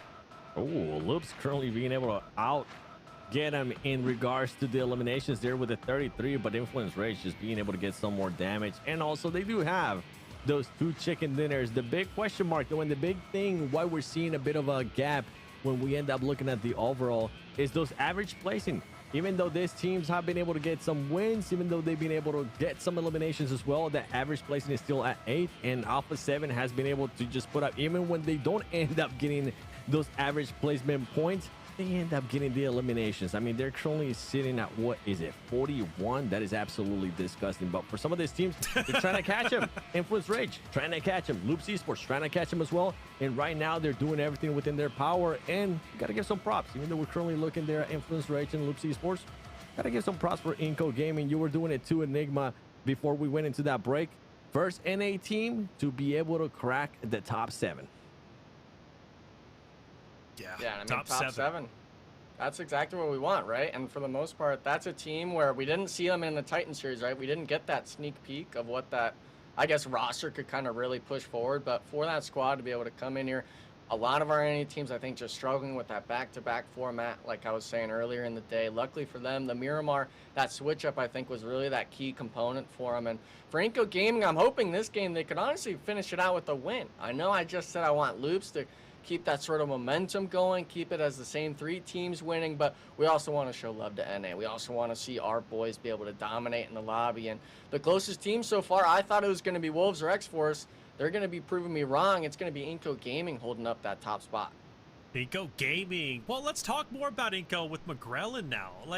How much of an impact does that have on him, Seven? McGrellin, once on really a champion, right? So world champion, now joining the likes of Inco Gaming from North America to go from the top region to top team now onto Inco.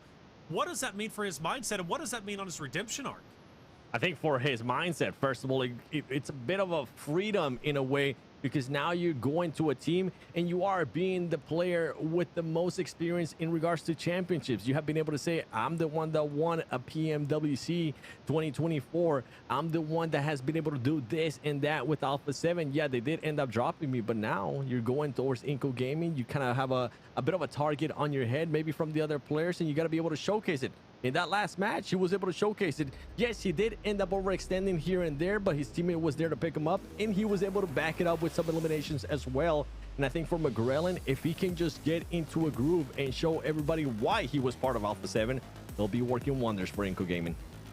Amazon gift card. Get it, get it, get it. It's the last one up today. There's plenty more to come in the future days, but this is the last chance you have for it. It's probably already claimed, but hey, I'm calling it out. Make sure you get active, get involved. We keep those Amazon gift cards going for each and every one of you. Hey, we're hopping into it. It's game number 6, the final game of day number 1 of the 2025 PMSL America Spring Season. We're back on Miramar. Influence Rage, this is their stomping ground. If they can somehow miraculously pull out another win with 16 eliminations, they could dethrone Alpha 7 in first place, and we could already have our biggest shakeup. But hey, my head's in the clouds. I just want to see a good game regardless, and it was phenomenal gameplay in map 5 Miramar, and I hopefully will get the same here on map number 6. Enigma, where are we going? We're going to the Sandy Place. The Miramar map, one of my favorite competitive maps. I know it's obviously Alpha 7's favorite. Unfortunately, not performing maybe the hottest that they would have liked to last match. But for these teams right now, at least especially today, we're seeing a lot of consistency from our top Brazilian squads. Obviously, we can maybe ignore Team Liquid for now. It's a separate discussion after this match to see if they're able to perform or not, salvage their day. But a lot of these teams, man, they're going to have to be VOD reviewing all these matches, really looking back and saying, hey, on these certain zones, I'm seeing a lot of open terrain that teams aren't taking, especially on Erangel. We're seeing a lot of teams take fights in that stage 4 or 5 area. And so I'm not sure if it's just because of the format or maybe these teams didn't do enough research against these other competitors in the lobby, but I'm interested in seeing what changes we're going to see today compared to tomorrow. I mean, I'm gonna be looking, especially when we end up finding out what after this match, what the second half of the overall is looking like. First thing tomorrow when we come back, I'm looking at those teams very closely. I'm trying to see some adjustments. When it comes down to Wolves, I want to see them being able to just position themselves better so they can be within placement points, so they can be within those top 6 situations, and hopefully Coops can position himself in a way that he can frag out. For Savage Esports, I mean, another team that has been able to get some eliminations, but they are currently there within that second page in regards to the overall ranking points. And then you go towards the bottom of the leaderboard, which is Shoot to Survive and VIP Esports. I don't know what this team is going to be able to do, Enigma, to be completely honest, especially if we have another top-heavy day when it comes to Brazil, when we have Alpha 7, Influence Rage, and Loops just being able to get wins back to back to back. 4 out of 8. What is that, right, for NA's teams in that bottom half? Yep. 3 of us being in the bottom 5. So Inca Gaming, I don't want to say it just yet, maybe being our sort of star seller NA roster talent, but right now this is looking like a little bit of a troubling sign to me. It's going to be Savage Gaming, or excuse me, Savage Esports, actually catching out one of the solo players in X-Force. They're changing it up, baby. They're going for the playstyle, and is that a Winchester on Fate? Valak getting knocked, but they get the one, and X-Force, they changed it up already, getting something different, but you gotta get Valak up. He's 1 HP, and I mean, we get the knock, but is it really worth it on this last match? No. That's an oversight. No. Yeah. That's an oversight. Fate was just shooting off the distance, by the way, too. He's really... Hey, look, Fate was that guy. In the interviews, like I mention all the time, Fate's the guy that's cool, calm, and collective. One of the coolest guys out there during the interviews, for sure. And during that 1v2 that he clutched up earlier, only beat by Adrian, look, Fate's really, really on fire, and that's why he's just shooting the Winchester off at a distance, literally 500 miles away, and he's just expecting to collapse heads. He's not, but it's worth the try. Yep. Yeah, it's worth the try, but it's not worth the try when you end up losing a player of the caliber of Valak that early on just for 1 elimination. I'm pretty sure they're currently just like, bro, what were you doing? But you know what? That will happen during their VOD review. Another team that we were mentioning and you kind of don't want to talk about any more reflections, he's going to be Team Liquid. I've been expecting a little bit more out of this team when it comes down to Miramar. So far, at least with this match, they are going to be within the zone. They're a bit split out for me, way too split out for me, but luckily for them, there's nobody nearby. But Enigma, Team Liquid, I want to see some changes, and I don't mean just in Miramar. I want to see some changes when we go to Sandhawk, when we go to Erangel. Those maps is where you need to be able to pick it up on, especially Erangel. I think Sandhawk's going to be a real sleeper because it's the starting point. It's essentially going to be you having to force a 4v4 early on. It's not the map that you want to be playing passive on unless you're really going for that top 3. Maybe you get that zone blast on the positioning. But Team Liquid, you're bringing it up. I see they were actually dropping around Hacienda water treatment split.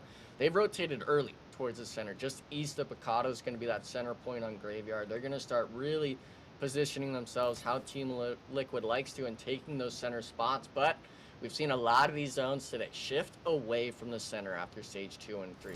A lot of these teams that opt to rotate early, especially the Latin American and the Brazilian teams who have opted this tournament to rotate to the center, really struggling to make these rotations happen.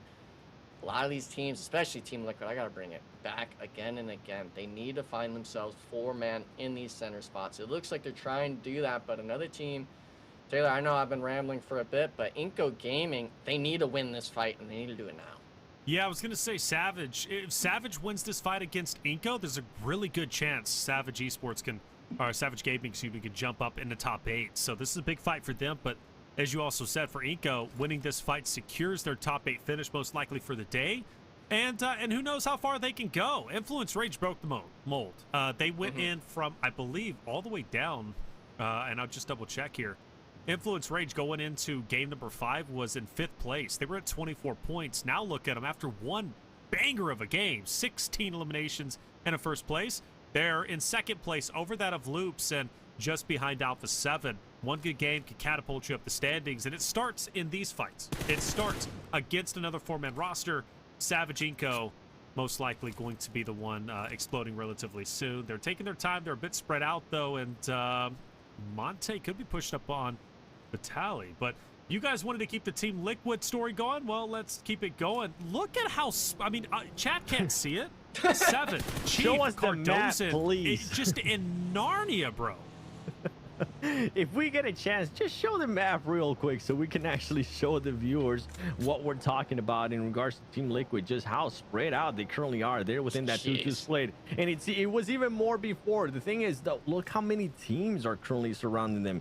They are lucky that nobody's currently rotating. The circle is currently set put. I mean, we're chilling, right? It's circle 1.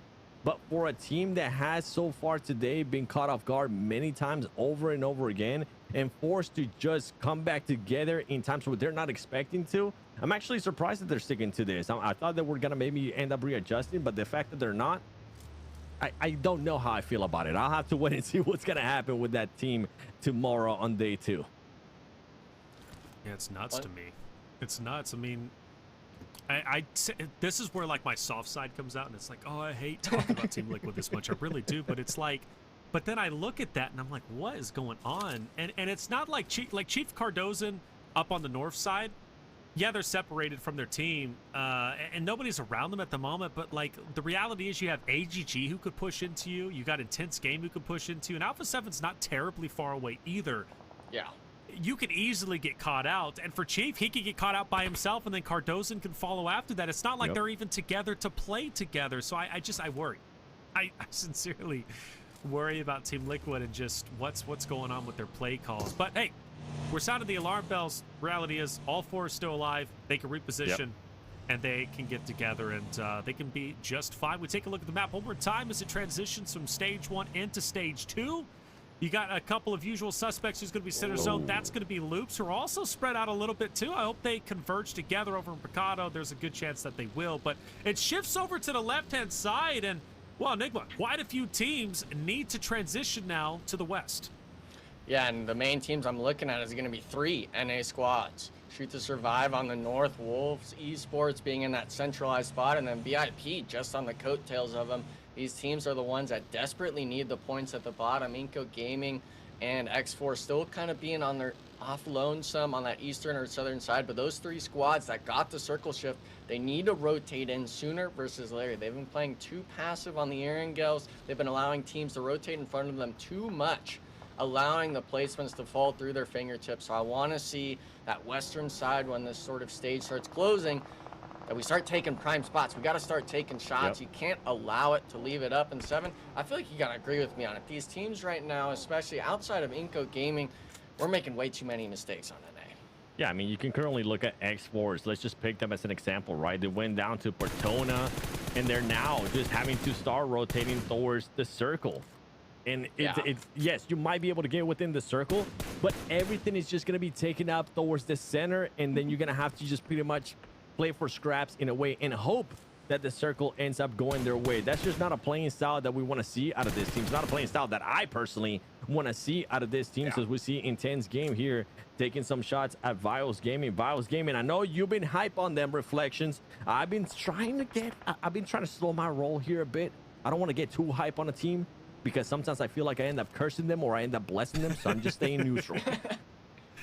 Hey, I hear you on that, man. They're excited to see. Yep. You know, the thing, they fizzle out too early, though. You know, that's my biggest problem with Vios Gaming is they have these incredible moments and don't get me wrong, like highlight plays. Like a lot of our highlight plays for day one today have been Vios Gaming just pushing into a team or getting pushed and handling their business. They're exciting, but the reality is they're not lasting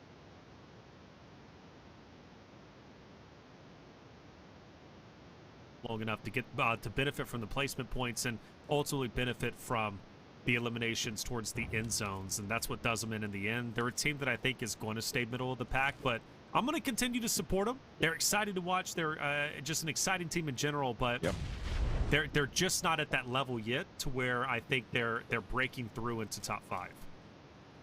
I'm with you in regards to that. Yeah, I'm enjoying the excitement that they provide, right? They're being able to clutch up eliminations. Every single time we end up going towards them, I feel like they're always end up fighting. But let's see what's going to happen with this team, especially after a couple days, after they get a chance to do a lot of VOD review. Sometimes I kind of hold back on some of these teams just to see how they're going to perform after they maybe do some VOD review, after they have some time to rethink certain things that might have not gone their way. But with the circle here, as I was talking about earlier about X-Force, look at X-Force. Now they're kind of having to deal with row 19 because of that rotation they were doing. Luckily for them, though, it looks like their prayers to the PUBG Mobile gods ended up working out because they are still within that second circle. Yeah, but I'd like to see them still even at least make an effort to get deeper in. This has just been an X-Force classic of they get enough of the zone where they want to stay, but it allows these other teams to rotate in. We're talking United for Gaming. We're talking even Wolves if they potentially wanted to rotate. Shoot to Survive. A lot of that southern side is free. If you allow these other squads to rotate in, you're going to just be congested way too much. And that's the difference I felt what we've seen with the likes of Alpha 7 or Influence Rage or even Loops, where they're applying pressure on the map. They're being a force to be reckoned with in each and every match here tonight. And some of our squads, especially NA, I feel we're playing too passive, not applying pressure when it's needed the most, especially in these circle shifts, 3-4 stages. This is what I've been harping on. Our teams need to survive. And wait a second. Oh, that is not what. These are no damage. What? Wait. Oh, no. Please don't lose this, Igor. You can't do it like this. Oh, I feel so bad. Let's go, Pedrinho. That was the most insane jump I've ever seen before in my life. I can't believe you didn't end up taking any fall damage. He ends up working out for you. And you know what? Intense Game, a team that's currently there fighting for the top 4, somehow secures elimination to their name. Yo, is it a thing? Like, I know in certain games, like, you can hug the wall and like not take damage. He definitely wasn't close enough for that. He definitely. I don't know. Hey, let's just say that's a 1 of 1 right there. Unfortunate. That's an God bless the unfortunate PUBG series Mobile of gods events. on that one, bro. He said, Jesus, take the wheel, and he flew, bro. That was incredible. And he gets to kill. Come on, that was awesome. All right, well, fair enough. That ends up working out. I'm gonna like this hilltop fight because you've got Team Liquid who's on the low ground. They've got to work their way up, or just around in general. We get a replay. Look at this. It just. No, he definitely didn't hug the wall. I don't know. What? I don't know. I'm blown away. And he gets the elim, bro. After that, if he doesn't get the elim, it's just a tragedy. But he gets the elim, he's a hero. I don't know what he did, but he's a hero. For anybody that's currently watching this, figure out how he did it, make a clip, post it, you hashtag PMSL Americas, and I'm pretty sure you're gonna get a lot of views because, oh my goodness, I've never seen that before in my life. It's crazy, dude. I mean, people are thinking maybe it's because he punched the air. I think he just landed perfectly where he slid on both ridges and it caught him in a weird way. Right. Dude. It just cradled him in the air because he didn't move instantly and he took 0 fall damage. If he took any damage, I'd maybe believe he was able to ride the wall like you were thinking, Taylor. But nah, that was criminal. Well, you know the thing, dude, that's amazing, and I hats off to all the pros across multiple different titles, but specifically PUBG Mobile is the things these players figure out by happenstance or just because of their game knowledge is just out of this world. 7. Maybe that was the case. You know what? I want to see it twice. Can you do it 2 times? Show me you can do that again, please. As Alpha 7 Mafioso almost getting knocked right there, but is able to get within the building. Squash now having to back up as well. I mean, if Alpha 7 gets another win here, they're going to be able to do what they promised this Sour Patch, being able to get those 3 wins. Meanwhile, though, VIP with the turnaround there. Sit down, Juancho. That was nasty. Nasty indeed. Wolves a bit spread. One's already down. Doran, though, I'm curious. You know, I like this angle from him. I really do, especially with Coops unleashing on VIP. Getting to finish. We'll go up close and personal. AGG on Poppy Sour. Poppy Sour holds his ground. Fran from the distance will take down Ayuya. He's going to reposition, and you got Poppy Sour still out there, full health. Fran moving in, and Fran's got to pick up a 1v2, but he's already taken a lot of damage. Great movement, good damage, but not enough. AGG will finish off their day as the first team eliminated in Game 6. Only 1 elim. They can't be happy with that. But you thought VIP's job was done? Well, not just yet. They still have Wolves to deal with. We're going to be up ahead.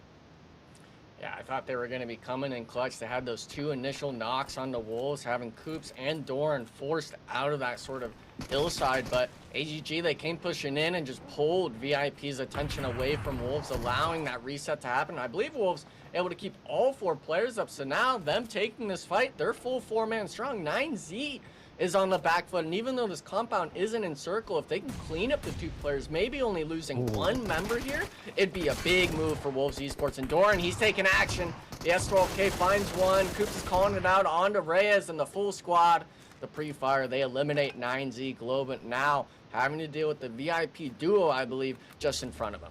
Great play there by the Wolves, realizing that they had him on the run, continue on the pressure through that nade, force them to back up even more. They still have all 4 players alive, meaning that they were able to pick up Juancho after he ended up getting knocked. And I'm also enjoying, honestly, right now what I'm seeing from this team in regards to it's not just Coops getting the eliminations, right? It's also Doran sitting with those 3 eliminations. Earlier, we joked about, okay, if there's an NA team, who's going to be able to win it? I forgot which one Reflection said earlier with 16 eliminations. X-Force. And then there you go, X-Force. I ended up saying Wolves. Maybe we were joking in regards to the match, okay? Maybe we meant this match. Game 6. Yeah. 100%. 100%. That's totally what we're going with. Without question. No, I'm with you on that one, brother. Well, except for X-Force. I'm not with you on Game 6. They only have 1 player left. But Wolves, absolutely the case. Eco, opposite of Team Liquid, and then Aleem also in the background. Somehow, someway, Team Liquid has found themselves getting pincered between a solo on X-Force and then the roster of Eco just up ahead. And Aleem can play spoiler to Chief, especially if he jumps out the window, depending on how he wants to play it. Meanwhile, we go into the CQC fights.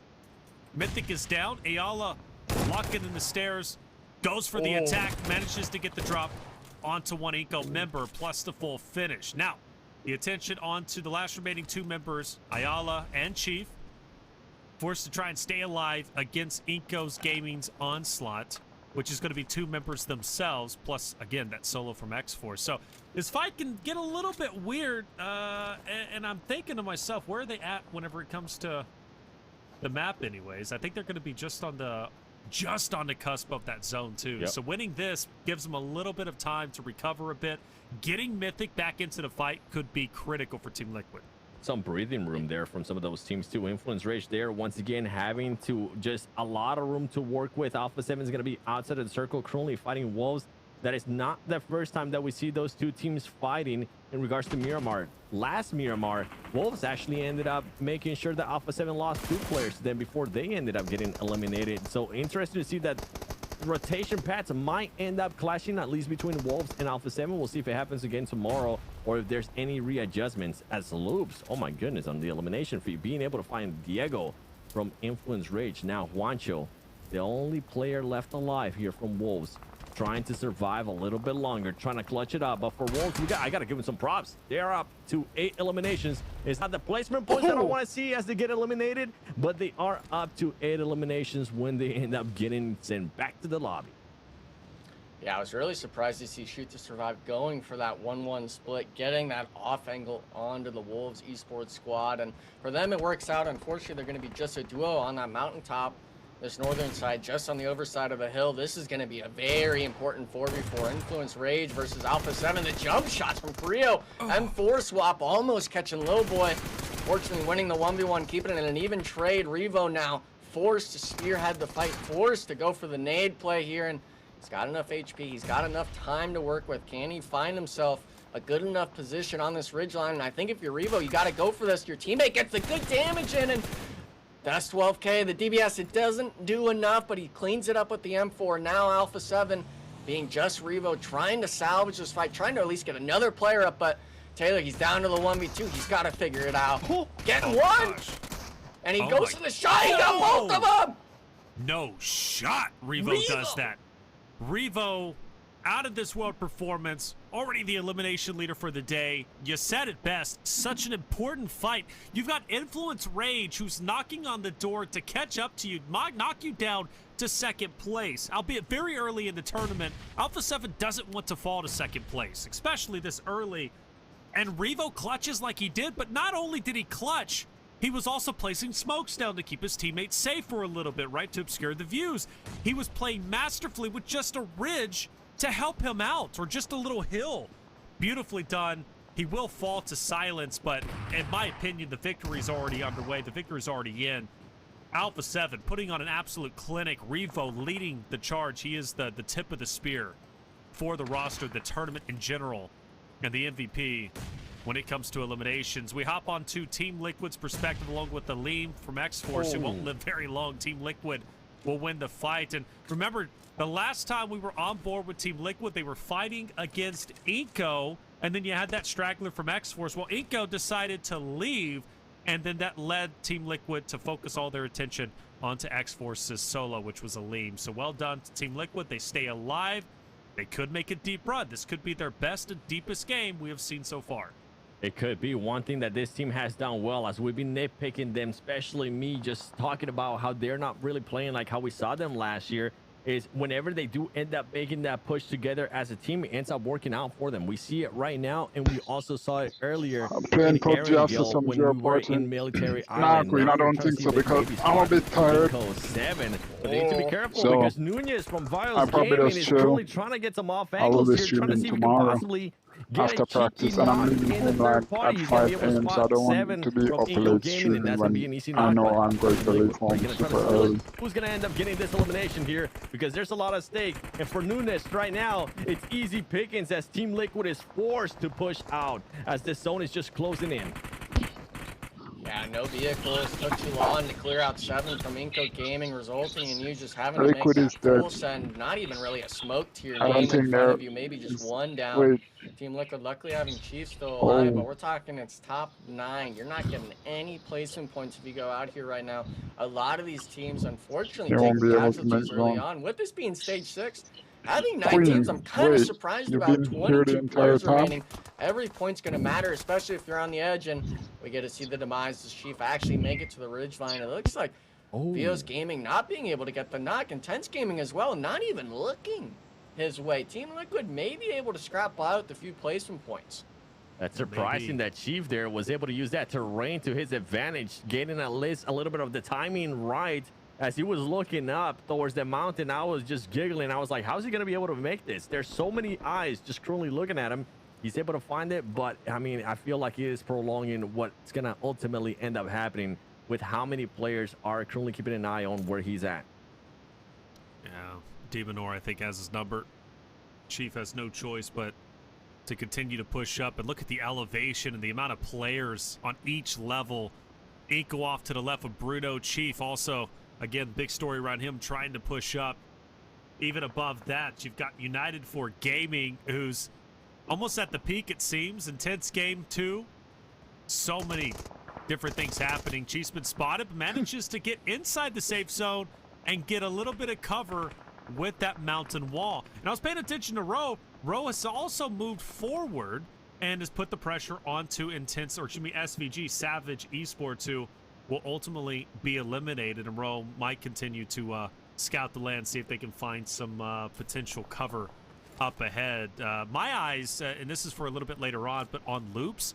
Loops has a chance to not only pass Influence Rage and secure their second place once again, but also finish with a winner-winner chicken dinner, which would be their second of the day. Yeah, that's looking like a really good zone shift too for Loops, by the way. Only one other team really in the circle. That's going to be an intense game on the east. Obviously, we see that Alpha 7 solo potentially able to sneak in on the north, but the eyes are really going to be set on what nooks and crannies you're going to be able to play on this mountaintop, right? Inco, Team Liquid, even Ro have to find their spot in this next circle, and all of them, they're just forcing the 1v1s. Luckily, Bruno, he's expecting it. He's seen you walking up the whole time, picks up the freebie point, but it's always a matter of which spot you're going to play. Are you going to play the low ground? Are you going to contest the height? Or will you play out towards the edge of the circle? And in my mind, I think it's going to play out exactly as I was predicting. Loops Esports potentially matching the other two squads with 2 wins. Them having 4 players up. I know they don't have an elimination to their name yet, but the quiet ones are always a scary group to deal with, Taylor. Yeah, without a doubt. Intense Game is an interesting one to talk about as well. They could very well move up into second place too. They've got 4 players alive, but my only concern is, well, they are a bit split apart. And but I say that they do pick up one from Vios. We focus our attention, Royals of War, and this Vios fight that's been taking place for so long. And you got to feel bad for Marlon and Demeanor, who's going to be on that low ground in the crevice, just taking utility after utility, nade after nade, and it's only a matter of time before they get finished off as Victix throws another one. Will drop Demeanor. Marlon last alive. Now he's got to try and pull off a similar play that Fate pulled off earlier from X-Force, and well, it's going to end in almost the same way. Picks up one. Now you got to focus on top. He's too focused on the cleanup and not the mission at hand, which is the remaining players from Ro, who's just up above him. But as we transition, Loops now finally awakening from their slumber as they focus their attention onto Royals of War, who just won the fight against Victus earlier. And on top of that, you have Intense Game just making sure they take full advantage of this high ground that they have. That's why they were currently so split, because they're just splitting out. Nobody's going to be challenging them here as long as they don't overpeak. And they did just that, being able to secure some more eliminations. They're currently up to 12. Intense Game is saying, okay, we want to switch things up when it comes to the overall. We want to also be one of those teams that ends up getting a win today, not just the top 3 teams. Loops Esports currently in a great position as well. Intense Game right now still within the circle, and if it does end up going their way, I don't see any way that any of these teams is going to be able to beat them because of how proactive they're currently being there, Enigma. Yeah, and my scary thing I'm noticing right now is just the circle shift. It's centered right up, I believe, on the mountain that Nielzda got thirsted on. So Intense Game able to see essentially the dead center of the circle. What I'm really hinting at is Loops essentially has to rotate up that mountain to contest Intense Game as a 4-man, who, by the way, I believe it was 13 eliminations under the belt, while Loops is sitting with a fat goose egg. So a team that I was expecting to get the win, having to make this rotation, having to take this fight against a squad that has just been slaughtering the lobby, really just is putting a thought, you know, an almost fault in my stars, to say the least, for these squads. And for Intense Game, this is the moment. I know we have Bruno's in, we have Royals of War, 2 teams that are desperately needing the points as well, but man, Intense Game really just showing that they're here for the competition. Big moves. Intense Game could very well take over second place. The question is for Loops, can they hold on tight? Can they get a win? But I agree with you, Seven. I mean, it's almost an impossibility with Intense Game proactively setting up on top of the hill. It is nearly impossible to take any of them down. Even if you get a knock, all they have to do is just back away out of line of sight, and they'll get the pickup once again. And Intense Game has had a phenomenal game. We're talking 13 eliminations, and 16 eliminations was set, or which was the record for this week, or for this day alone, was set just earlier by Influence Rage, and now that can be blown out of the water from Intense Game, which is just the way Miramar goes, and that makes me excited moving forward. This format, we might be on to something. Loops stuck between a rock and a hard place, man. I mean, they can't really break out of this hard cover. Ooh. Luckily, they're well within the stage 9, but, you know, again, it's just going to continue to collapse down. And Intense Game are quite literally dead center. But here goes Ro. Ro has to try and break free, but they're not having any luck. Intense Game did have to use a lot of utility earlier. There you go. They're going to be able to find some more angles as they're going to continue to just get eliminations over and over again. They're currently up to 15th. We are on the last circle. This is going to be closing in towards the center. And if I'm not mistaken, from what I'm able to see here, Intense Game is currently at the center. Loops Esports will have to push out. If somebody can make a difference here, if there was ever a chance, Bruno needs to find a way to get up there and make Intense Game's life a little bit harder, but it's easier said than done. As Pedrinho trying to duplicate what we saw earlier. Yeah, that's not going to happen again as he ends up getting knocked there to fall damage, and he will get eliminated. Loops Esports now trying to find an opening here. Oh, that smoke is going to be gone. It's easy pickings here for Silence with the P90 as he's able to get 2. There's 1 left. Is he going to be able to make this jump? Yes, he is, and there's that fall damage that we were expecting earlier. It's just 1 player left from Loops and 1 player left from Inco. Yeah, and I'm wanting to see Only a Bruno. You matter gotta of get time. active. Oh, You gotta get active going. indeed. Well, what can you do, 17. man? I guess full send everybody, Enigma, because Bruno's the last one alive. Bruno tries, but Intense Game gets to win. 18 eliminations. Give them their flowers, boys. I believe they just took over second place, Enigma. Yeah, the Sleeping Beast being able to really just frag out. And unfortunately for the rest of the lobby, that's not a team that you want to really start performing on Miramar. First day, a lot of these squads were struggling to put the points under their belt, but with a zone like that, you got the positioning, everyone struggling on the edge to find their way into the circle. It allows you to remind the lobby, hey, there's a reason why this mountain is a force to be reckoned with. There's a reason why the high ground reigns supreme. And for Intense Game, obviously they got the win and stuff like that, but Inco Gaming as well, even though it was a snake by, you know, maybe a little bit of luck, a second place back-to-back on Miramars, I'm starting to like what I'm seeing here. Yeah, second place back-to-back. I mean, that's great. It really is, and it shows consistency, which at the end of the day is what wins you championships and ultimately wins you tournaments. Well done from Inco. Loops as well, you know, 7 for our teams that were on the cusp trying to break in right into that second place position. Everybody got a little bit of a win, but Intense Game got the biggest one. Yeah, Intense Game with that high ground. I mean, as soon as I saw it happen and as soon as I saw them being proactive too, not just chilling up there, I was like, okay, it's going to be really hard. If the last circle goes their way, if they're somehow still within that center circle, nobody's going to be able to overtake them. And that was the play that Pedrinho, I think he was trying to duplicate again there towards the end, which it didn't end up working out for him, but at least it did work out on one situation.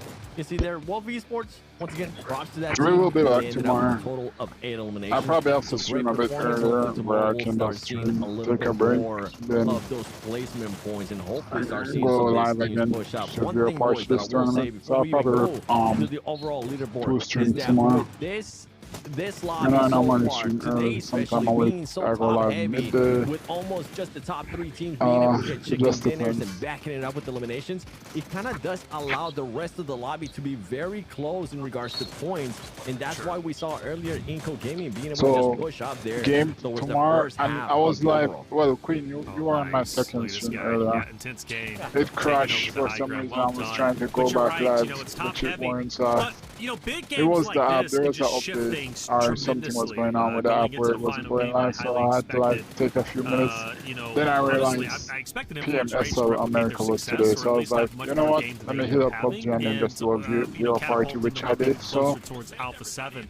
But but not we'll the be there case, and it's just live intense again game. tomorrow. Ultimately, get the win with 18 elims, which is huge. If we're gonna rip it a is top heavy, classic but it's a stream, lot it's gonna closer be than I early. expected it to be after looking Probably at the scoreline for map 2 and map 3. 8, Wonderful 9 game Eastern indeed. Silence AM. picks up 5 eliminations, but Petrino was the top elimination leader for Thanks this for hanging game out, everyone, in by the way. regards to intense game. Really And, appreciate you this, know, the Alpha 7, endless I wanna support, say that clutch the from Rigo OGs, the was friends, the family, everyone that's on the incredible. The stream. fact that he did so while also Thanks for providing staying. You know, we on that coverage to his YouTube teammates, grind. to have that wherewithal, to have that insight, just shows and it really proves why he is the best in the world, because he can just take all elements into account and, well, pinpoint it and focus it into success. 28 points. That is insane, Enigma.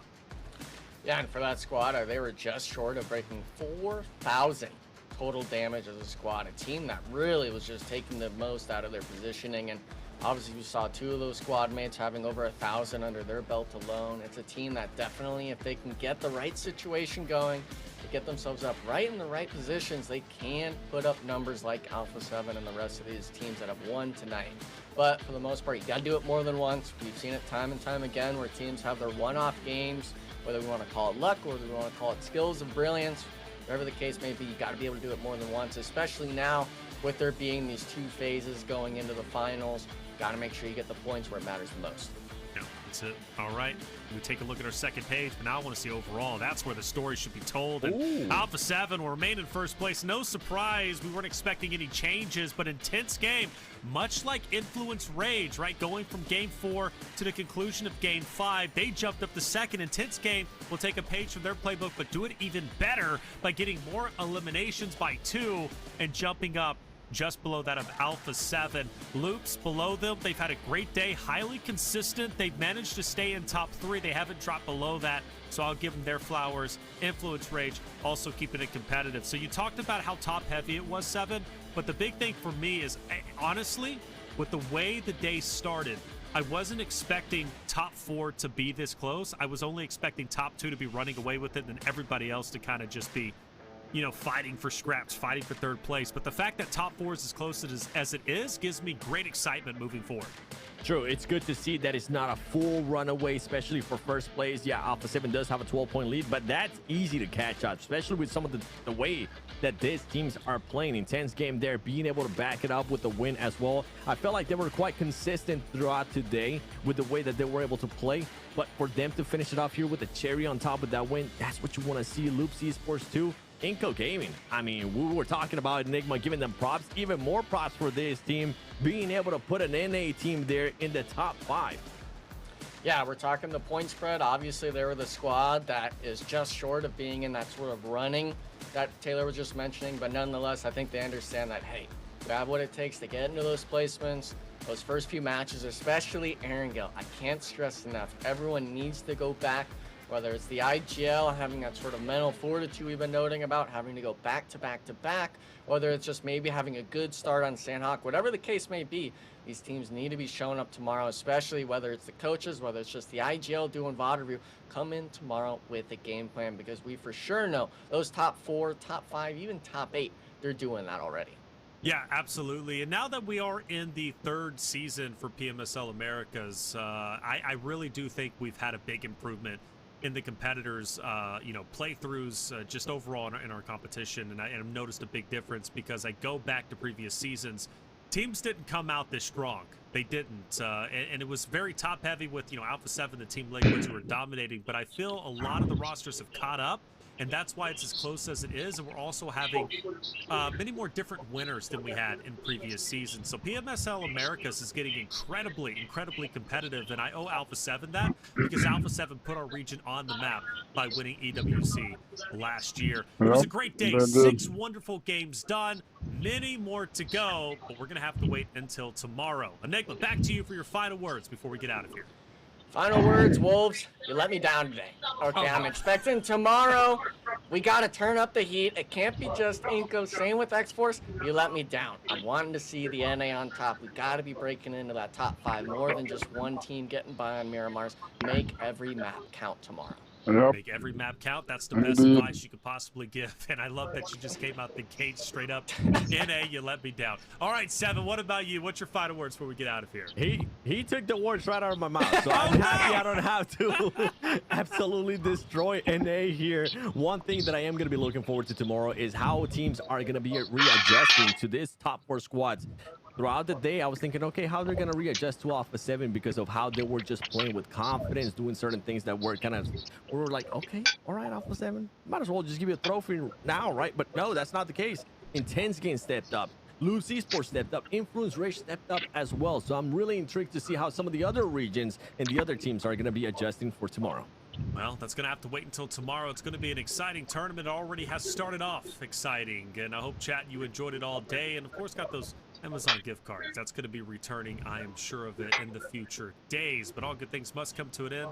It's one of those good things coming to an end. For myself, Taylor Reflections, Noble 7, Enigma, our production crew, and you in chat, thank you so much for being here. Hit that subscribe button if you haven't already, because we return tomorrow for Eastern. We would love to have you. He's saying you in chat.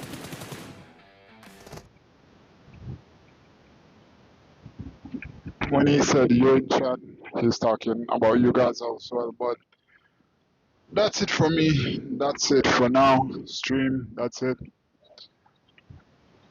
Huge shout out to Leonardo, Six Scope, Queen. And if you guys haven't already, make sure you go and subscribe to Six Scope. He's in the YouTube chat. He streams, well, not stream, but he makes shorts and content also as well, and he's on all various platforms. And also, he's my younger brother, so go and show him some love, give him support. Thanks for hanging out. Thanks for watching, and just thank you overall. We've been on a grind since of lately, which is going good, and I'm really happy, and I truly, truly appreciate the support from you guys. So thanks again for hanging out, and I'll catch y'all in the next one. Peace.